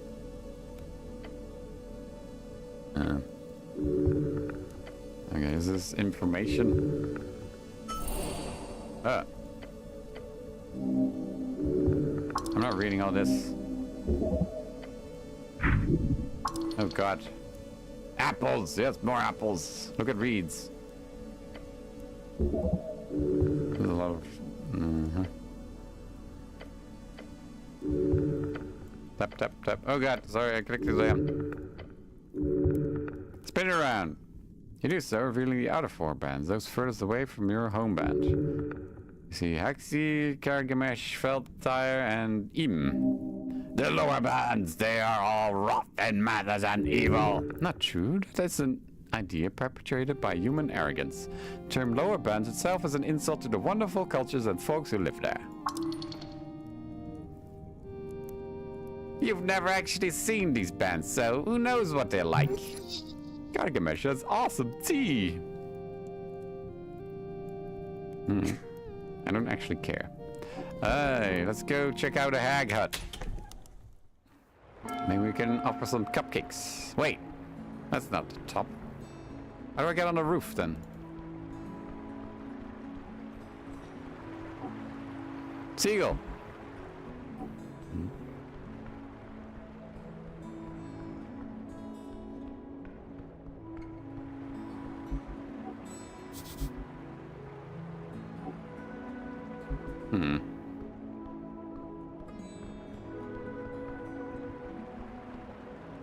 I don't see anything.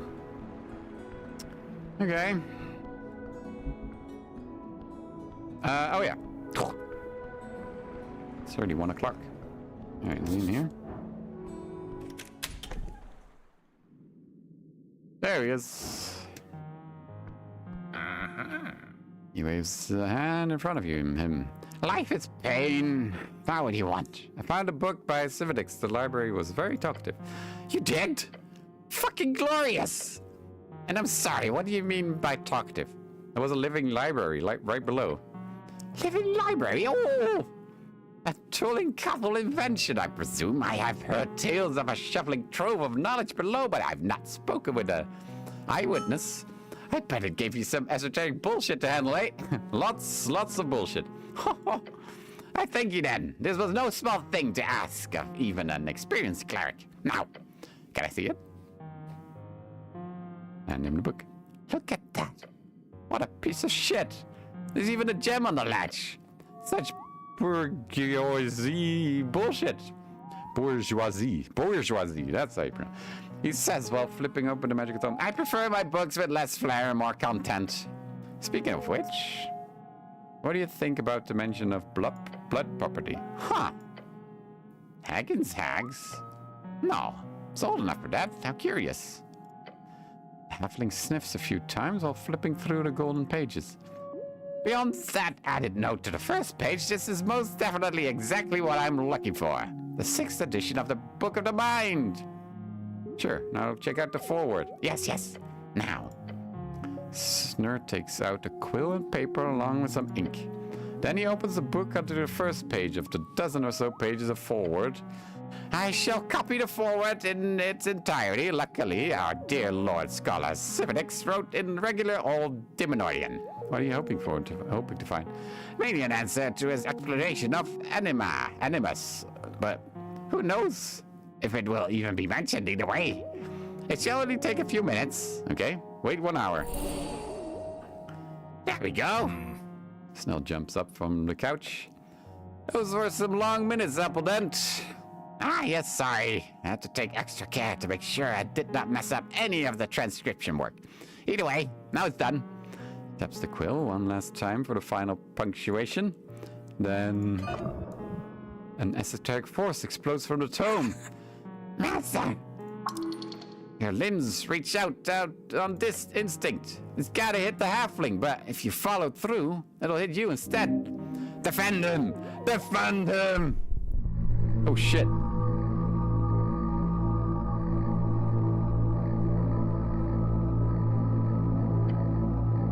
He wants a mind. Roll a 2?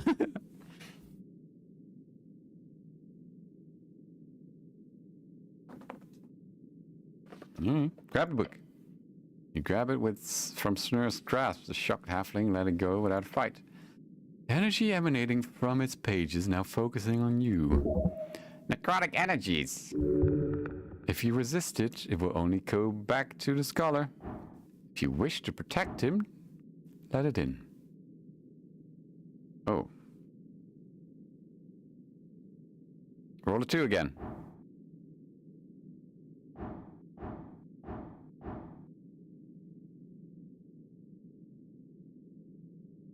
Okay, fine. Your mind is a fortress, and you open the gate. It floods in, every crevice filled by ghostly whispers. Whispers and screams. Your vision grows bright. Lord Scholar Fernax Civinix. Oh, well. This will have to do. Hey, who are you? Such dim-witted human! How far we have fallen! What? Who are you? I am Civinix! I see. Greetings, Lord Scholar. Wary of this mental meaning. Some manners! Good! Nonetheless, this is an improvement over being brought back as a tool for that misbred mutant. Tell me, what do you wish to gain from myself? Here in this near corporeal form, or is it this halfling whose foolish ambitions you shall fulfill? I wish to know your secrets, Lord Cividix. Ambition of man has not all died then. You may ask whatever questions you have, only for the esoteric shackles bound around my soul I shall answer. What's the mutant the answer? A damned Hagen's hags, one crawling around the holes of this horrid place. I had hoped for them all to have fallen. Alas, some have clearly clung to a type of disgusting existence. I see. Oh. Imrak Hagen's hags is a crazed abomination. He will never return to a sane state, no matter his lofty ambitions. And that idiotic greetings of his, it has burned a hole in my mind I will never be able to repair. If you ever see him, kill him. It would be a mercy upon his ancient soul. I'll kill him for sure. Abominations need to be destroyed in Norfolk. Good, I approve. Snurl wanted to ask about the anima animus. Yes, that is why most wish to gather the 6th edition. The dozen copies I crafted each contain a different foreword, each a fragment of my knowledge, my decades of research. I could not publish most of it, as it used illegal data gathered during various Arcanist experiments. What did you find? The anima and animus are incomplete ideas. They are but a shade of a greater color, a swatch standing midst the palette of the mind. Through mental tribulations and intense physical exertion, I managed to extract a deeper understanding, a categorization of the mind. There's overlap to general personality research, however, it does not match perfectly, as all creatures seem to exhibit these categories in different forms. 6 categories, to be precise, 6. They are not prominent in the thoughts of most. They are not easily pinned down, nor are they practical due to their changing nature. However, there are 6 shades of the psyche which can be practically explored and examined, each on a spectrum of its own. I have distilled them into the following terms: force, agility, body, intellect, awareness, presence. Each creature has various aspects imprinted onto these 6. For example, the masculine is most often found within the force, though some can see it more within the intellect or presence, while the feminine is most often found within the body or awareness. There is much more to be discovered here. I was in the middle of my latest compilation when disaster struck. Once I return, the work shall continue. Oh, God. 1, 2, 3, 4, 5. Can you roll a 5?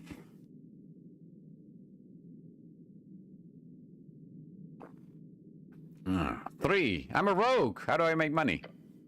In a world ruled by free strider ideals, the primary tools of victory are populism, lobbyism, and diversity. What?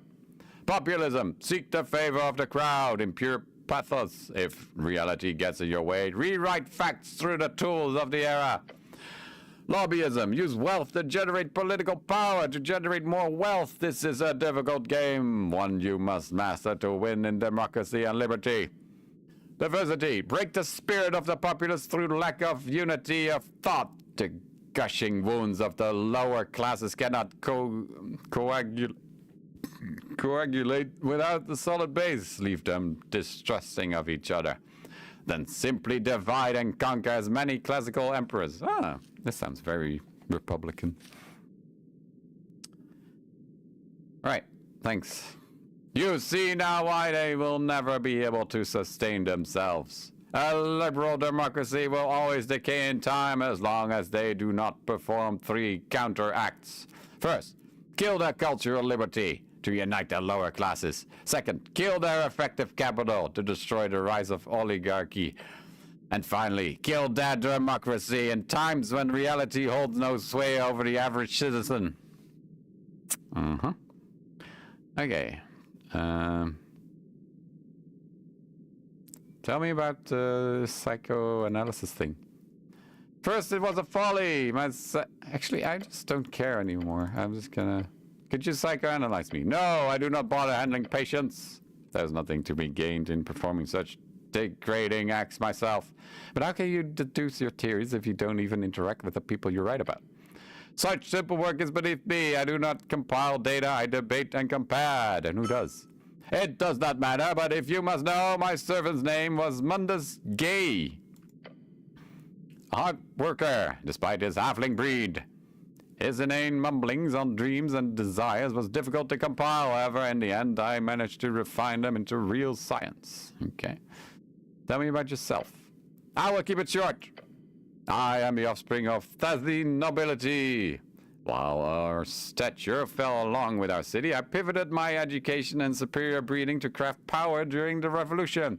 It was easy. The rebel are mindless and crave antiquity. Look at you now, a spirit in a book. I gladly remain as an apparition, if it means not having to share earth and ground with mongrels and peasants. How'd you end up like this? The second wave, when the free striders grew bold enough to rile their raving mutts into into beheading all but the purest of their kin, a purity only proven by loyalty to their ethereal ideals. Ideals crowned in gold and copper. Gold and copper, phrased from reeds, meaning gold coin and copper press, the two main methods of free strider success. Before I could escape that wretched ruin of a city, I was thrown into a dungeon. Then, weeks later, they beheaded me in view of the populace. No trial, no dignity. Even the most base of monarchs, even the Shadow Lord himself would not behave so barbaric towards even their greatest rivals. It is a sign of the times, a lack of respect for anything beyond the oh-so-easily swayed crowd. Revenge? Nothing you need concern yourself with, you man of small stature. You will know in time. They all will. Okay. Your soul in all copies of 6th edition books. Yes. Fragments of the whole. A necrotic spell not unlike that of Lichdom, which was undertaken. If you wish to learn more, you will have to survive this next era. For my return will be magnificent. Need any help with that? No! Okay. I have nothing more. Then I will gladly end this insane conversation. I suggest not summoning me again until you have more useful questions, or if I will destroy whatever vessel is near. But for now, you have at the very least shown to be less of an annoyance than that damned Haggins hags. In return, I shall leave this plane once more without ripping your mind to shreds. Okay. Deep and open vacuum is left within your mind as the present slips out. As vision returns to your eyes, you see a rough halfling looking down on you. Next to him, your companion poking at you with his foot. I see movement. Marvelous, simply marvelous, my dear cleric. You appear to have been in contact with the spirit of Civics himself. I've written down your conversation here. What? You've been out for a few minutes talking to yourself. Wait, why did you just lay down on the floor? Didn't seem like too much of a danger, though. Mostly just some concerning rhetoric. And I'm no expert, but you should be careful. Possessions, from what I know, they can have some long-term effects. There's so much to learn from this absolute piece of shit. Did you manage to write down the foreword? I did. It's in perfect condition.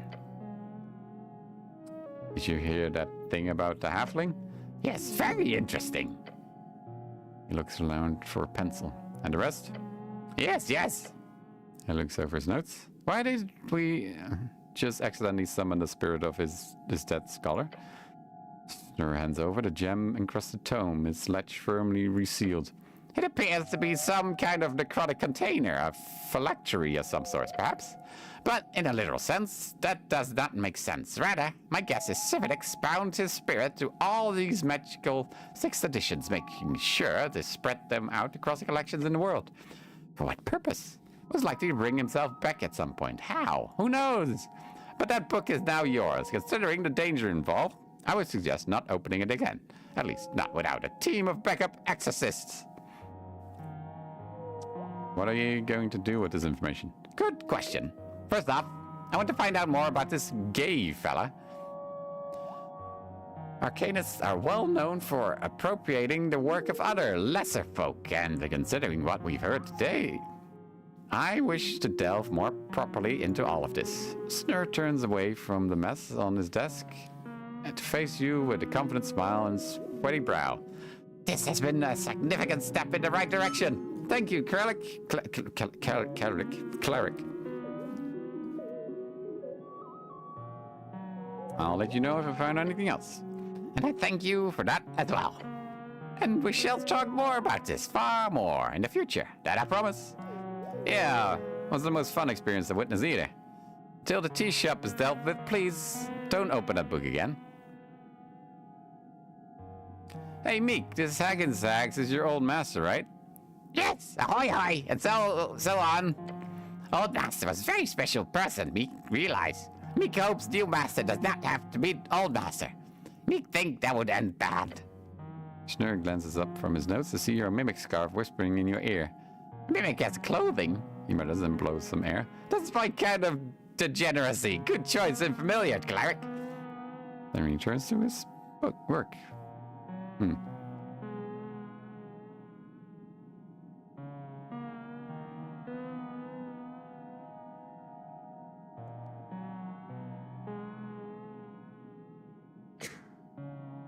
Cool.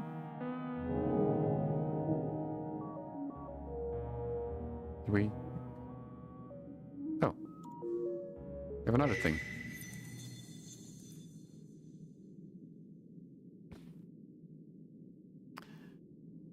So here we are.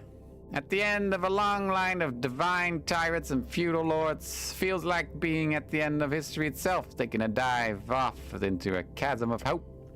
That's liberalism, baby. I have no opinions on it. You may repeat that as much as you want, but the Free Strider slogan's carved into the back of your skull proof otherwise, like purely bodily speaking. Not that your thoughts have any real impact on the city. Unless you get back to writing, of course.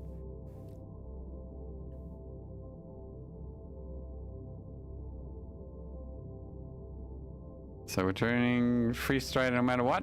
Basically. Free Striderism is the future, that much is clear. What you saw happen in that fancy room between Vera and the glowing guest, that's going to be the main conflict going forward. Not some scuffle with Asgul youth students or rigid theocratic bureaucrats grasping to hold on to their mansions. No, the future obstacles are out there. As Free Striderism creeps across the coast, there will be a lot of powers ready to meet it, both head on, but also in the more sinister ways, as shown by Golden Horde. They're clearly trying to co-opt the whole thing. Golden Horde is a scourge upon the coast that should not be affiliated with Free Striderism at all. Look, in an ideal world, yeah, that'd be swell. Reeds is in a precarious position, believe it or not. It'll be all too easy for the liberal, wondrous dream to collapse in on itself. With enemies on all sides, within and without, you need to band together with your fellow Free Striders and fight back. Or, if that doesn't work, grab what you can while the grab is good, then jump out the window in a blaze of glory. Hell yeah! Feel ready to grab and grab again. Hells yeah! Just like in the good old days. You remember how Free Striderism was born, right? Yeah, duh. Skip the political exposition. Point is, the invisible hand of the market is guiding us, and it'll keep guiding us towards a world that's a hell of a lot more liberal and a hell of a lot more prosperous. Just as long as you avoid falling into some Asgilist propaganda hole again. You. This tale you have heard so many times. A modern myth, as the old keep being chipped away. Free Striderism, an unstoppable force charging across the coast.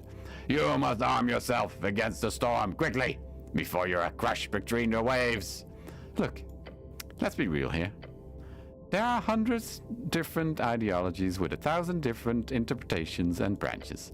Out of all of them, Reetsian Free Striderism is probably the most powerful at the moment. You shouldn't throw all your eggs in the proverbial bag of holding, but it certainly won't hurt to move a little bit closer underneath that yellow banner. So, if you've got all of these forces pushing you in all kinds of directions, maybe try being a bit of an immovable object. One that's sitting squarely in the good graces of your new Ritzian overlords.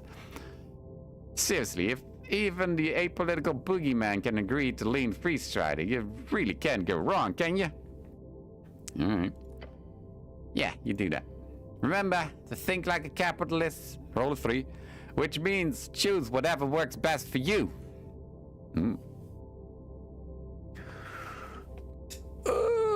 Unstoppable force! Stand tall! And against the eastern torrent. You will need it. Stop thinking about Free Striderism for now. Ooh, what do we gain? Why am I still on the floor? Get up! Thank you. What do we get? Alters ability score modifiers on equipped weapons. Positive modifiers get +1 and negative modifiers get -1. Wait a minute. Oh. Okay, whatever. That didn't do anything. I guess when it's used. Shouldn't it go +1? Okay, that's done. It's already 3 o'clock.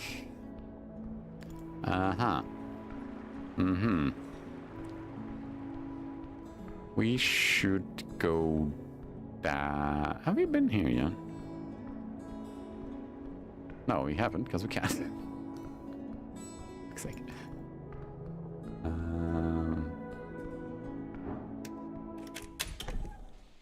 Need to equip the feet.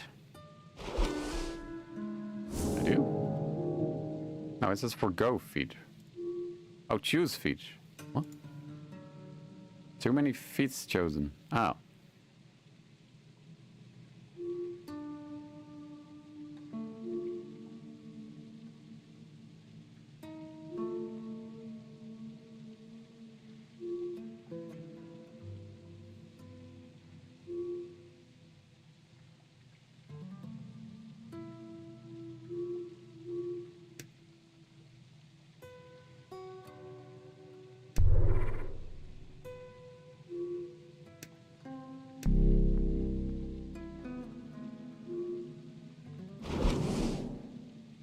There we go. Not diggity. That's a weapon. Thanks for pointing it out.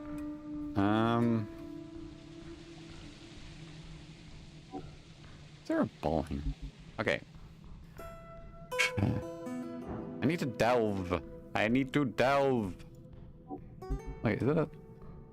Oh, you're playing music. That's cute.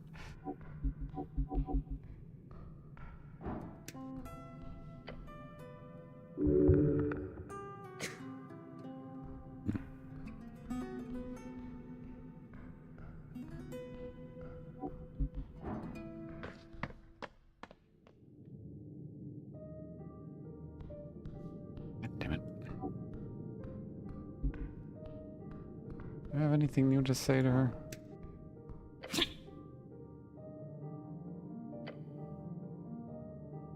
I spoke with Drummer. He was hiding in a warehouse on Water Lane View.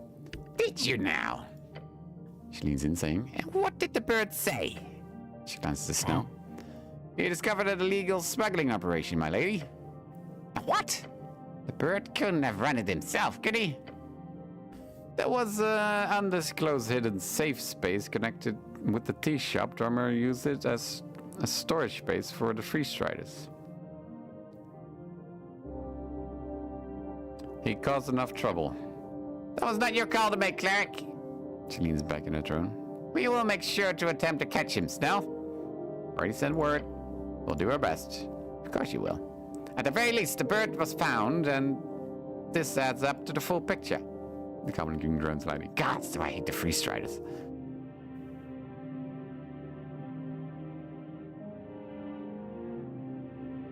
Here, take care of him. She snatches them quickly and tosses them to the side of her throne. Good. That will make things easier. You serve well, cleric. Garnet even gives you a wicked grin. Not so bad. Foolish statement. Now, what else? Had a chat with a very mysterious elf. She lifts her head and glares at you. The warden? Yeah, that one. How'd you know? I've already heard from Viskin that they took the corpse. I did not expect them to move so quickly. He told me that Pinja, the dead elf, was trying to do something horrible. What exactly? That she was planning an esoteric attack on election day to blow up the Temple of Earth. She laughs, flinging her head back. Do not trust the word that bastard is spewing. He's either trying to save himself or protect someone else, putting her in as some sort of scapegoat. The Illim are dangerous. While I do not know their exact involvement with this incident, they are all dirty, I swear. Warden Kulafro pulled up to personally explain how he's innocent. Then he's got his filthy hands all over this. Fair assessment. Elves. There's no doubt in my mind. Find out who Kulafro was working with. Considering the Illim, they were probably trying to interfere with the election themselves. Now, who would work with the elves? A good question. Look into it. Yes, Lady Sageleaf. Okay. Cool.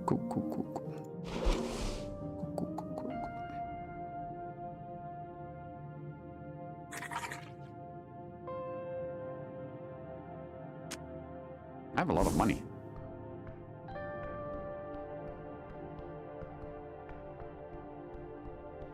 Oh, she's back. Oh, I'm stuck in a walking animation. Where am I going?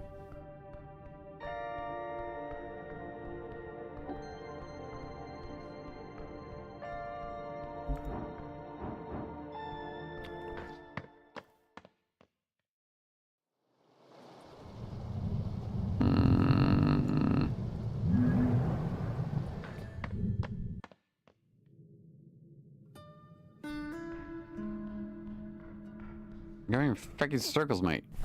And where do I need to go? The city below. Roots. Southern caves. We've been here. Why is it showing this, by the way? Oh.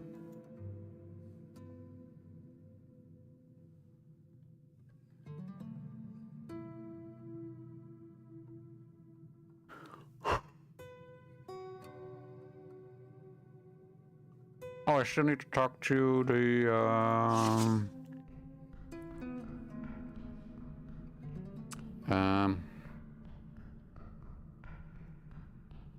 commies.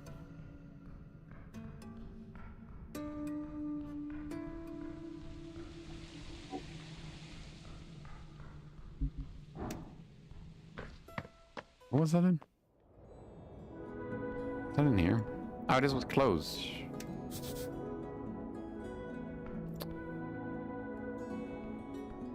That's why I couldn't.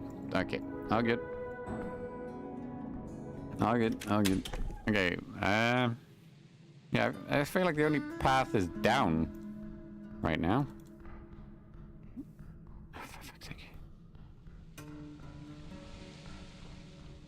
It's a fucking maze, though.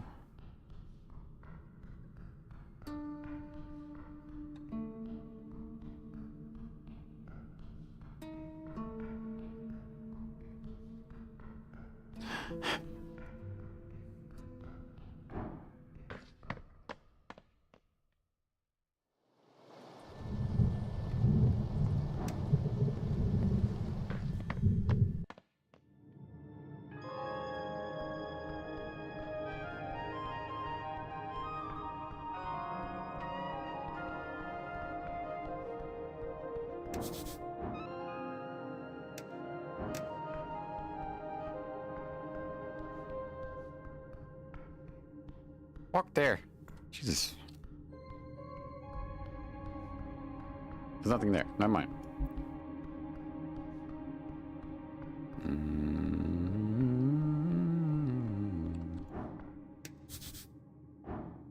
Lower there. Okay.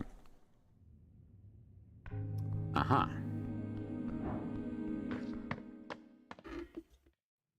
We should check in with the Lich, actually.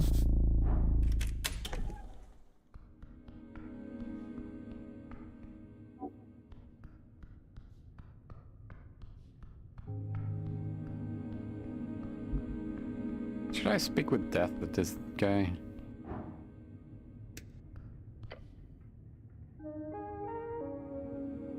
Check under the rag.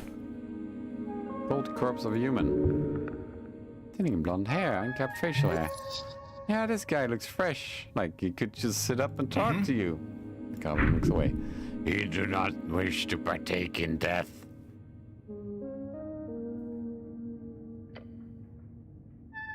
Why do I get a tutorial? Ow. Something strange here. I must look closer. Our scars cover the skin. Signs of being either a hard worker or a careless worker litter the skin. Be sure to check the back as well. A feeling of impending doom comes over you. Your stomach drops, Followed by a wave of pain. What the heck? The heck? Necrotic energies. And go with the damn corpse. The moment you let go, the pain subsides. Dark marks on its skin disappear as quickly as they show up. The goblin looks over to you with a concerned expression. This is why I don't deal with corpses. What a horrific spell! The corpse is cursed with something wicked beyond your powers. They should at least have a sign up. Like, don't touch the dead, they're full of black magic. You slowly cover up the corpse once more. You need to look deeper into this. Keep an eye out.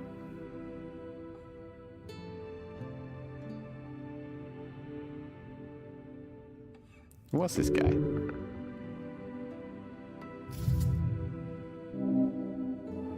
Honorable dead man.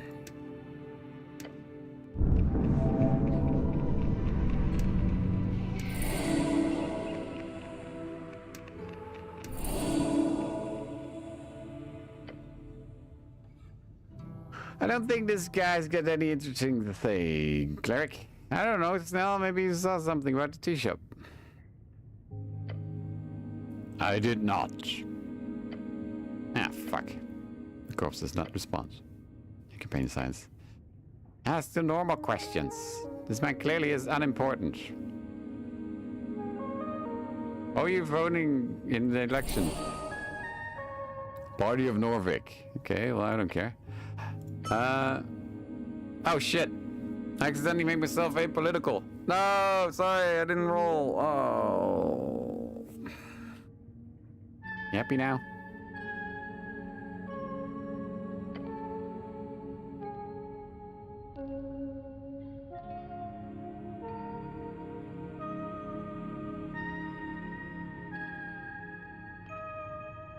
Tell me everything you know about the tea shop.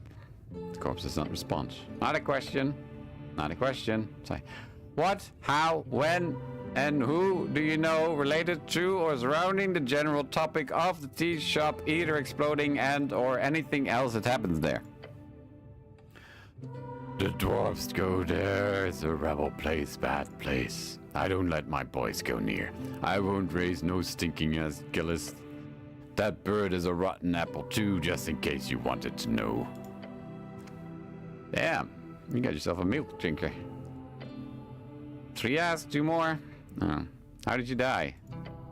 I fell in the bathroom. Pretty common way to go, honestly.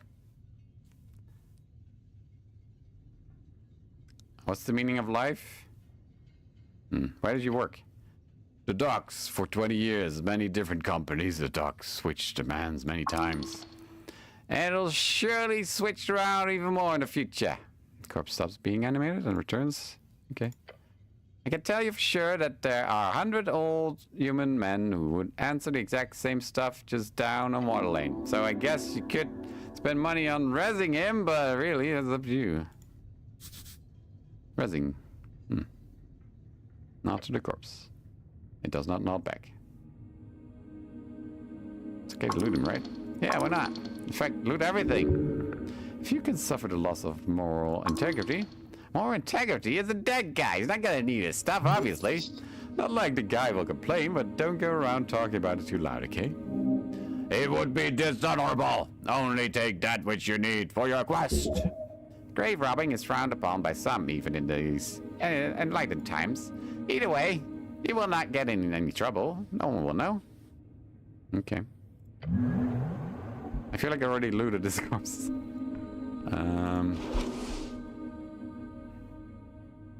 Okay. Let's eat some apples. Fucking insta died there. What the fuck was that? That wasn't worth the trouble. Fucking hell. At least I'm not a nationalist anymore. Engage with the pot. Don't shit in it though. Empty. Most contain strange herbs and ashes. This one does not. Cozy pot. The pot was recently emptied. You can still see remnants of dust at the bottom. Not corpse dust, is it? There is fear. You must grow sturdier. You hedonistic fool. Pray the stomach dies and let the mind work without its poisonous influence. Leave the pot alone. Okay, we'll leave the pot alone.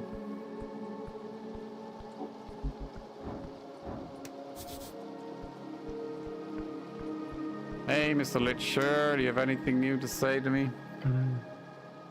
Where's the dead elf? Gone, I'm afraid. What? A door hug. Embarrassing, but unfortunately there's not much to be done. Door hug, a technique often used by magical thieves. It involves casting Dimension Door, a spell that teleports yourself and other targets. Dimension Door, blah, blah. Someone wanted that corpse and they had the resources to acquire it. Oh boy, they pulled the old trick. If they have access to 4th level spells, then this is no mere trifle. Shit. Why did this happen? They wanted the corpse, clearly. He's repeating obvious information. Is he trying to be funny? Elves are strange creatures. Who knows what strange activities they perform with their dead? They're removing evidence, clearly. Must be the elves. The Elim's roots reach far, cleric. You see an unnaturally, uncharacteristically white smile spread across his pale face. Things are getting interesting. Fucking hell, this guy's creepy. I've spoken with your helpers, Viskin. How interesting. What have you figured out here? You're clearly performing some kind of covert subversive actions here on Tolstead, and you need to stop. Oh.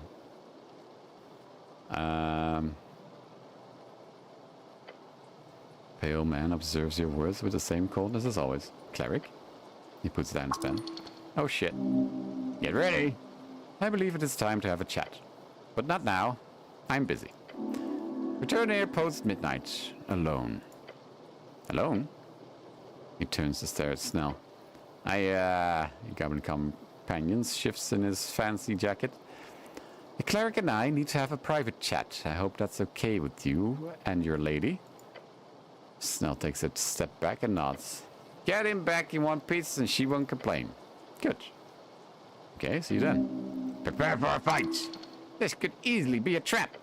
So, maybe don't go. It could be a great opportunity. All will be revealed, I promise. He returns to his documents. Okay, thank you. Thank you, bye. Hey, Cobalt. How you doing? Ooh, I can steal his crossbow.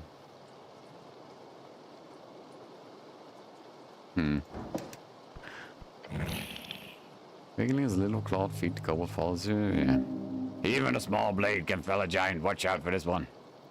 Master say you behave. You don't tell me what to do. I did, just now. Dominating force. You there. Fair enough. Yes. You know who this is? Cobalt sneers. Goblin. Yeah, sure, good enough. I'm Goblin.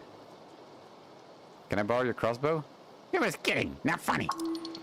You would make greater use of it than this puny creature's taken. For whatever reason, he must have been ordered not to hurt you. Don't push it. Go away. No, fine. You can keep the crossbow. That's fine. I don't actually need the crossbow. Did I complete another quest, by the way? Ooh, I did. Take root.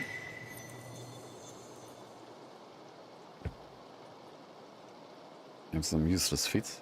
Damn! They took her. Just like that. The tendrils of the Mendes court reach far. You can learn something from this. You sure can. Did you see the shit-eating confidence on that elf's luscious lips? That was a face of order. A foreign order, fully in control. It was breathtaking. I didn't believe a word he was saying. And yet he said them to your face with complete conviction. Why else would an Illim warden, fancy word for ambassador, stand there in the middle of the night speaking gibberish with some inane cleric? He had a damn good reason to show up. And considering they took that corpse right afterwards, they know exactly what you're doing. It was a highly calculated move to tell you those things. To blame the dead elf? To clear themselves from any wrongdoing? To sneak away in the night with the biggest piece of evidence? Before anyone with real authority could get their claws on it? And most importantly, before the press could get in on the scoop. You need to learn something from this. Get yourself closer to the Twinkie elf's level. Twinkie? Yes, this is very true. I need to learn from Illim that way. Great! Illusions of grandeur can take a man far. People tend to get swept up alongside it, like little winds trailing in the wake of the greater tempest. Alas, words are wind. They too fade as the storm turns the gale. Do not build your empire on words alone. Illim did not. You remember the tale of the bender? It was told to every child. There have also been 3 adaptations running on Stage Street over the years. It's one of the classics, Stage Street. One of the main roads of housing full of theaters, with shows playing almost every evening of the week. There's some historical preamble. You have more or less memorized it. Go ahead. No, skip.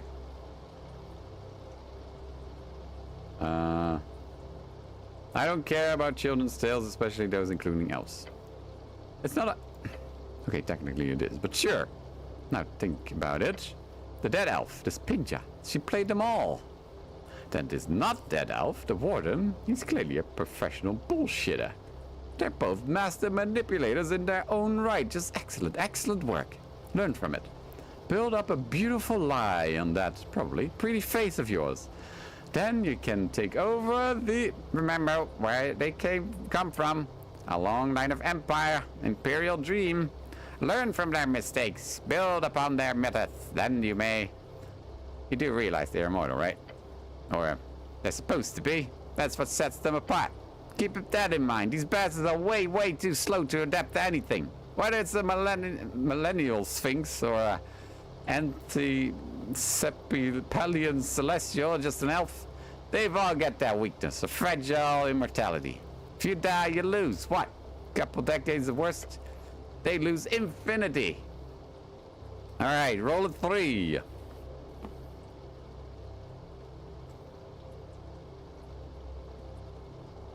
Fragile immortality. An aversion to risk. That's what they get times infinity. That's a massive weakness. So that's what you should learn from them. Think about that weakness. Use it to your advantage. Keep building that advantage over and over again. Keep rolling that die. Fragile immortality removes death saving throws whenever you are above 1 HP and take damage that would take you to 0. You go to 1 if you take any damage. At 0, you die. Oh. Wait. I didn't roll it. Okay. Stop thinking about elves. Wait, I just instantly die if I have 1 HP though.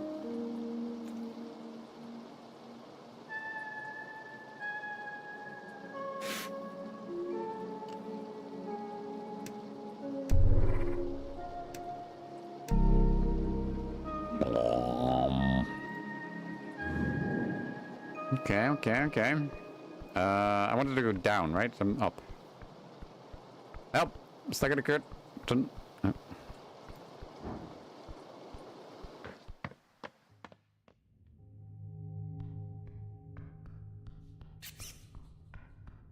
How do I keep...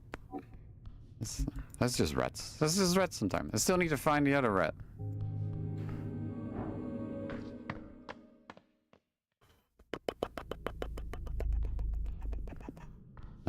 Light.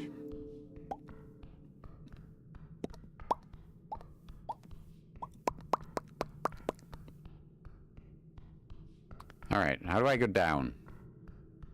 Ah! Hello. Porcelain specter hangs delicately in the air before the pillar. Her face is lit up by the dungeon glow. Cleric. Snell. Yo!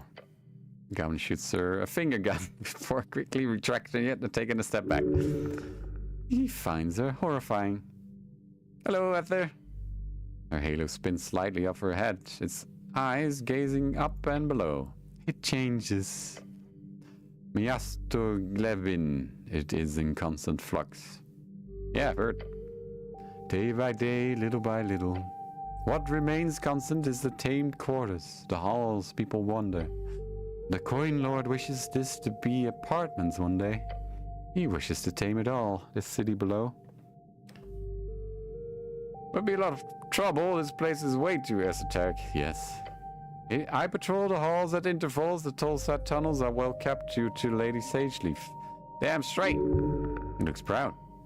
However, Tolsat is a strange case. The pillar acts as a beacon, a center for esoteric activity.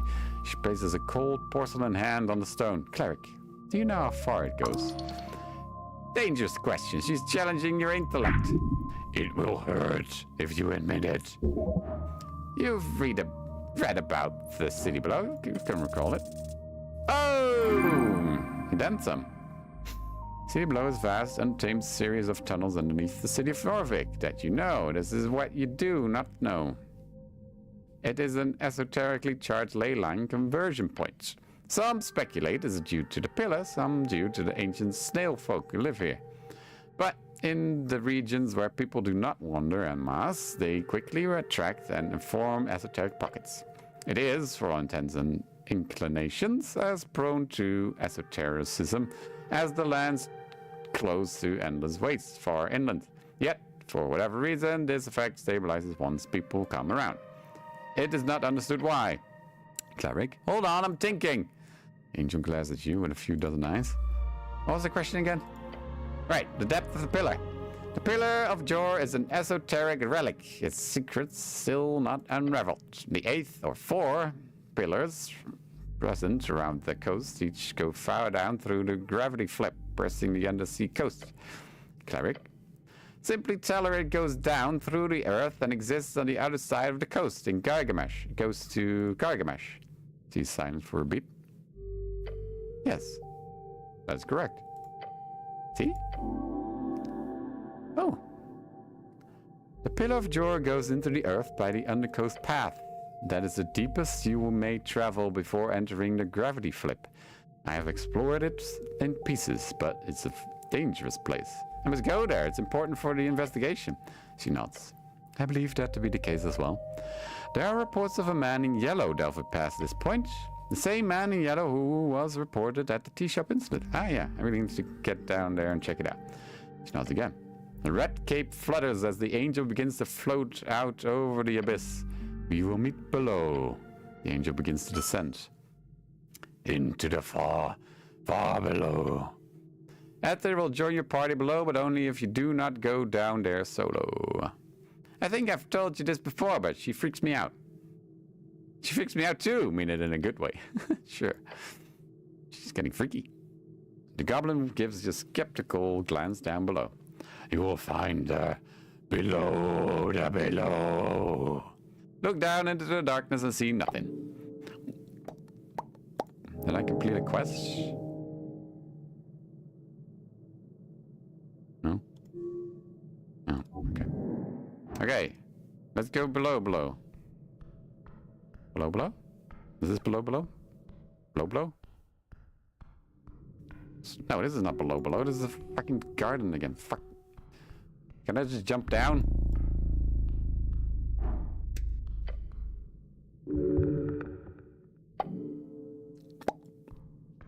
How do I get down?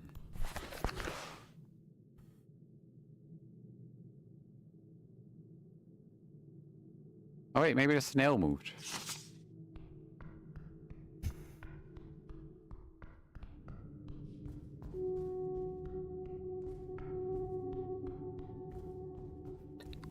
The snail was blocking the path, right?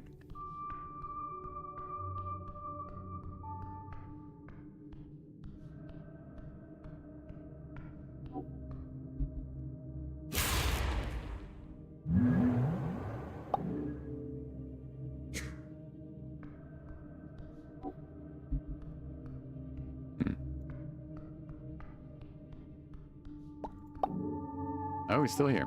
Great. The hail snail is potently rotating slightly more towards you as you approach it in the blocked eastern tunnel. Or at least you think it's rotating. Hard to tell if you don't stand here for an hour or two. Good luck, snail. Well, that's not it.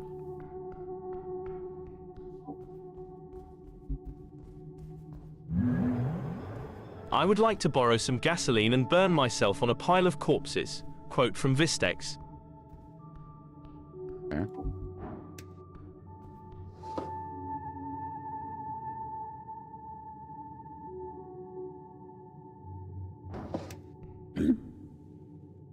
I defeated a skeleton in the crypts. You did? Well, She looks you up and down. I'm impressed. Less for us to worry about. Yes! I defeated a roper in the south caves. A roper?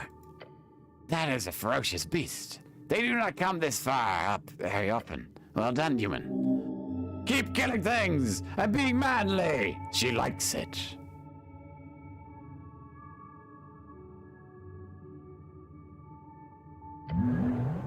Nice. I'm being manly. I'm being manly! Ah! Jesus. I mean... Angel.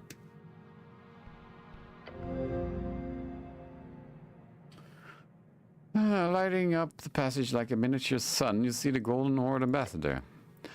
How lucky to have run into you here again, cleric, for I have a message for you. His light flutters. And you too, Snell. Yeah, hey, your companion says at a very comfortable distance. Bow your head, Ambassador. Our previous meeting was satisfactory. I have made certain to note your name down for future reference, if the need for more information does arise. The light dances across your uniform. Near blinding you in this dark place. What are you doing down here? I am following up on a lead by looking at... These halls are esoteric. I am sure you are aware. While these skulls are simply the work of your recent ancestors, these rocks contain something else entirely. Look at them. These are indestructible murals, primitive in a way, eternal in their beauty.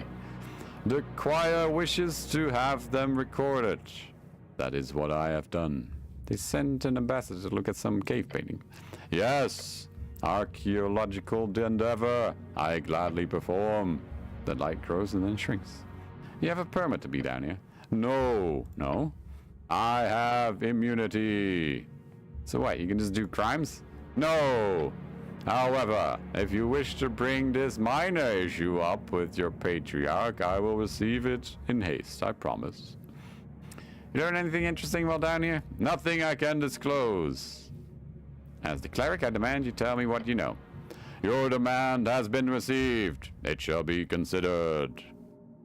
I have some things to take care of, so... And so do I. Oh. Did I just become more cleric? Ah, fuck. My dealings here are complete. Thank you for this conversation, cleric. The light shall reach you again one day, I am sure. The ambassador eerily begins to float away towards one of the many pits of the southern caves. Radiant light leaving along with any trace of light. Good talk. Cool. Alright, we need a light though.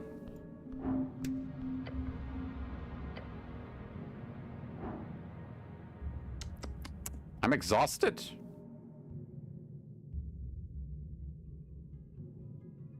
Fascinating. Hold up, I need an intelligence.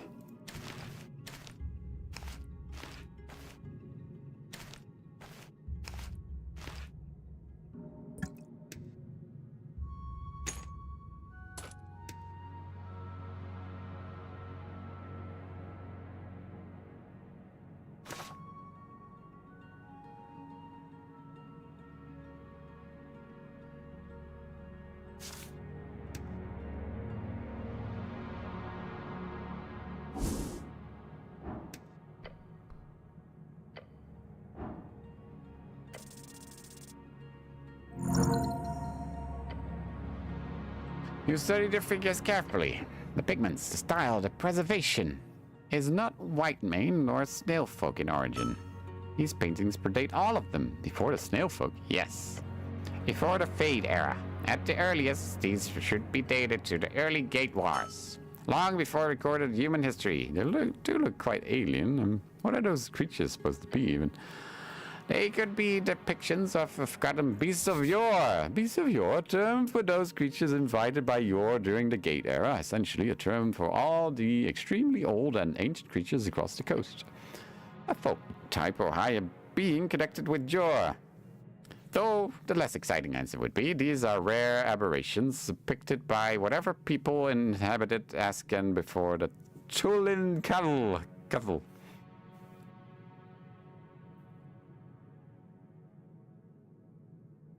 One of the choir wanted these recorded.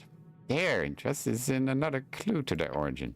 Whatever the Golden Horde must think important enough to send an ambassador to Spelunk for must have some inherent value. Unless the Celestials happen to be idiots, which is not possibly a possibility to forgo. Right.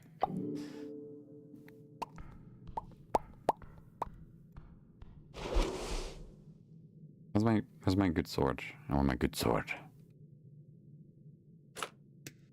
Here we go.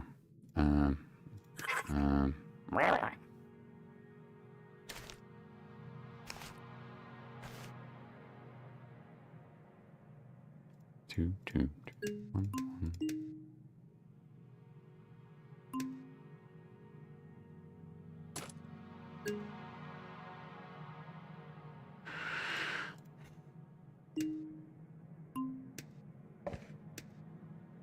Really, I don't mind that.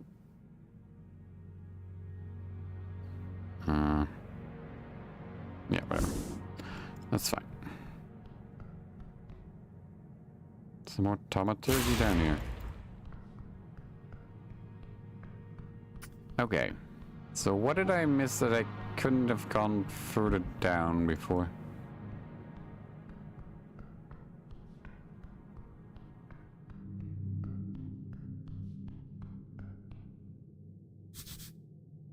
Not a god, but there's something to his eyes.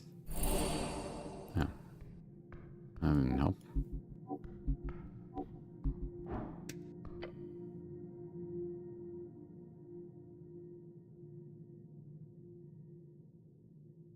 Wait, I can't cast Speak with Dead here since this guy won't get my language, right? Correct. Hey, Snell. Yeah. Can you talk to the skull for me if I cast the spell for it? You can't use magic for that. Nope. Okay, well, if you think of helpful, go ahead. Maybe later. Okay. Do I have regain 3rd level?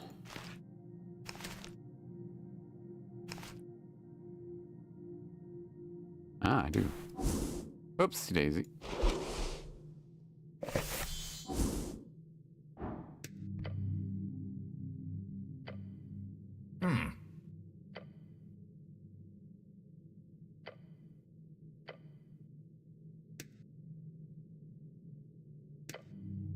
Let's talk to a dinosaur? White mane. Oh, maybe it's a lion.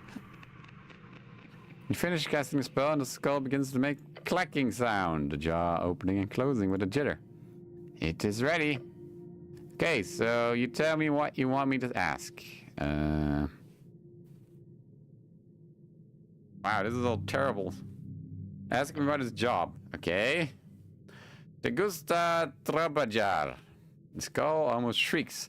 Mi devoción a mi Dios, a mi deberes, mi inúnico interés, los gustos terrenales, non pasajeros. He likes his job, it's a great devotion to his God. Earthly enjoyments are fleeting. 4 questions remaining. Ask about his name. Tu nombre? Apparently. Mi nombre es El Vengador Rojo. Pero antes de ser eso, yo era Liethion Baluba. His name is the Avenging Reds, and also Litsi Balba. Very strange. This is a weird guy.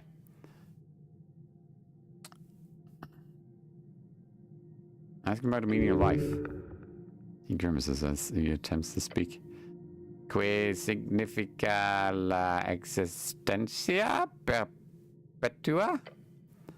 Cada cosa tiene un significado profundo revelado solo a través de la devoción y el sacrificio. Meaning is a sacrifice, devotion. Feels like this guy's a zealot. I don't know what I'm gaining from this. Who killed him? ¿Dónde está la muerto? Ellos están en todas partes. Nuestros hijos, nuestros seguidores, debemos luchar para vengarlos en nombre del ojo rojo. Oh God, that's a lot. He says his people need to be avenged for the red eye. A cryptic.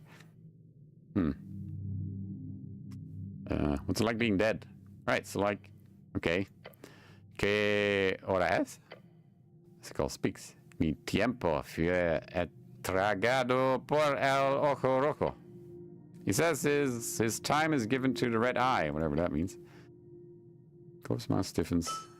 Oh. It's fun. Sure. Well, that was useless. Uh-huh. And I had to attempt Spanish. That's great. I don't know Spanish. Hope I didn't butcher the pronunciation too badly.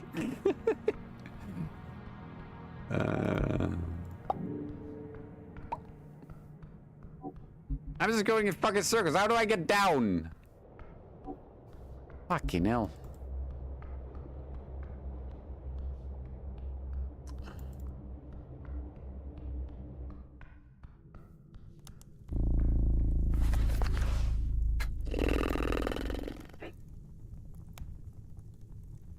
Where the fuck am I?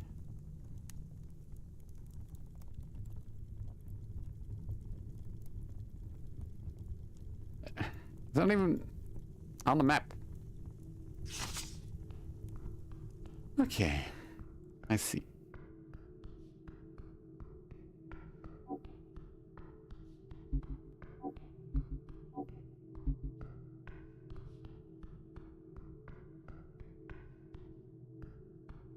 Yeah, we've been over this.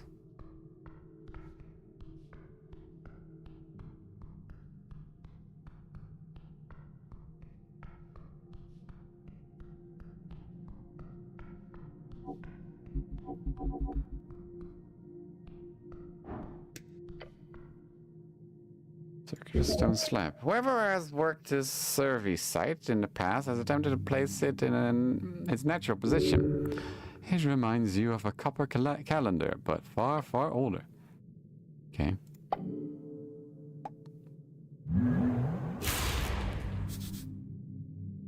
And alter it to...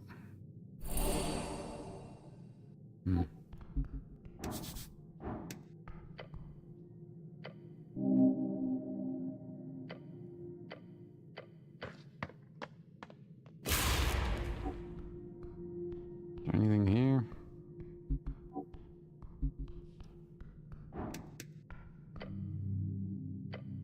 Yeah, come on.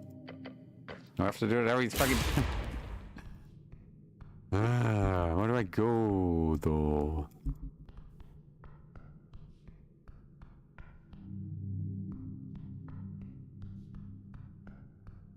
Maybe the other path.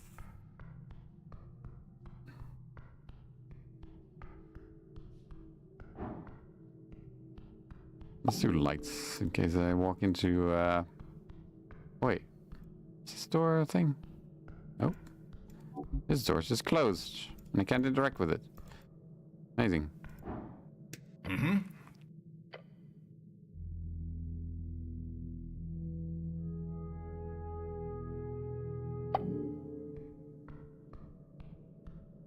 Great. Mm-hmm.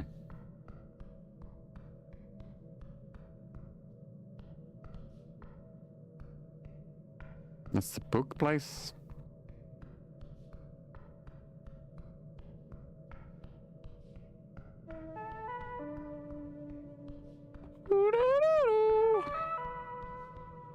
Wait, mage hand.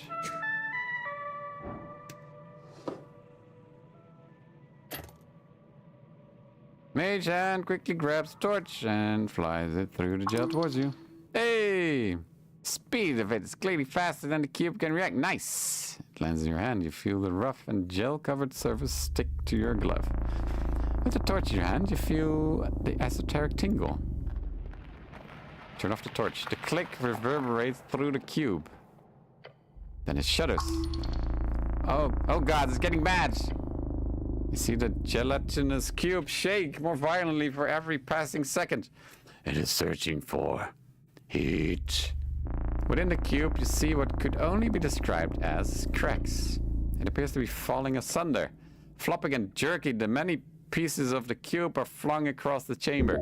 Ah, this explains it. This is not a cube. Dividing. Smaller pieces smashed against the walls of the chamber, causing a terrible tremor. The ballad of a coop. Till ultimately, each and every piece has escaped into the ventilation slits. You are covered in it. It burns. Get it off, quick! Huh?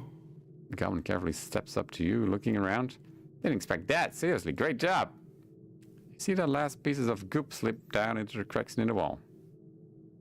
What actually happened? The united cubes are able to unite for a short duration. However, if more than two were to pack together, the combinations would become unstable within seconds.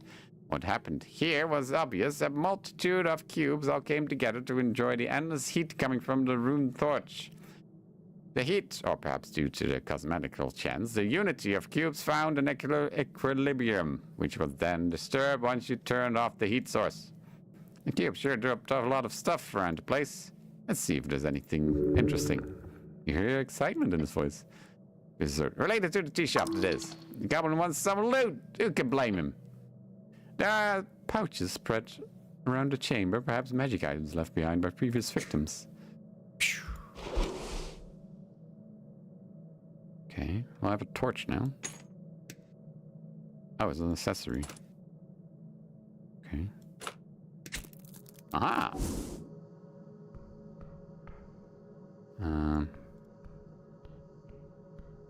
Can't interact with much. Double cell cube. Neat. That's it? Okay. Oh, wait.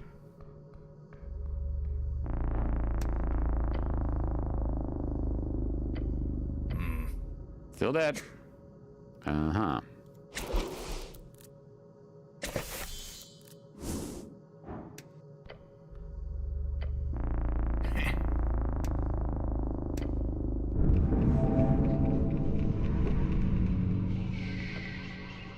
Words flow, the magic takes hold.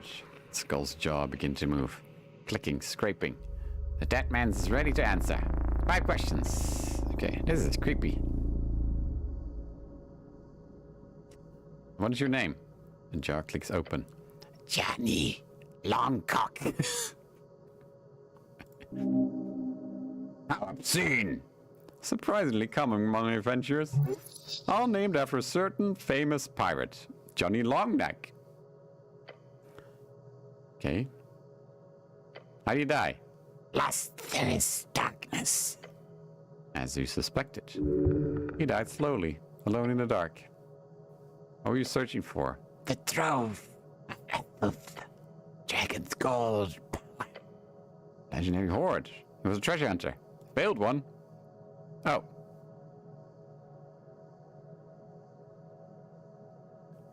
Where's the entrance to the trove? Past the roots. It was inside those filthy goblin stolen dwarven fortress. And that's just uncalled for. Gives you a serious glance. We do not store some dragon trove in the garden or the roots, cleric, I can promise you that. Who stripped you of your armor? Goblin scavengers. After death, didn't feel it. Okay.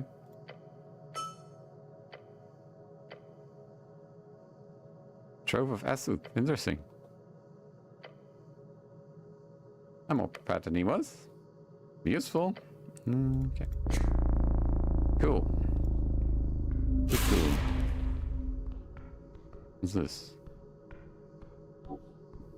Alright.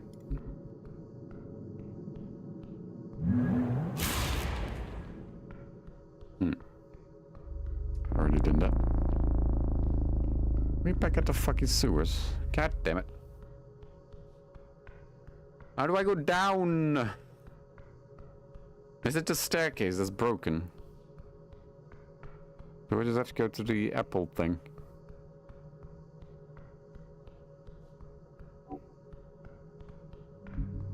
Oh. Hello. Oh, this is where I found Meek. What do you mean by big hurt, Meek? Oatness, there's water and all. Spellcast, the late spell. Hurt big if not careful. These books are not worth the headache. Okay. This is where I found Meek. That's the dead end. And the only way down is the staircase at the start.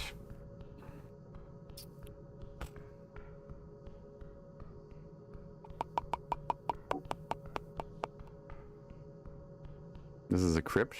No. This is this place again. Fuck's sake. That's the crypt. Okay.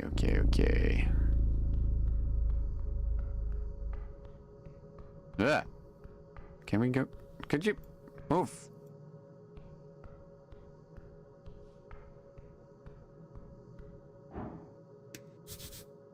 Long way down. So apparently not. Okay. Fuck's sake. What do you want me to do, game?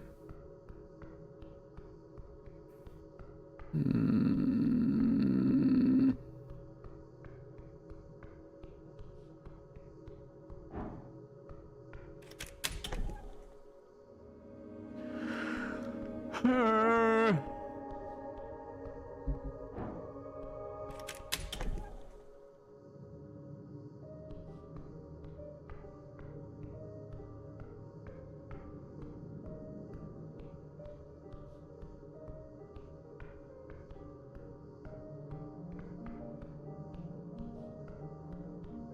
so confused.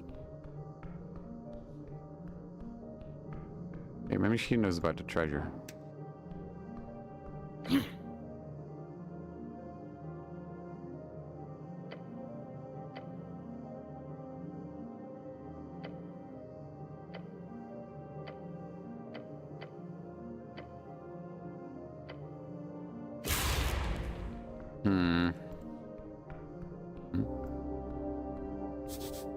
Not so tiny dictator.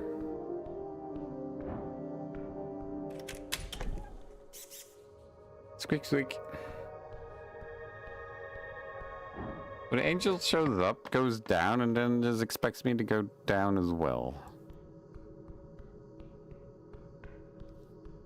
Huh?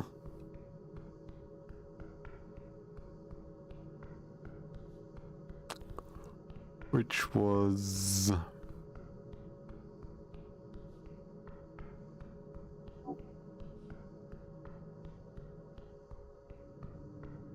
She was there, right?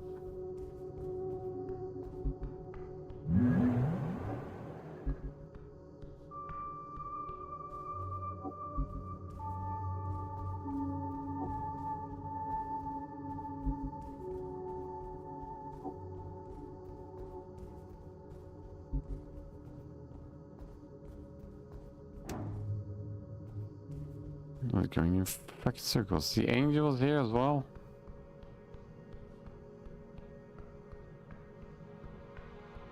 So this must be the way. I do not know the way.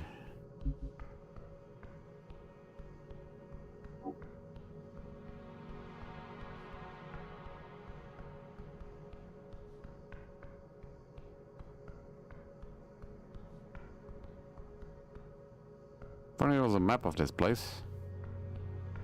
Now I'm back here.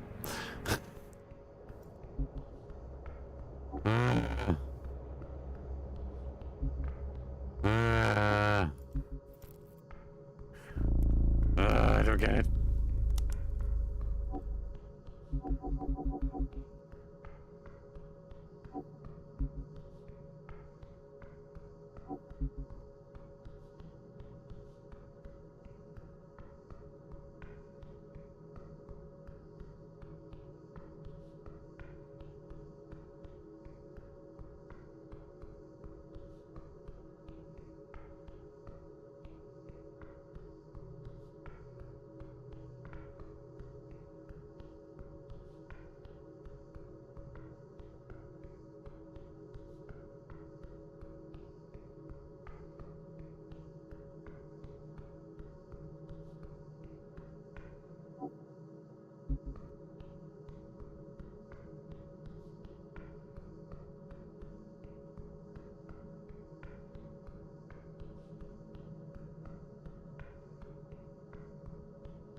Let's go to the temple, I guess.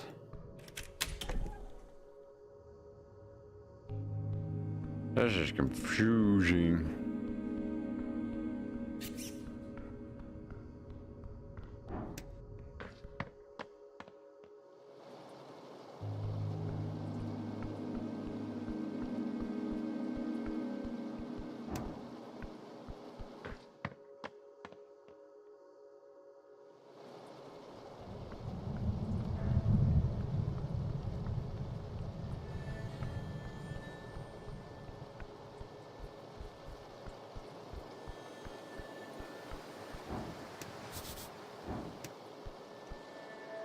Told you they don't open till dark. You didn't even bring a robe.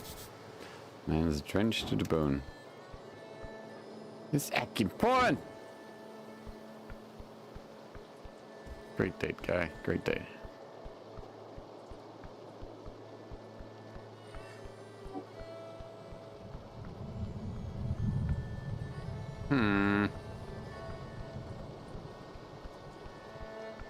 Let's talk to Duck.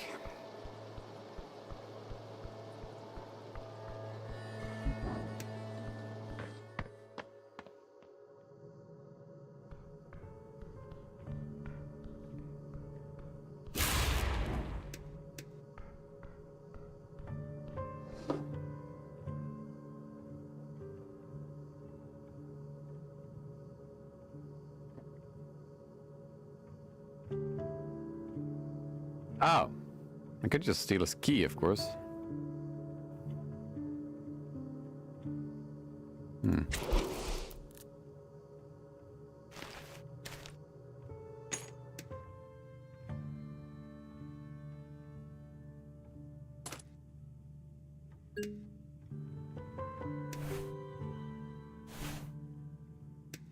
Sorry, me.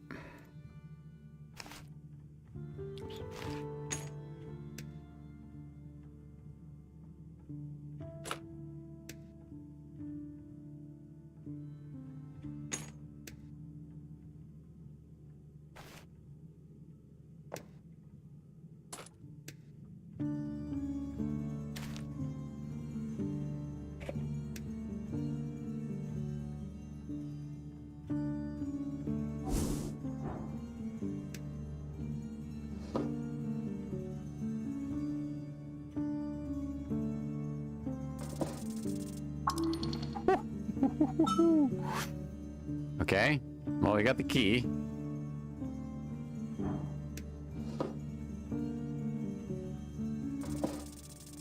Oh no! In a swift move, the Dark Knight wraps your wrist in a cold embrace.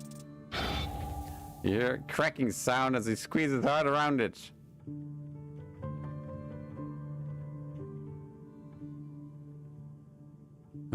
Saying nothing, just take it.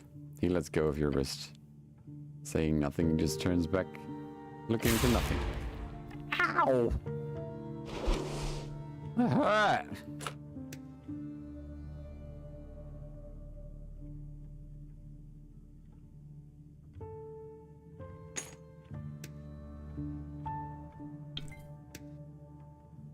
Where's Meek?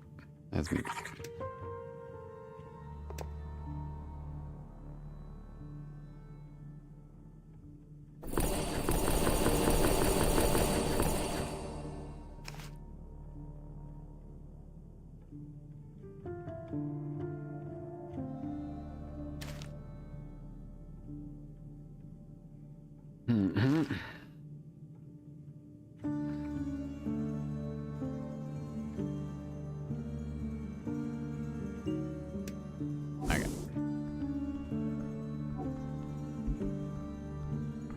See ya.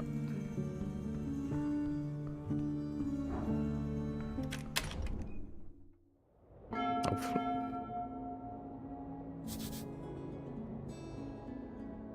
I am within the Red Rocket Stall set.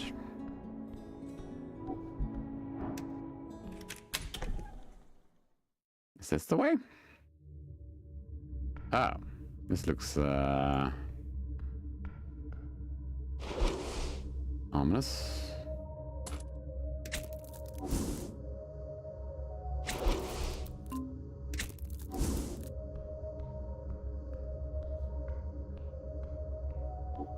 Wait, is this a fucking crypt?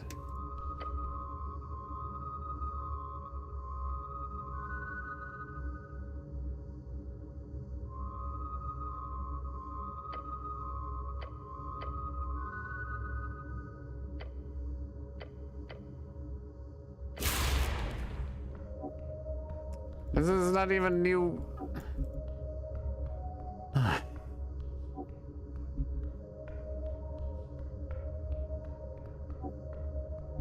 You fucking shitting me? This is the crypt. Of course it's a crypt. I've already been here.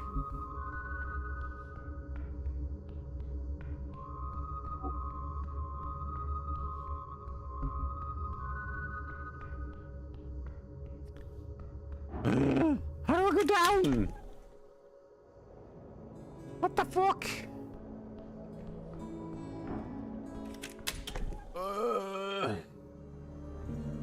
I'm so confused.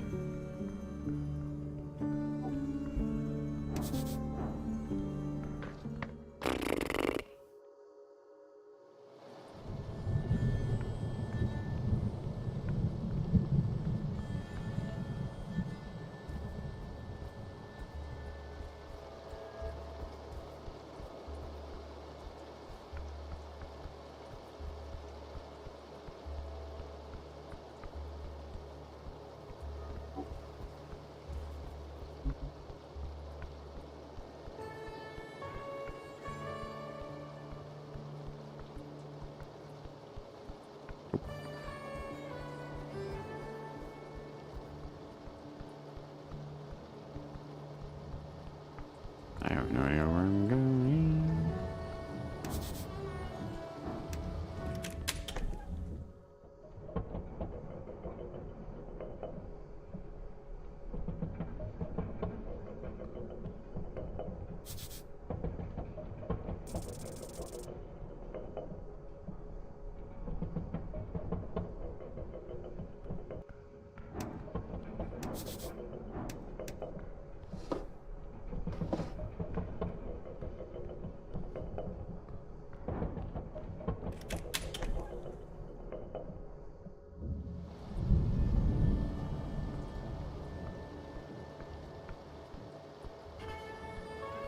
Doesn't make any fucking sense.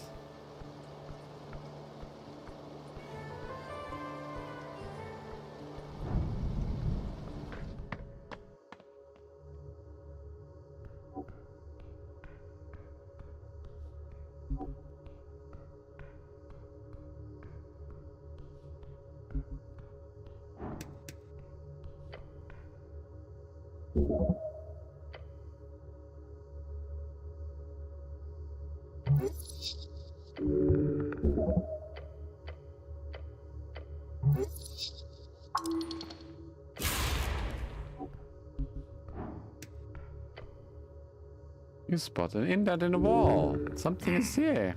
Calvin squints, his eyes going from the hole to you. Pry away. With a faint tug, the wall tile breaks apart, revealing a suit covered but otherwise intact safe. Right where you said it was. That's one expensive box. Not the type you find in the back of a tea shop.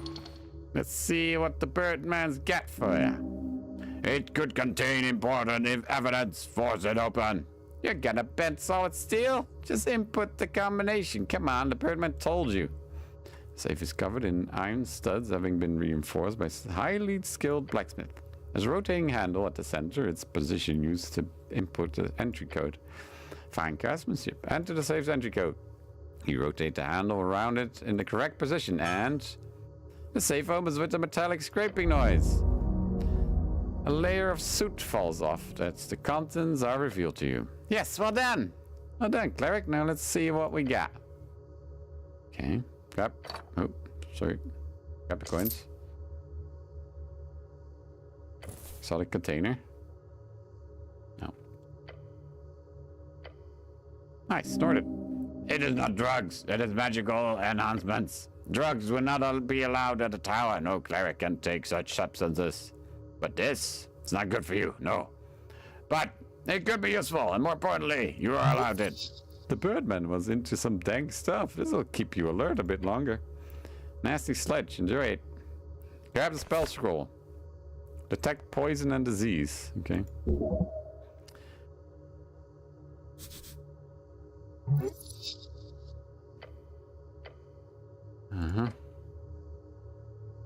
Note. You look at the paper. Single very long sentence is written on it. Reminder, the third tile to the left behind the painting. If it doesn't work first time, try it 3 more times and the secret hidden passage will open. I thought, wow. Yep, you can open the secret passage now. Alright. Let's see. Track? No, a gap. It follows the tiles. Push the tile. And hear a click. Ooh. Secret tunnel. In the tea shop. Now we're talking. Get ready. This could lead to a dungeon. Is this the dungeon I was looking for?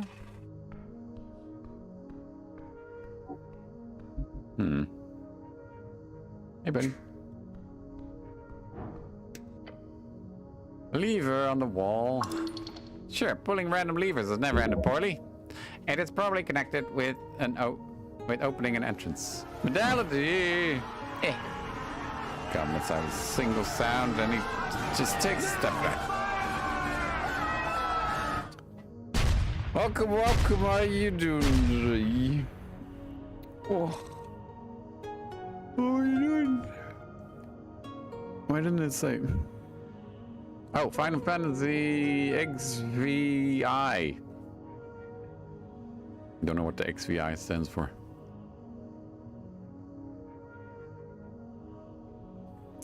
Is that the latest one? Yeah. Is that the medieval one? I think so. Was it any good? Or did you play multiple games?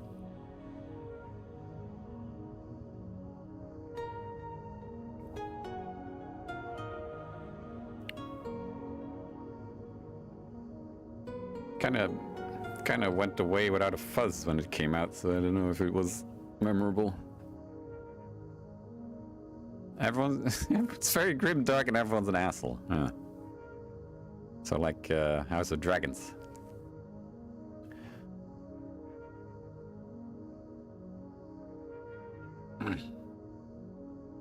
Well, oh, you finished it.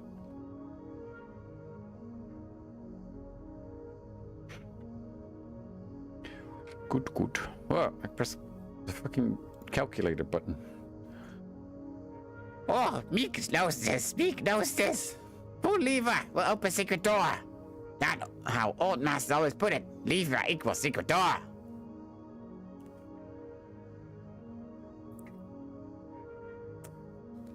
What's this demo? Ah, okay. Levers can sometimes be used for other stuff too, you know? It can? Yeah, like... Yes? Like, your goblin companion also gets sucked into the thought, clearly struggling to come up with a single thing that would need to use of a large wooden lever of this kind. Like what, master? A drawbridge? A drawbridge. Oh, yeah. Yeah, a drawbridge. A drawbridge? Yeah. Oh. Master's so smart. Thank you. I am. Careful with that ego. You might not fit in that helm of yours otherwise. Meek learn much. Very good, very good. Drawbridge. Why would a drawbridge use a lever? Shh. Same. Oh. Maybe Master will come up with answer later. Meek look forward to it. You won't. You don't want to pull the lever with me, Snell? No, thank you. I'm going to assume it won't spring a trap or flood this strange chamber. Okay, lever appears stuck. Ah, yes, it is connected with the passage to the tea shop, which you have already opened. Great. Well, that was a whole ordeal, huh? Surely pulling random levers has never ended poorly. It's probably connected with an opening entrance. Eh.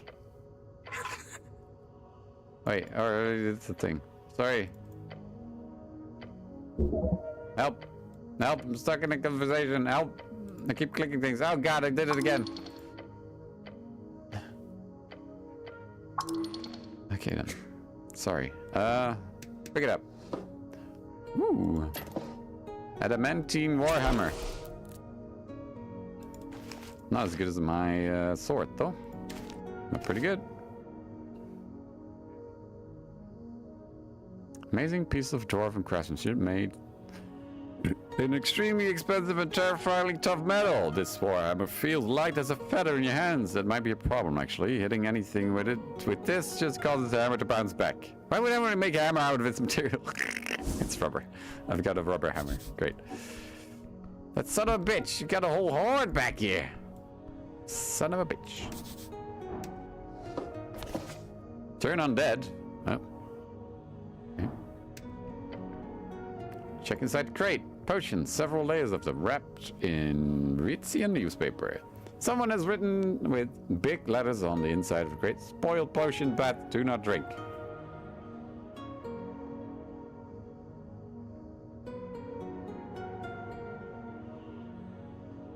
Check the clear liquid bottle with a tiny label and several clear white eyeballs inside. You lift it up and hold it in your left hand. The empty bottle is light and the cork is in your right.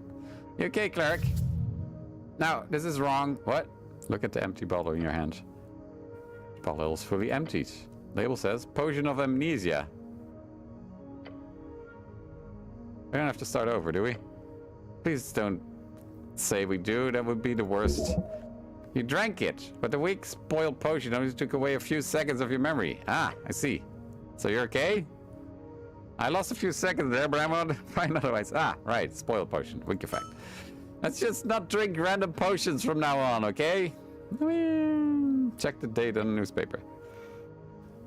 Most of them? Last year. Some of these are from your birthday last year. Check the box. Nothing interesting. Tiny carved marking of a bird. Check the watery one with a bunch of eternally fizzling red flakes floating around it. These fucking things, popular with the upper class. Really bad for you, though. Really? How come? Are they cursed? No, it's not like they don't work. They work fine. He shows you the label. It says potion of low body fat. It's, what's it called? Transmutation. People use them to stay fit and healthy. But unlike a customized polymorph potion, these just shift around your nutritional intake. Ends up killing you slowly if you drink too many. That's why they're not legal to import or sell. Oh. I might have read an article about it at some point. But whatever. Let these rich folk do whatever they want to themselves, right? Except, what happens is that this shit quickly gets passed along to the lower class. What happens is that... He stops himself and groans. Whatever. What else is in the box? Started showing just how much he cares for the people in the city. Then he pulled back. Folk need a strong guiding hand. That is why the state disallowed these substances. Regulation is important. The poor folk have a responsibility to take care of themselves as well. Why shouldn't they have the right to ruin their own body? If that's what they want. Roll a 2. You get. Hey.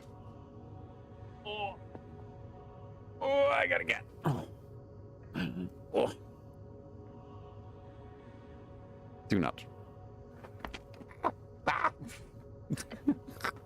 What are you doing, cat?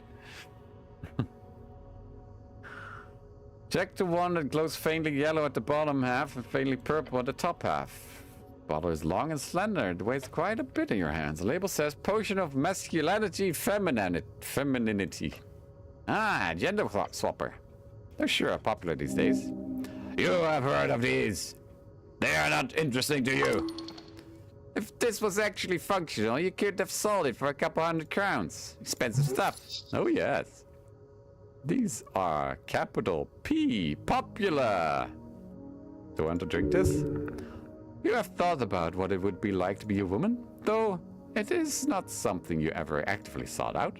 It might help you understand it better to sympathize instead of empathize with the plight of womanhood. You are confident in your bodily structure. While you have always been intrigued by women herself, what? You do not wish to partake in their struggle. You are a man. You will die a man. Okay. Fuck it, drink it. Pop the screw on, lid off, and chuck it in a single sweep. Gods be good. The colorful liquid goes down smooth. It tastes like sand and vinegar. You hate it. Goblin glares at you. Like, I'm hoping for your sake it's actually spoiled because I don't know the legal ramifications of city clerics turning female. Scratches his chin. They didn't change that, did they? Still male only.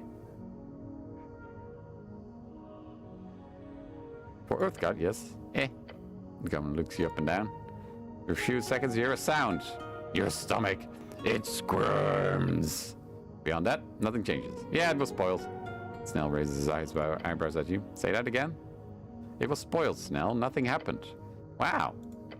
Your voice is a tad bit higher. No, it's not. Yes, it is.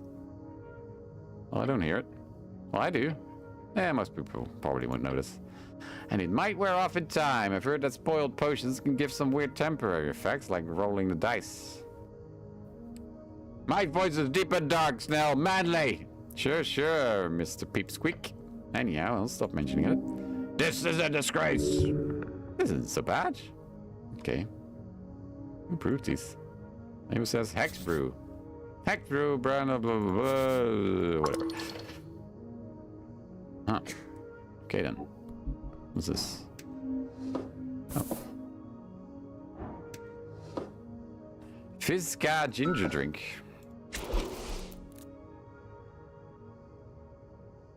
Ooh. Ooh, +2. Let's go. Uh-huh.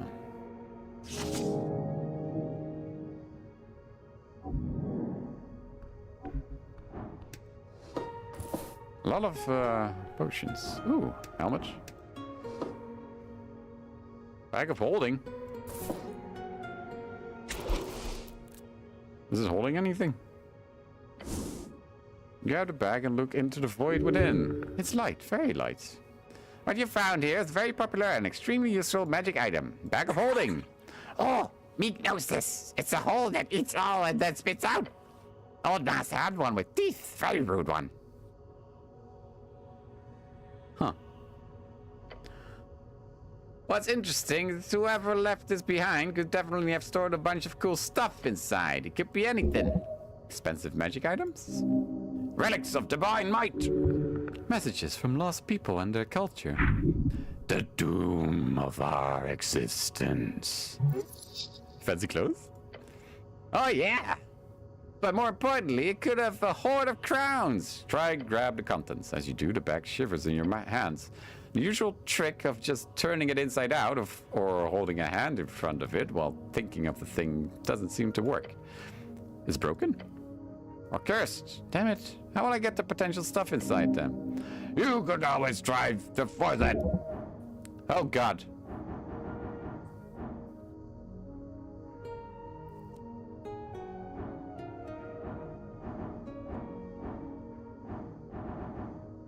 Shove your arm around in it. Oh god. Oh god, I failed to shove my arm in the... Oh. Ow!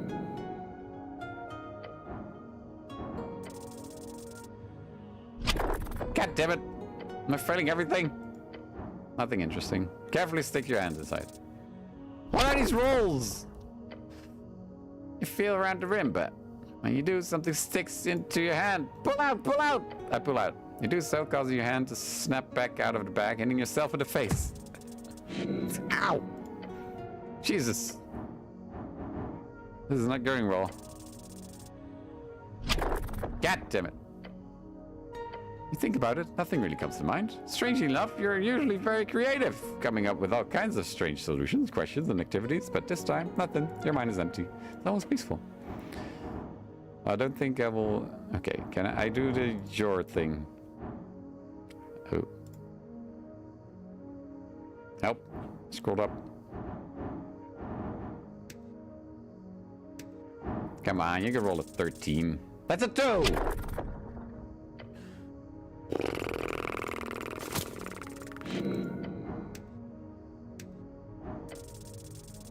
What is this?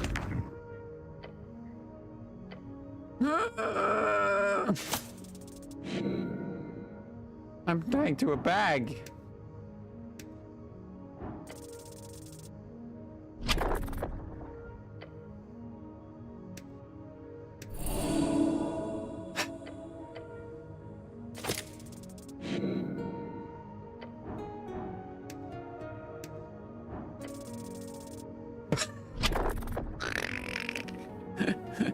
What are the odds? It's 50% chance of me hitting it.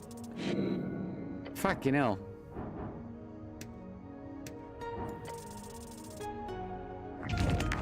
This bag is cursed. I'm almost fucking dead.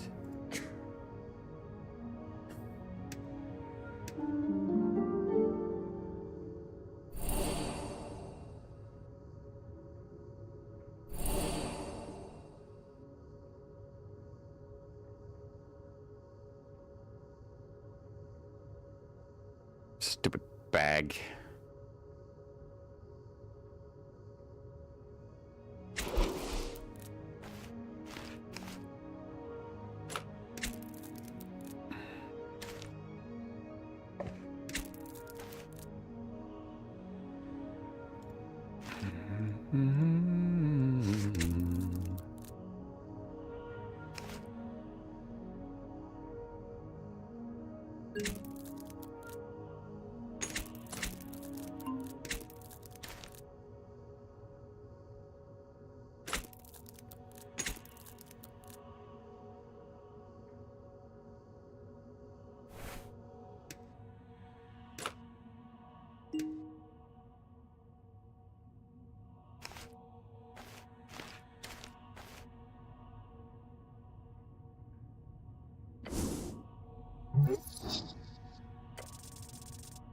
Now we'll let you try these. Fuck you. You root around and you feel something. Something hard. Grab it and pull out. If you feel something hard, pull it. As your arm escapes the void of bag, you see. Shot of. That's it! Several. Some of them dropped to the ground and you picked them up. Hey, nice. Oh, that's quite nice. Now I can roll. What the f? As you do, you realize there's a faint trace of dust along the edge. Bone dust. Give me bone dust? Saying those words causes a canister to plop out of the ether. And another. Okay, cool. Okay, let me switch to dexterity.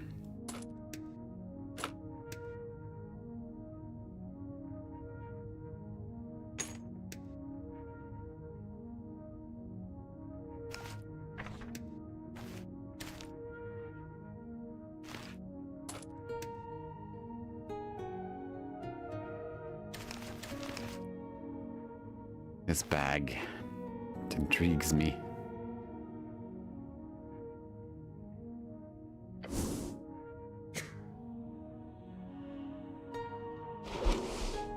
Sorry, the things I haven't looked at.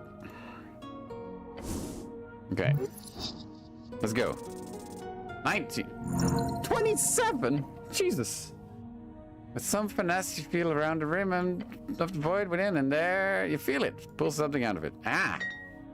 Pixie dust. Pixie dust. Sweet. But I suppose it doesn't really count as drugs if the effect is entirely esoteric. Okay. Shove your head inside. Why would I do that? The last thing you hear is Snell's saying something about health and safety.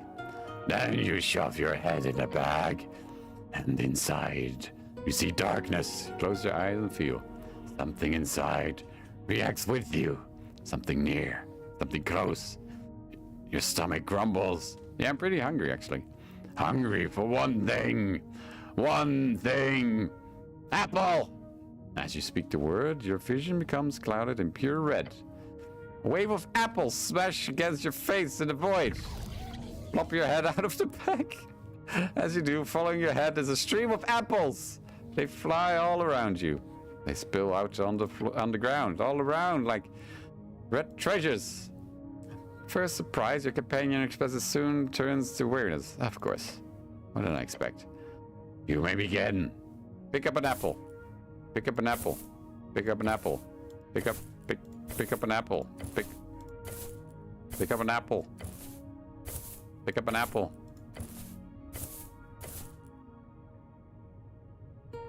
Pick up an apple.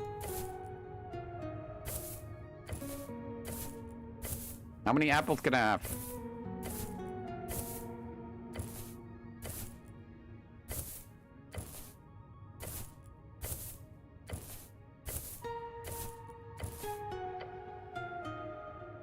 That's the last apple? Yes, it is. That's the last apple? Yes. That's the last apple? Yes, it is. I'm done. I'm done. Through time and strings, you have become the Apple Boy! Can we go now?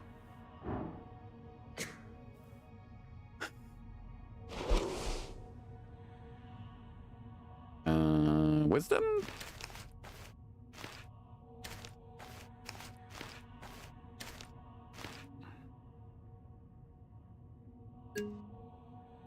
Two.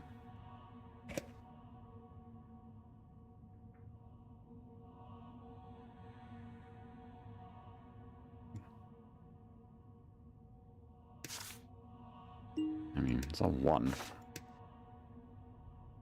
Can I equip text here? Oh. Wait. Why do I not have...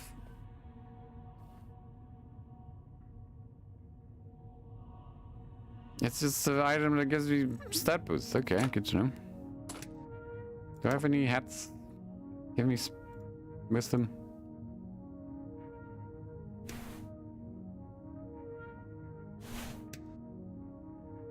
Okay. No shitballs. Examine.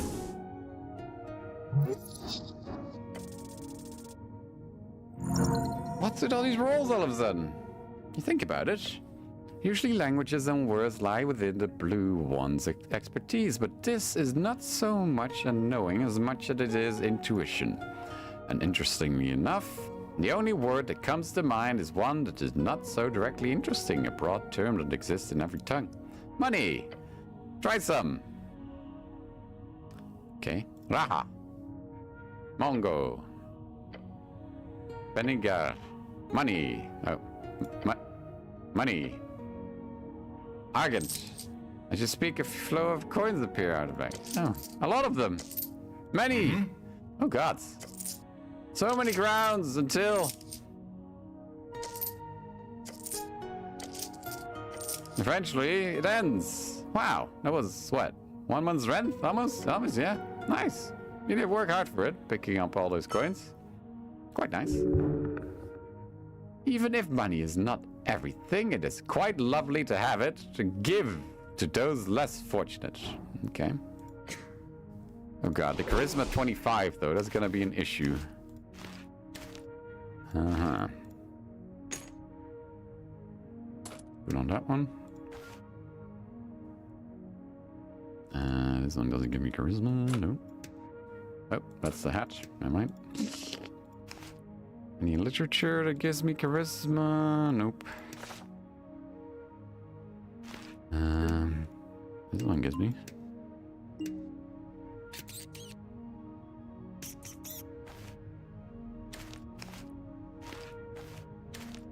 Let's see.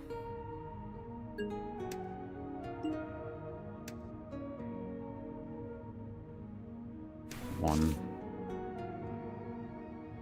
Alright, this is gonna be tricky. Let's see how it goes. Ask it nicely for something. I have +6 though, so I can... That does not sound like it would work. It's a bag. It follows esoteric rules, not rules of politeness or something else. No, I want to try it again. I need to roll a 19.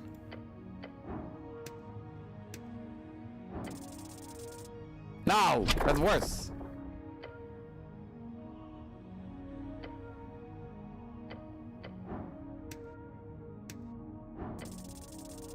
God damn it.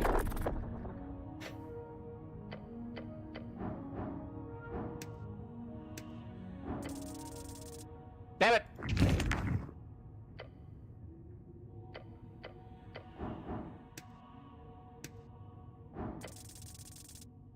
Again? This is just getting worse if you roll again. What the fuck?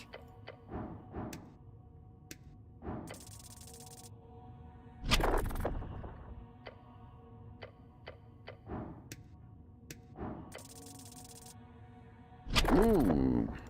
Almost. I really want to know. Damn it.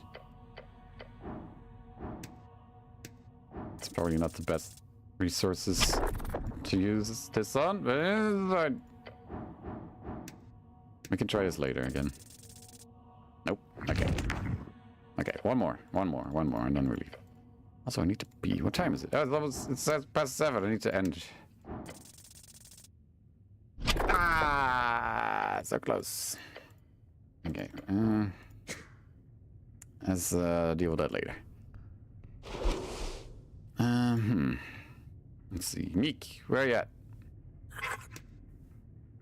And my curly sword. I have 1,000 crown. I should probably check out the shop.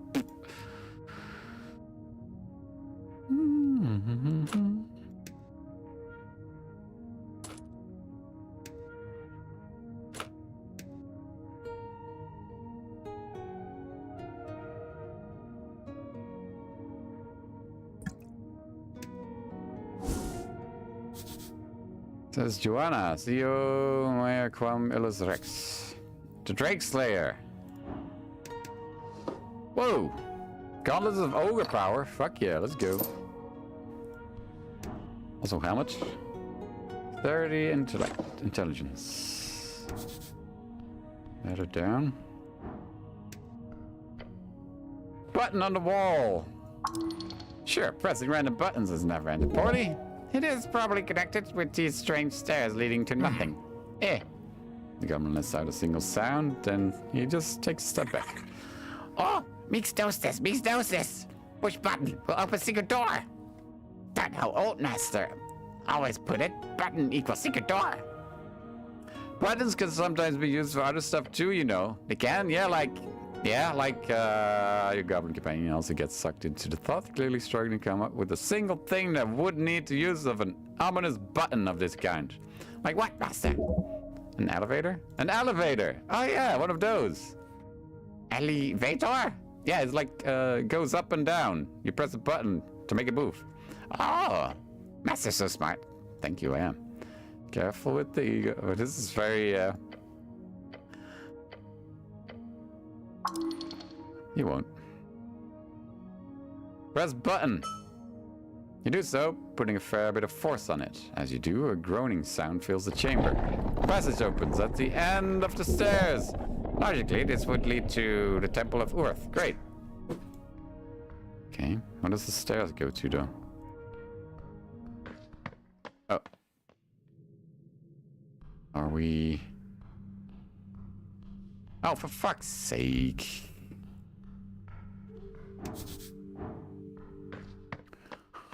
Still not the fucking downstairs area. Right. Well, I really need to pee, so I'm gonna end the stream.